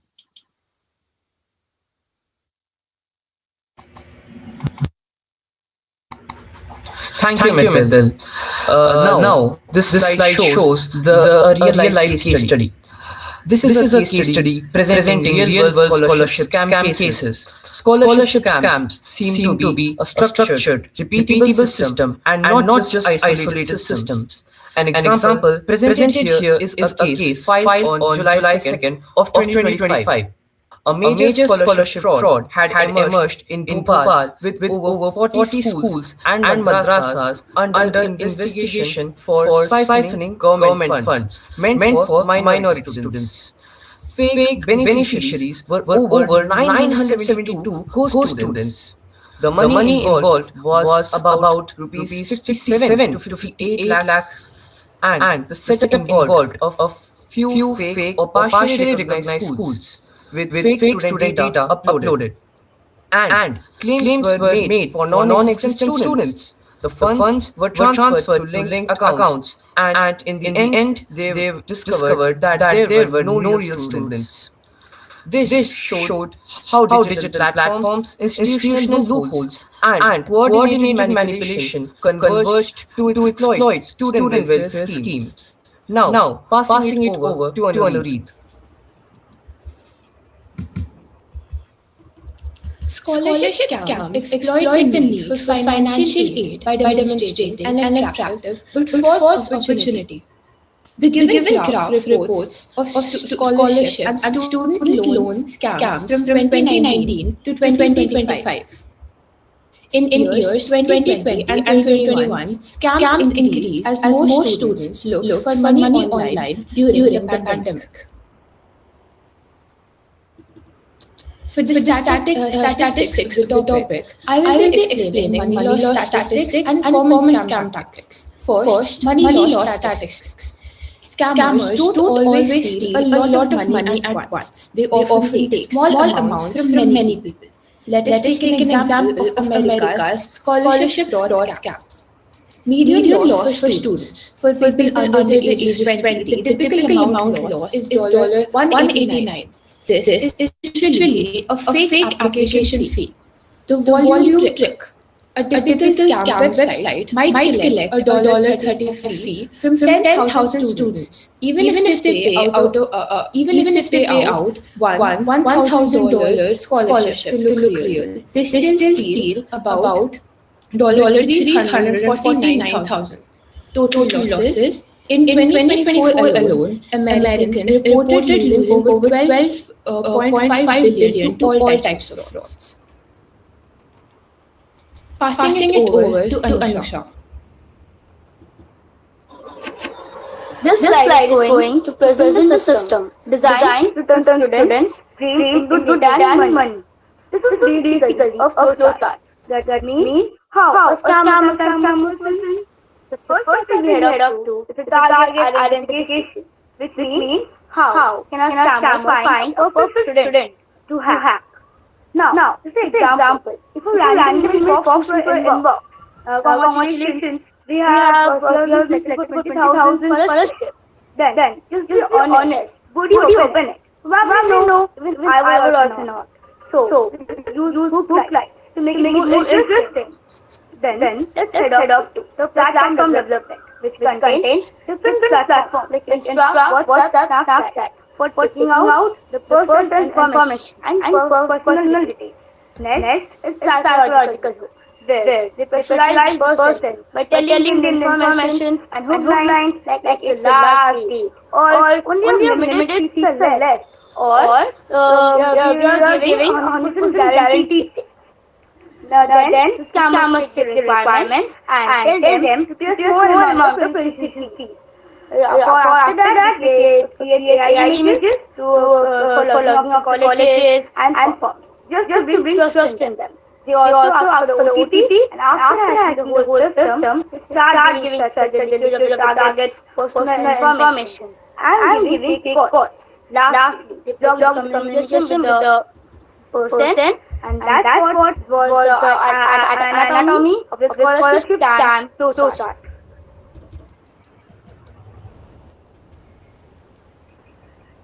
This slide will be representing the scammer's point of view. This means the intention of the scammers themselves. Basically, the scammers are not really human, but marketers. I think so that this will almost answer every question about the scammer's mind. Here is the fraud triangle, which is emphasizing opportunity. First, they will find a student who is not aware of this scam or crime, and start chatting or connecting with them. And spend that the identities and details. Do you know why do they do this? They just does this because of the pressure of the money to get financially rich. Also doing this have low chance of getting caught and high chance of getting more benefits. On the other hand, it will not harm anyone in real life, but only virtual. In short, the conclusion of the whole slide is write the information business and use AI to create scholarship templates. They have conversation students and parents just to get trust. Following this, they force them to pay money and share their data. The scammers get fed, expose their personal details after getting the money in the bank account. And after that, they block the number and disappear. Here, I have tried scammer's mind and expressed them as marketers as we use social media. Thank you. Now passing over to Samya. While scholarship frauds are actually increasing, artificial intelligence can act as a powerful defense system to protect students and a digital watchdog that actually scan the internet to identify suspicious scholarship websites and fraudulent payment requests. It can detect phishing emails and fake offers by analyzing language patterns, suspicious links, and sender authenticity. First, AI can perform identity verification by scanning the internet and analyzing websites for suspicious payment requests, copy content, or unusual domain details. Second, AI can identify scams by detecting phishing emails or fake scholarship offers. It analyzes language patterns, suspicious links, and sender authenticity to flag potential fraud. Third, AI systems can continuously monitor scholarship portals and social media, automatically flagging suspicious links or unverified providers. AI can also verify scholarship organizations by cross-checking them with official databases and government records to confirm if they are actually genuine. In simple terms, AI doesn't just react to scams. It actually prevents them before they happen. I now pass on to Mittal. As we have come across multiple scams related to scholarship and all, we now know how harmful they are and how can they affect normal people, students. Let's know some of the prevention tips, some of the methods to stay safe from these. So at the end of the day, the goal of these is to ensure safe access to general scholarships and protect students from cyber fraud. So before someone accesses a scholarship website or when a student is attracted towards a huge scholarship opportunity, they must verify that if the website is official and is trusted. Now, many times it is easy for scammers to intimate official websites and like students who know about it. So as a solution, students can verify multiple websites of the same organization as genuine scholarships have multiple advertisements or multiple declarations in different official websites. Along with that, students should avoid clicking on suspicious links or uninvited emails and should never share sensitive personal or financial information unnecessarily. While in registering for a scholarship, we must have a bit of a common sense and we must verify the information it is asking, like if it is really relevant with the scholarship or not. And along with that, AI-based fraud detection systems for identifying the fake portals are a great way to find a solution to our problem. Like AI has the ability to scan multiple websites and check if they are really legitimate or not, and that is what helps a lot. And there is need to develop a centralized platform to verify approved scholarships that must be regulated by some specific organization. And there is a need to run awareness programs to improve digital literacy among students and to ensure that they are aware before they apply for scholarship or something like that. This should also be contributed by enabling reporting systems for protection against frauds. Like there should be specific people working for it, and there should be a specific department that solves this issue. If anyone has felt the problem, they can easily find a solution and can get help that needed. And that is all I would like to say. Thank you, Mithil. Now, this slide shows the awareness plans. Awareness plans are important to protect ourselves and make the others understand about the emerging threats arising day by day. To understand how to protect ourselves, we need to verify the sources before clicking on it and use caution with technology. If something occurs, we should report fraud to the cybercrime portal or by calling up 1930. Students who think they do not know what fraud in education is and those who have little knowledge of it account for 52% of respondents to these scams. Only 11% of respondents declare being familiar with the phenomenon and 14% of them reported being quite familiar with it. The signs to be seen for our upfront fee, guaranteed money, and high pressure tactics. Now, this presentation will be continued by Shivam. As we know, scholarship frauds are a growing threat that target students and their financial needs. Staying aware, verifying sources, and avoiding sharing personal details are key to staying safe. Proper awareness and strict actions against such frauds and reducing the genuine opportunities that are for deserving students. As government, schools, and organizations must take responsibility by spreading awareness and implementing strict cyber laws to punishable offenders, students should never share personal or banking details without proper authentication and should report suspicious activities immediately. In the digital world, being informed and cautious is more important than being ambitious. These were the references which we took. And these are the credits along with. How many members contributed in total? 6 members contributed in total. Okay, great picture, guys. Very nice. I want to add something at the end. Yes. Lastly, I would like to thank Sarika ma'am and the whole CyberX team for carrying out such a wonderful event. It was a great experience to know different people in the past 3 days. Thank you. Thank you so much.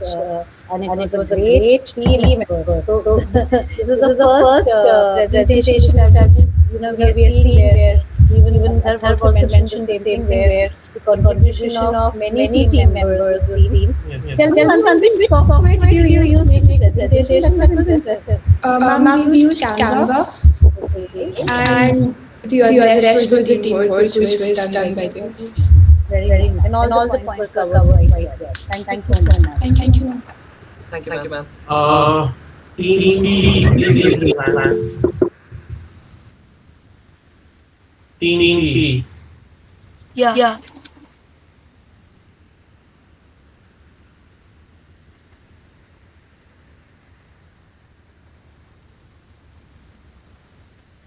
Yes. Please start. Should I present the research paper? Yes, please start. First, start with the introduction. Introduce the topic, your mentor, your team members. So we, me, Azharva, Aditya, and Sharad. Also, please turn on your cameras. Turn on your cameras.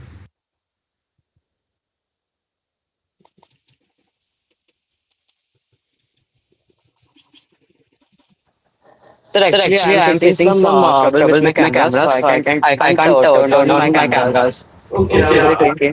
Others. Yes, sir. I'm also facing some problem with my camera. Okay, and Athan. Same here, sir. Okay, no worries. Continue. Good afternoon. Our team CyberCorp has written a research paper and made posts on the topic of cyber warfare and misinformation campaign.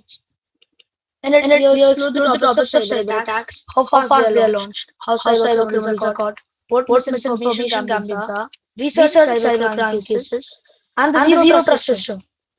We've also made two social media posts encouraging cyber safety in the cyber world and informing individuals on the concept of cyber warfare. Due to the modernization of the world, cyber warfare has become more viable for cyber criminals to use. Misinformation campaigns are mass schemes where AI swarm bots post misinformation online. So essentially lying on a and manipulation on a large scale, which generates false public opinion. Now on to Umang, who will explain what cyber attacks are in great detail. Also, are you guys presenting the screen? Presenting the research paper? I'll just quickly present it. Yes.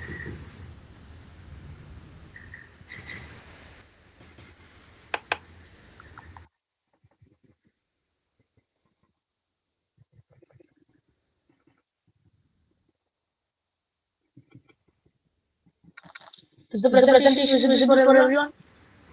Yes. Please continue. So now, the main core of cyber warfare in today's modern world is cyber attacks. But what are cyber attacks? In a nutshell, cyber attacks are just attempts which are intended to do harm or steal, damage or access data of systems and networks. There are various types of cyber attacks ranging from phishing to malware attacks. These attacks are often intended to steal data from the user, so which can be later used to sell in the black market or blackmail the user. And cyber attacks are not just limited to a small group of individuals or a single person. They can damage the whole work. For some examples of major cyber attacks also include the WannaCry ransomware attack and the Yahoo breach.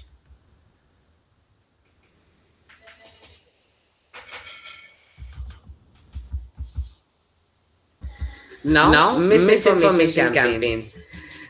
There are a lot of misinformation campaigns nowadays. You must have seen the latest misinformation campaign was that 500 rupees notes are getting banned in India. These campaigns are not true. They are just intended to cause panic and cause disturbance in the system.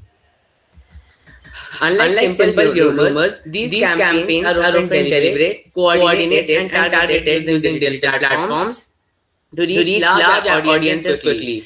They are aimed intentionally to cause panic amongst people. These rumors are sometimes so dangerous that it can cause global disruption. A major review of 150 plus studies between 2014 to 2024 found that misinformation spreads up to 6 times faster than accurate information. And emotional content and algorithms play a huge role.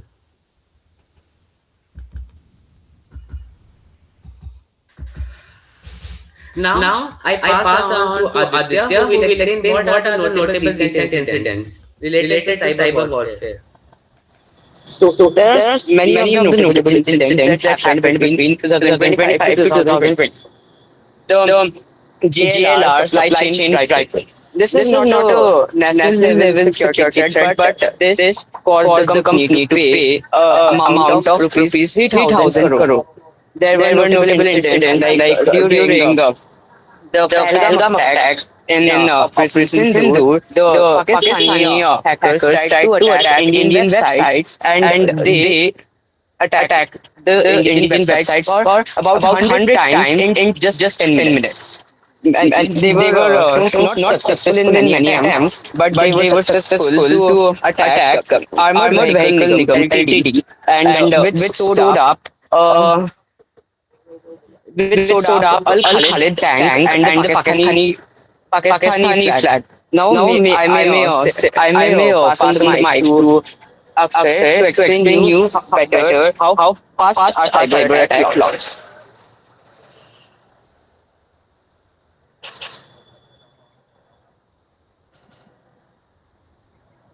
Cyber warfare has essentially evolved from a manual time-consuming process into an AI-driven race. These AIs can be used to find issues in software before the creators have even acknowledged their existence.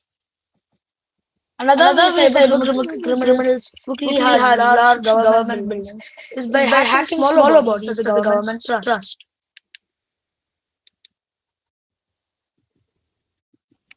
Cyber criminals are quite difficult to catch, as they often use various methods like proxy chaining or even just using others' devices to actually attack. Most cybersecurity experts use digital forensics to catch attackers to analyze a variety of patterns, like when the hack occurred. Cybersecurity experts use the cyber criminals' smallest errors to trace who they are. Now about the zero trust system. Since cyber warfare is so hard to track or trace, modern cybersecurity systems have shifted to the zero trust system, where a user has to constantly verify that they are not a cyber criminal. Now moving on to Himang, who would like to clarify some concerns and ethical questions. Now, the issue of cyber warfare and misinformation is giving rise to a number of concerns and ethical dilemmas in the contemporary digital age. Firstly, there are no clear international laws or policies on the use of AI in cyber warfare, and like modern wars have rules that no soldier can attack a medic or can't target civilian infrastructure. But in the new modern of cyber warfare, there are no such rules.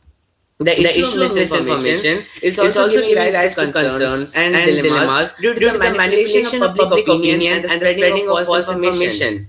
During the COVID-19 pandemic, the World Health Organization described the issue of misinformation as an infodemic, in which false information was spreading rapidly and giving rise to concerns and ethical dilemmas.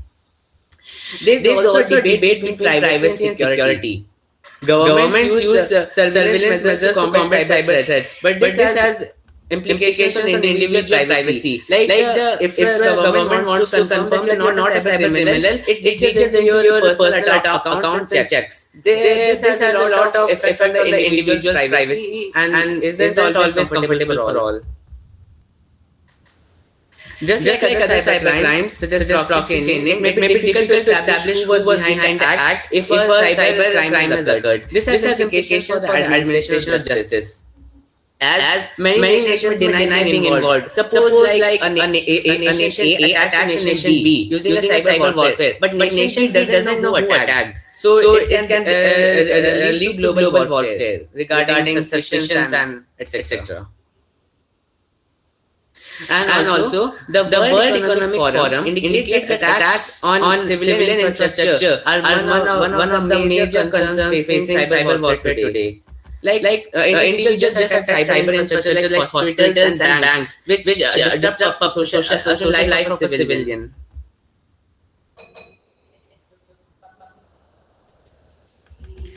Now, methodology. The research for this research paper was done by the analysis of digital warfare and platforms such as World Organization, UNESCO, UN, certain, etc. Statistical analysis. We analyze data regarding the increase in misinformation campaigns and the cyber crimes as displayed in the pictures above.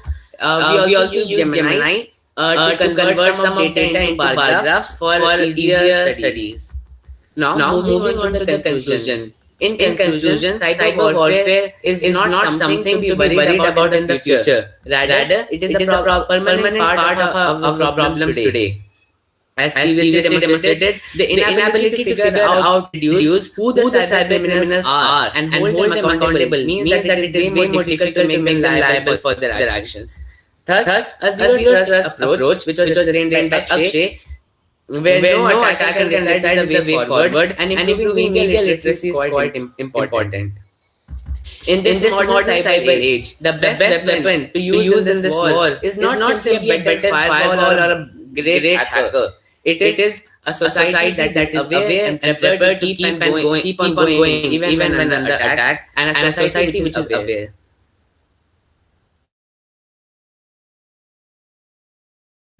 Thank you all for listening to our research paper. And I also thank the CyberX team for organizing such a valuable session for our students. It greatly helps us recognize the importance of cyber warfare and allowed us to meet various dignitaries.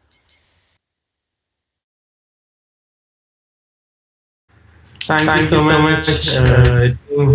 Right? Is Team D? Yes. Great research paper, nice topic. I want to ask something. Are you aware of the ongoing Iran-Israel war? Yes, sir. So, can you tell me how, on 28th Feb, Ayatollah Khamenei was killed in a US and Israeli forces. Can you tell me how was that trial conducted? They use cyber warfare technology, like they track the location using various means. What do you mean? Sir, they used traffic. Sir, they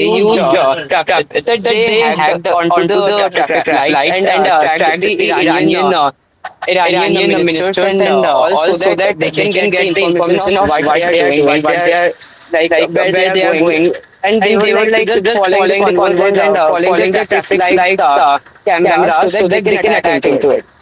Right. So they actually hacked the traffic cameras in Tehran, and they followed the movements of the senior government officials, the important people, and they didn't use using that information, that camera information that where Ayatollah Khamenei could or the other senior officials of Iran could be. So as you said that cyber crimes, cyber warfare is not something of the future. It's actually going on and ongoing in the present. And they're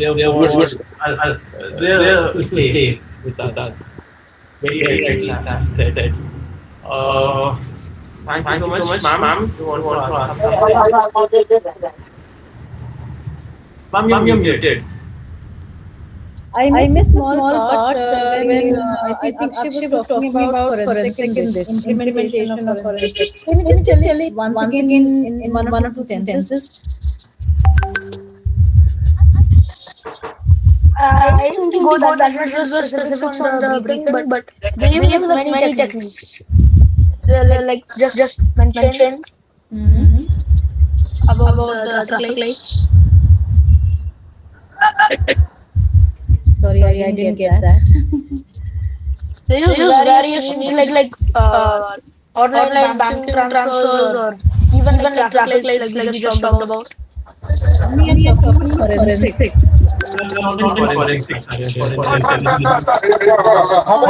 Sorry. They search for like history or like some. They just search for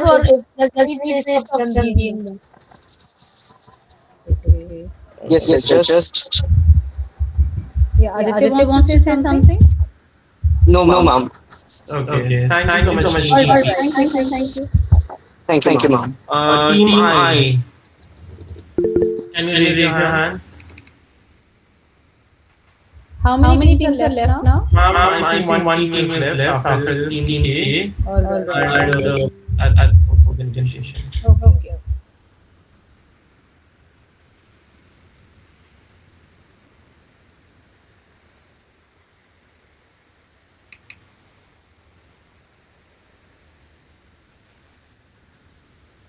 Yes, team I. Please introduce yourself. Please turn on your cameras. Introduce the topic. Teacher, mentor. Ma'am, you're muted. Suchi, ma'am. Okay, our team had created some presentation along with a short video. They had done a lot of work. They were busy in discussing about the things till midnight and early in the morning as well. Okay, so now it's for the start of the team presentation. Shall I start with it? Also introduce your team members and yourself. Yes, I'm going to do it. Yeah. Okay. Good morning, everyone. A warm greeting from the Firewall Knights, Team I. Our team consists of Charitha, Divyansh, Piyush, Devanshin, Prisha, Lisa, and myself, Bhani, under the guidance of our mentor, Suchi ma'am. You will hear us say a line in the video. Awareness is not an option anymore, it's necessary. Because today, crimes don't always happen in dark alleys. They happen in your living room, in your hands, on your phones. And the scariest part, they don't look like crimes at all. This was a combined effort of 7 people. We made the video with immense hard work and dedication, hoping that this small contribution adds to the larger cause, spreading awareness. So, hence to give a greater insight on this, we, the Firewall Knights, present you the topic behind the badge, the rise in digital arrest and law enforcement impersonation scams.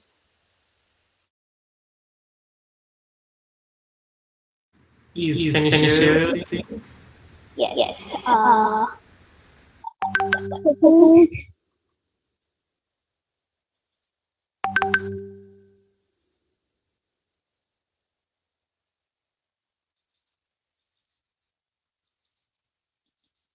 Yeah. Is my screen visible? Not yet. Now? No, not yet.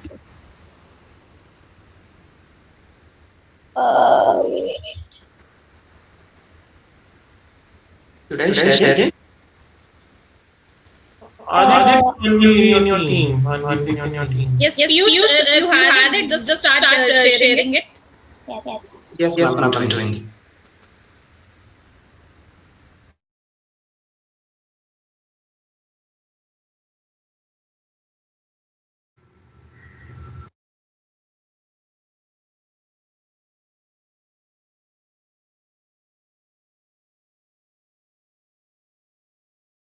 I can't hear it. Can't hear the video. I mean, if you want, I can also share it. Let me see. Do you want? My screen, is it visible? No, Bharat, it's not visible. Can some other member share it? But it is in my other Screen no. I thought the screen is visible, but the video audio is not. Yes, ma'am. The audio is not visible. Yeah, we can't hear anything with it.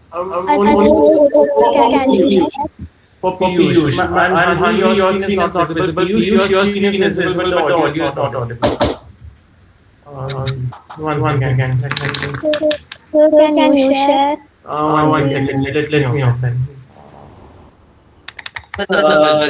Is my audio like audible in the video? No, Piyush, let me just see. Your team I, right?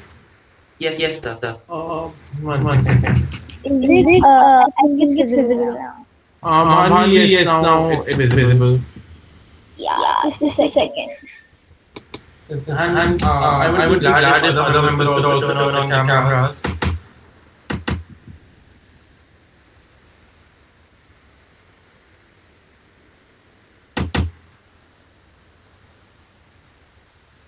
Please.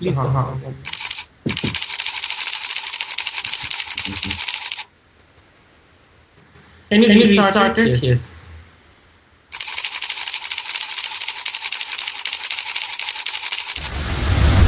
A very good morning to our honorable guests, respected judges and students. Behind the uniform, behind the badge, we are taught to trust authority. But what happens when that authority is completely fake? Today, we uncover a scam that doesn't just steal money, it uses fear to control people. We are Team Firewall Knights, and this isn't just a project for us. It's an effort to make people pause, think, and protect themselves in situations that feel real, but actually aren't. A digital arrest scam is not just a fraud, it is psychological manipulation. Scammers don't randomly ask for money, they build a story. They accuse you of serious crimes like money laundering, illegal accounts, and trap you in fear so you stop thinking logically. This scam works in layers. First, fear. You are told that you are in serious trouble. Second, authority. They sound official, confident, and convincing. And third, urgency. You are given no time to verify and no time to think. And in that moment, panic takes over logic. To better understand this, we have created a short, real-life inspired demonstration.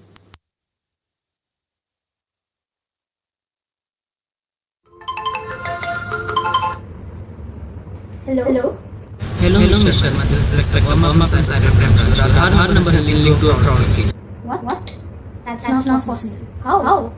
A bank account in your name is involved in money laundering. This is a serious offense under the Indian Penal Code. I did not access any account. Wait, which account are you talking about? Ma'am, I've already sent you the account number on your phone. Please check your messages. Okay. Can you just check?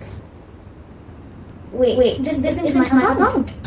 Ma'am, it is just under your name. You are now under digital arrest. Do not disconnect this call. If you don't cooperate immediately, legal action will be taken. No. I do not want any trouble. What do I do? Do not involve a third party. This is a confidential investigation by the Central Bureau of Investigation. To avoid arrest, transfer rupees 10 lakhs as a verification deposit. Once your name is clear, the money will be funded to you. 10 lakhs? Yes. Just click on the link to pay, or else legal action will be taken against you. Okay. I don't understand, but I'll do it. I sent it. Hello?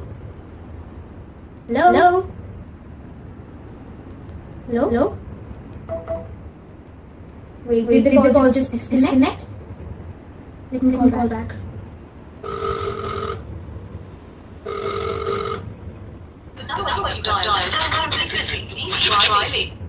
It's not connecting.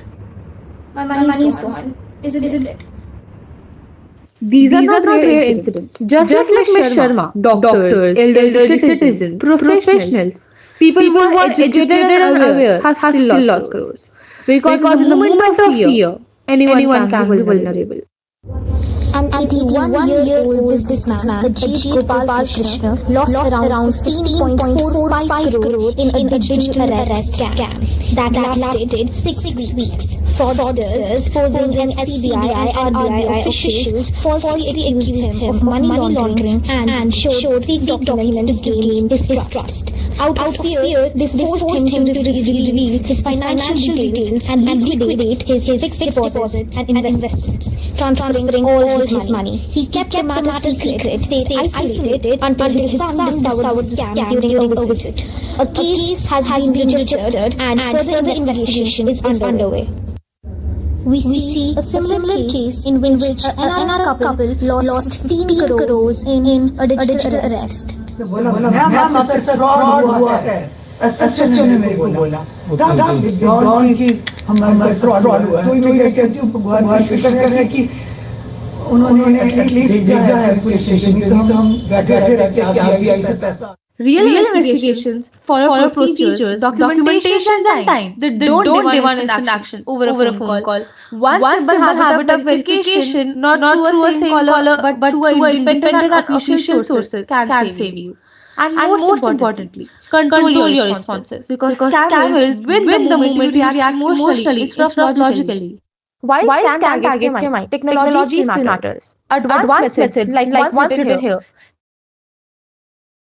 This creates an extra layer of defense in our increasingly connected world. The numbers are rising every year. According to data discussed in November 2025, over 3,000 crore has been siphoned off through digital scams. Awareness is no longer optional, it's necessary. Now we understand how to spot red flags in a scam call through a video. If you receive a call demanding payment in the name of digital arrest, always remember three things. Real police can never call you to demand money. The second is that there is no such term called digital arrest warrant. And the third is that no genuine authority can ever ask you money online, especially in the form of cryptocurrency, gift cards, and UPI. Stay aware and stay safe. This isn't about technology. It's about psychology. If you ever become a victim of these scams, report it immediately on www.cyber.gov.in or call Cyber Helpline on 1930. Remember, you are not alone. This project reflects the combined effort of our team from research and scripting to performance and editing, each role contributing to one shared goal, that is awareness. One moment of fear can cost a lifetime of savings. So the next time something feels urgent, pause, think, verify, and stay in control. Thank you. Great video, guys. My cyber team members, please take notes from Team O and my how to make a short video. Next time we'll make a video. And it was a great video. It was lovely. Very informative. I was personally really glad that we got this topic because the cases of digital arrest are alarmingly increasing day by day.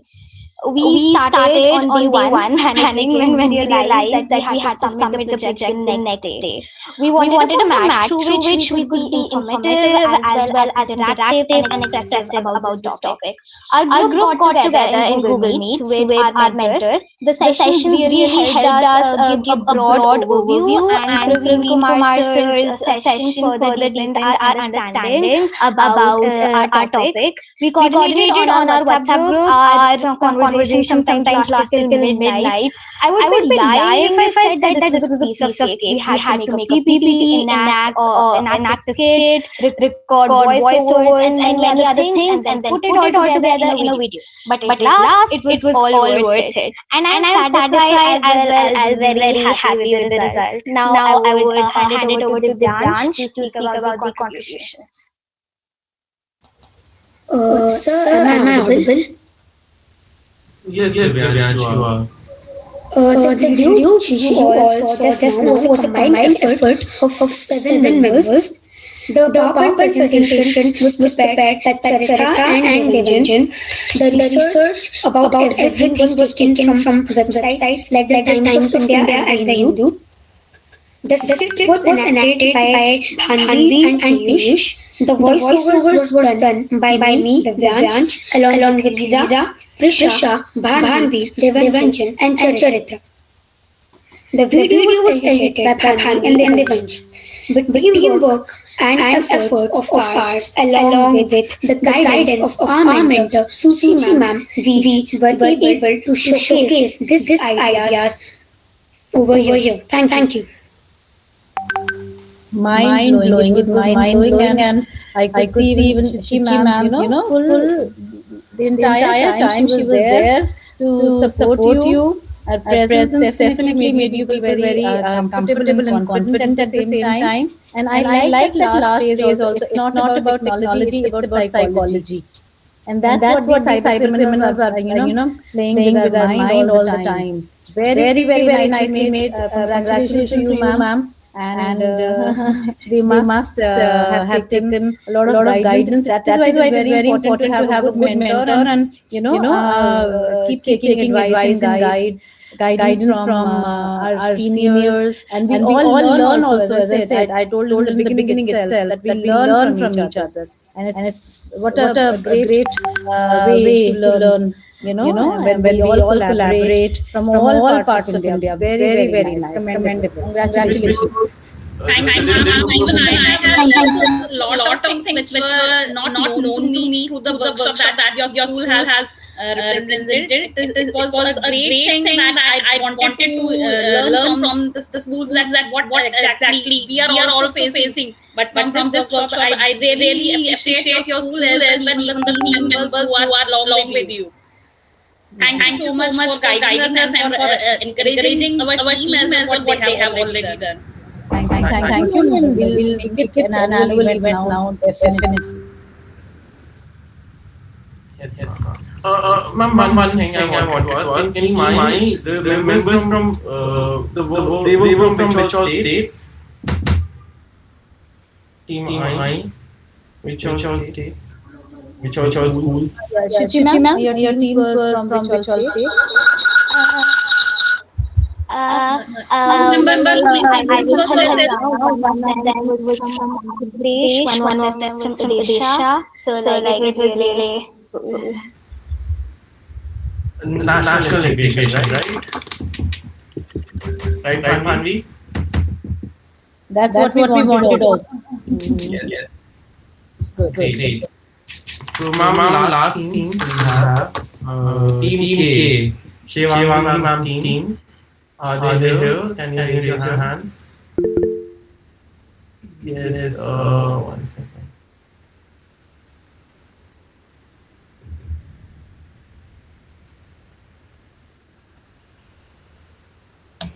We are doing Team K now, right? Right. Last team K. Okay. Sorry. One second. One second. Sorry to the rest of the teams and all the other participants didn't get a chance present their projects, but don't be disheartened. You will be marked, you will be evaluated, and you have, of course, because this presentation was only for 5 points and the total judgment will be out of 50. So don't be disheartened. All the projects which we got were great. Team K, please continue.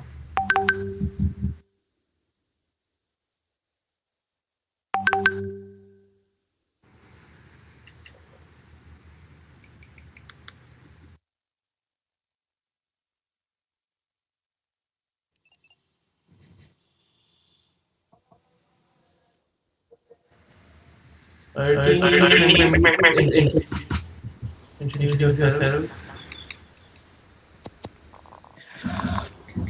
Good afternoon, everyone. We are Team Cyber Creepers. I'm Harshita Negi, joined by Arshit, Aruba, Anaya, and Parth. Our team member Shivangi ma'am helps us a lot contributing through our whole project. Thank you, ma'am, for giving us hopes. Today we are short-stated and preventive measures to be taken in 20 animated video on the topic counter a fake RBI financial fraud.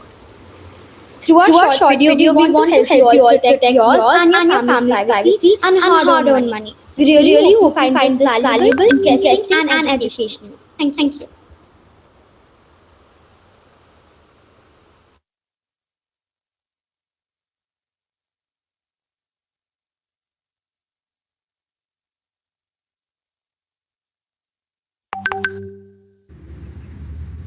Are you presenting the screen?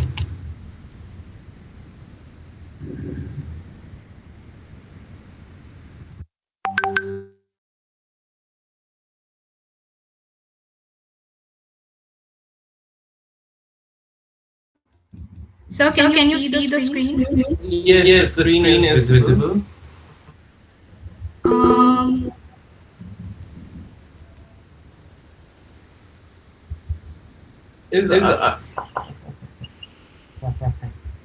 I'm so tired of these spam messages. Every day, win money, update KYC. Hello, sir. One second. The video is not visible. Your screen is visible. Though. Give me 1 second. Can you either video 1 second? Count blocked. No. Same. I just deleted everything. Like who even falls for this? People panic, I guess. No, I think I got Update device. Yes, sir. you're just presenting this window. I think the video is in some other window. Can you just present that window instead? So I am presenting that. Just stop presenting and again present that window. Stop presenting. Okay, sir. The other window.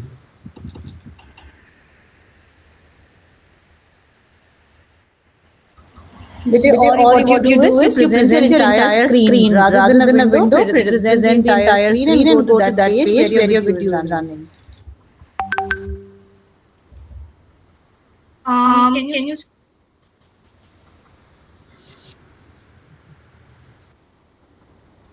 Yes. Yes, it's visible now. Thank you, sir. Thank you, sir, for telling. Yeah, I'm so tired of these spam messages. Every day, win money, update KYC, your account blocked. Same. I just deleted everything. Like who even falls for this? People panic, I guess.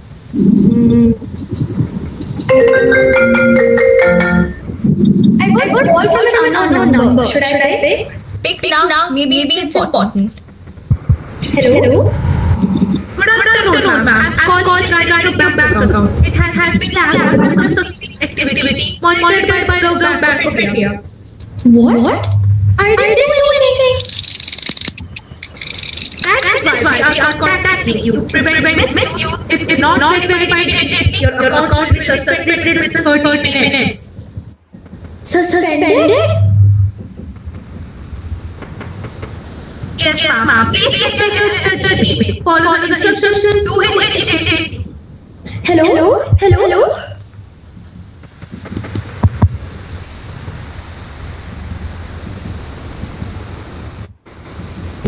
Account suspension notice? Verify immediately? Show me. There's a link. Says secure account. Then just do it quickly now. Why risk it? Yeah, maybe I should just fix it. I'm so worried. Let's call Arka. She might help. Hi, you sound stressed. What happened? My account gets suspended. I just got a call and a mail. Wait, what kind of mail? Looks official, like RBI. There's a link. Why would they send you a link? To verify, I guess. That doesn't sound right. Did they ask you for details? Not yet. Don't click it. I already did. It's asking for my bank PIN. That's normal, right? For verification. No, not it. But if I don't, my account will get. Just do it, yeah. Finish it. Arshkia, things a second. But I don't have time. Okay. It says processing. Wait. Why did it blank? Is that supposed to happen? 50,000 is debited? Wait, what? I can. What happened, beta? Very fine. Mama, 50,000 is gone. I clicked the link. Not real. Why did you stop and think? I panicked. Let me see the mail. This isn't official. Look at the sender. Look at the link. No bank. Not even the Reserve Bank of India will ever ask for payment or digits like this. This scam, fake, RBI fraud is very commonplace. Scammers pretend to be from the Reserve Bank of India and create panic about your account. They send fake calls, messages, or emails asking you to click on links to verify details. These links look real, but they are designed to steal personal information. The moment you share your PIN, OTP, or your details, your money can be taken instantly. The only way to stay safe is to stay alert. Never trust any unknown links or urgent requests. If something feels urgent, pause. If something feels normal, still question it. Don't act in panic. Never share your PIN. One click, one mistake, and everything changes. So, think before you click. Text demonstration of the video. Unforeseen moments may put your finances at risk. Our safety measures begin with your awareness. Welcome to fake RBI financial fraud awareness. What we are going to know about. Understand how online banking fraud occurs. Recognize common tactics used by fraudsters. Learn ways to protect banking information. Know how to report fraud effectively. Let's explore key fraud tactics and how to defend against them. Phishing tricks you into revealing sensitive details by appearing trustworthy. How to identify? Look out for unusual contacts and urgent messages. RBI never worries related to money transaction. Fake calls.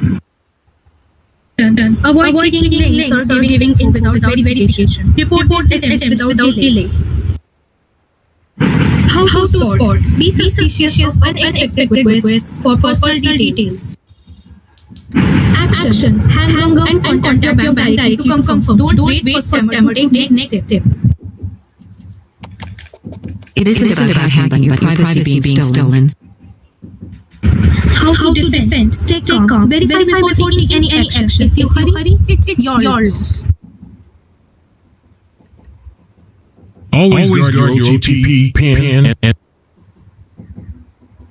Sense of security among people. how to strengthen. Utilize complex passwords and multi-factor authentication. Action. Change passwords regularly and monitor accounts frequently. Now let's check our understanding with real-life scenarios. Imagine receiving an SMS asking for your OTP due to urgent account verification. What should you do? Pause and verify. Is the message from a legitimate source? Your action should be report it to your bank's customer. Points you should always keep in your mind. Never share your OTP, PIN, or CVV. Avoid clicking unknown links or attachments. Always confirm bank communications through verified channels. Use strong passwords and enable two-factor authentications. Stay alert. Stay safe.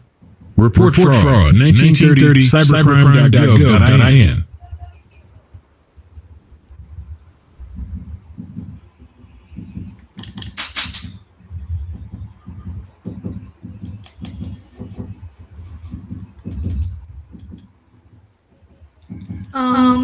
Thank you, Sarika Kaushal ma'am, Atharva and Vidhan sir, and the entire Cyber Extreme for hosting this great initiative. It was truly a knowledgeable and enlightening journey.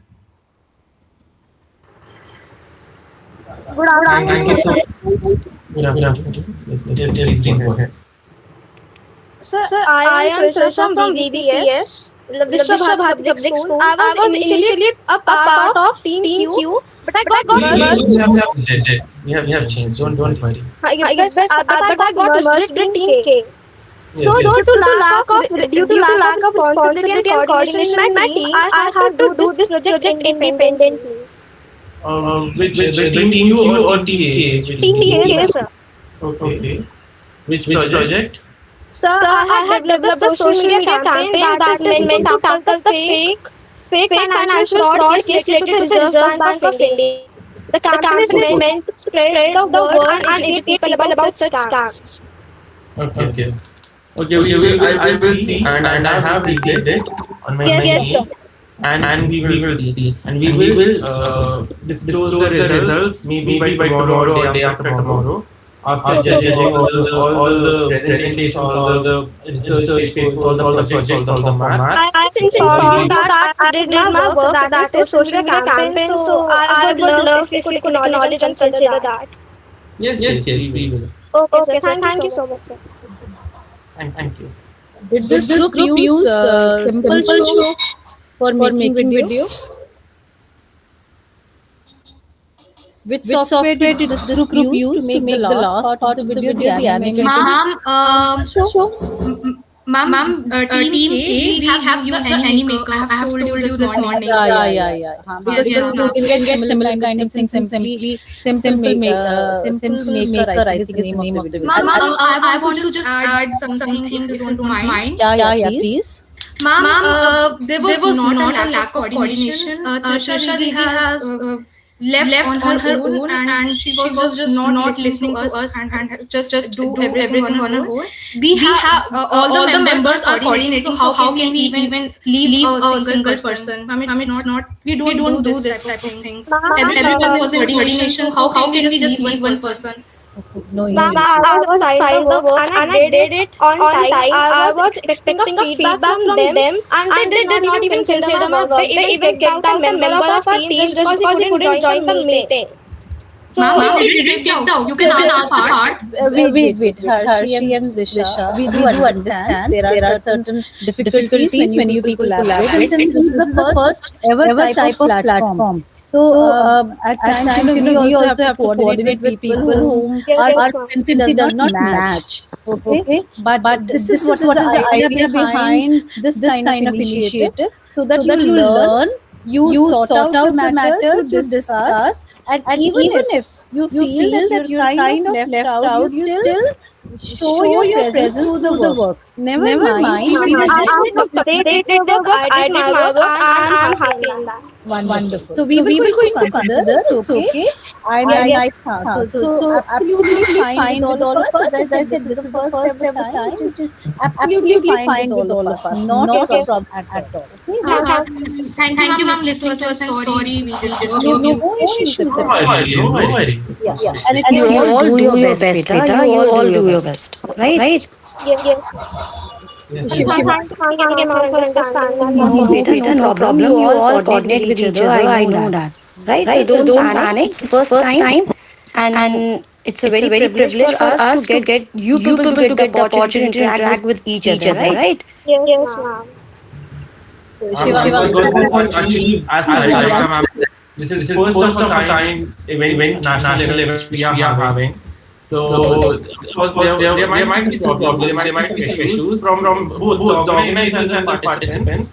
And I think we should learn from our mistakes and ensure in the future that can not repeat those mistakes again. Yes. Introspection. Thank you so much, sir and ma'am. Ma'am has to say something regarding the overall layout of the program and how everything works. It's amazing, ma'am. Incredible. I can't explain you.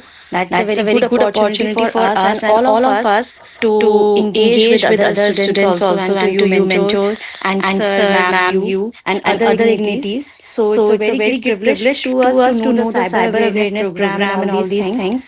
And I wish I thankful to you that you will organize some same types of programs in future also so that the other students can also engage and share your queries and all these things and doubts. Yes, definitely. Thank you. Thank you.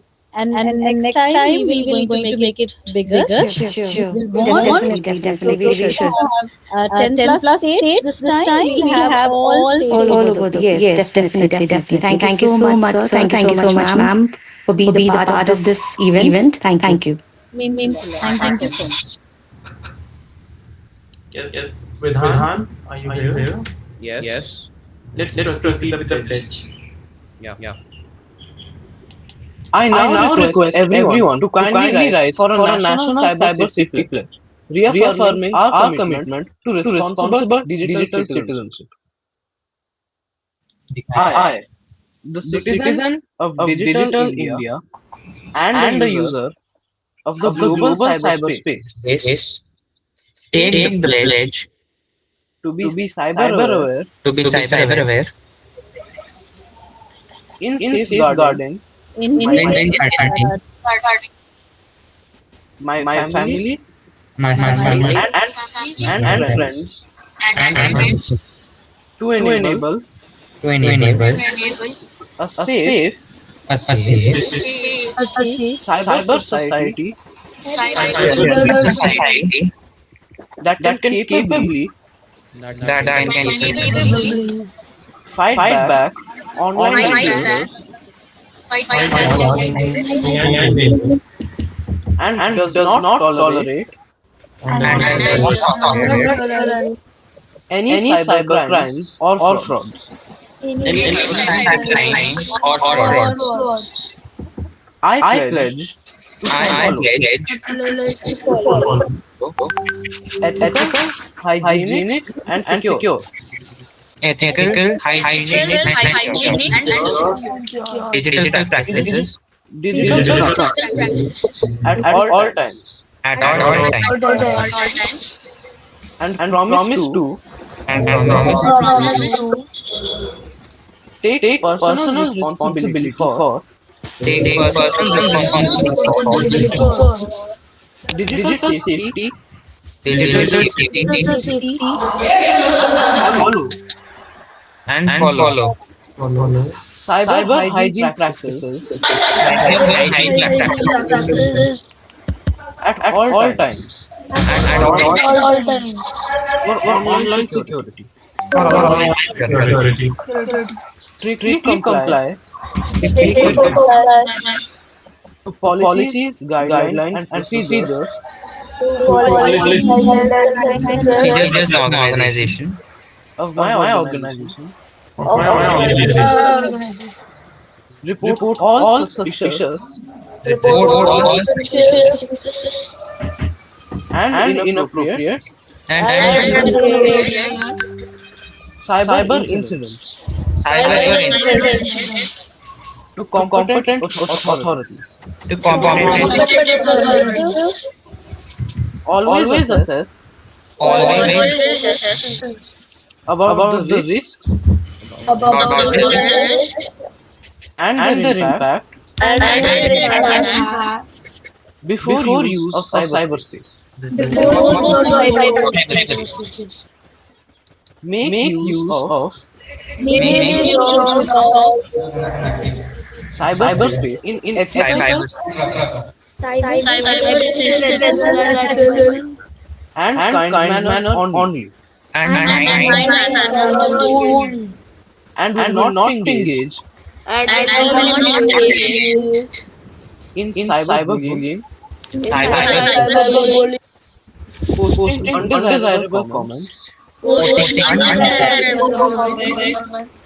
fake news, etc. Safeguard all sensitive data from inappropriate disclosure. Respect and protect the digital privacy of others and self. Be aware and adhere to copyright policy of online resources. Enable security and privacy settings while making use of online resources. Promote awareness on cyber hygiene and safety among friends, family, family, colleagues, colleagues, and community. And and community. Thank you. As we approach the conclusion of our journey, let us take a moment to reflect on what we have gained, not only in terms of knowledge, but also in understanding, collaboration, and shared responsibility. Let's close our eyes to reflect on what we've learned in this journey about cyber safety, other cultures, and teamwork. as we bring this event to a close, I extend my heartfelt gratitude to our esteemed speakers, dedicated teachers, and enthusiastic participants for making this initiative truly meaningful. Let us carry forward these learnings and contribute towards a safer and more responsible digital future. Wishing you all a safe, informed, and empowered digital journey ahead. Have a wonderful day. Okay, wonderful. I'll just take a minute before you people leave. I'll once again would like to thank our principal sir for this opportunity, encouragement, guidance, and support. And also to our speakers, esteemed dignitaries, for joining us for these 3 days and sharing their valuable thoughts and insight. Also thankful to our vice principal sir, Mr. Mukesh Kumar. And of course, all the participating teams, teachers, students from different parts of the country. Of course, my CyberX team for the hard work, dedication.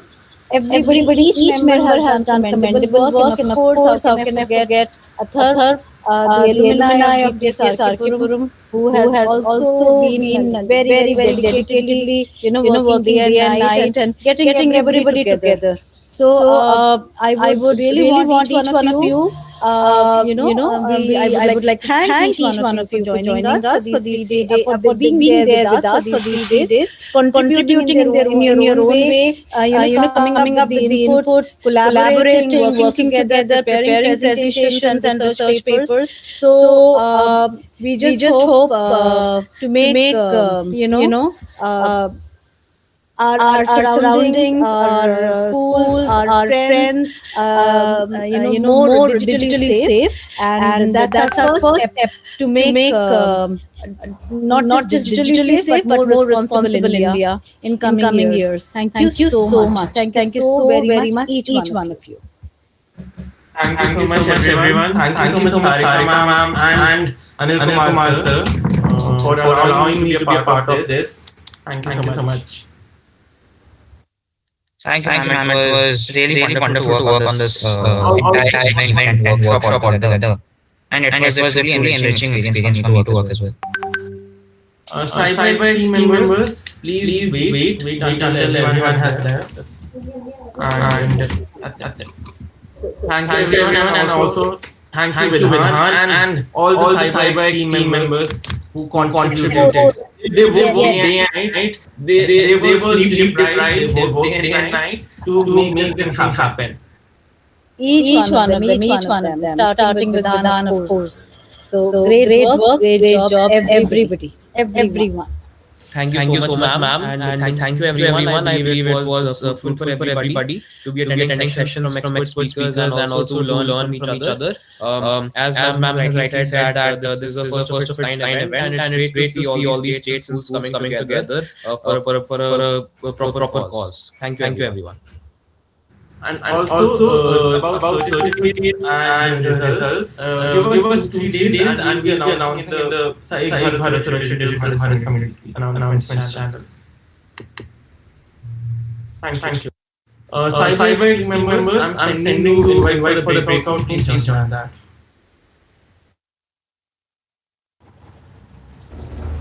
Sir, may we leave? Yes, you can leave. Thank you so much. Thank you so much. We'll keep updating on the groups for the certificates and the other things too. Okay? Okay, ma'am.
All the Cyber members, can you raise your hands? Agastya and Keshav.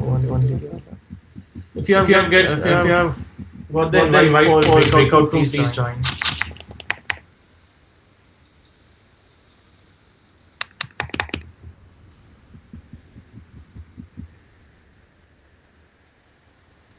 Okay. Agastya, aren't you the... Not in this one. Last meeting, not in this one. Yeah, take one second. I am sending.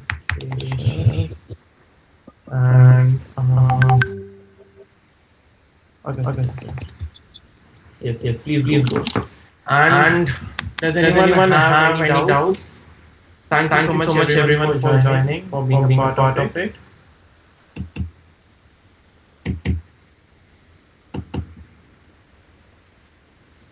Thank you.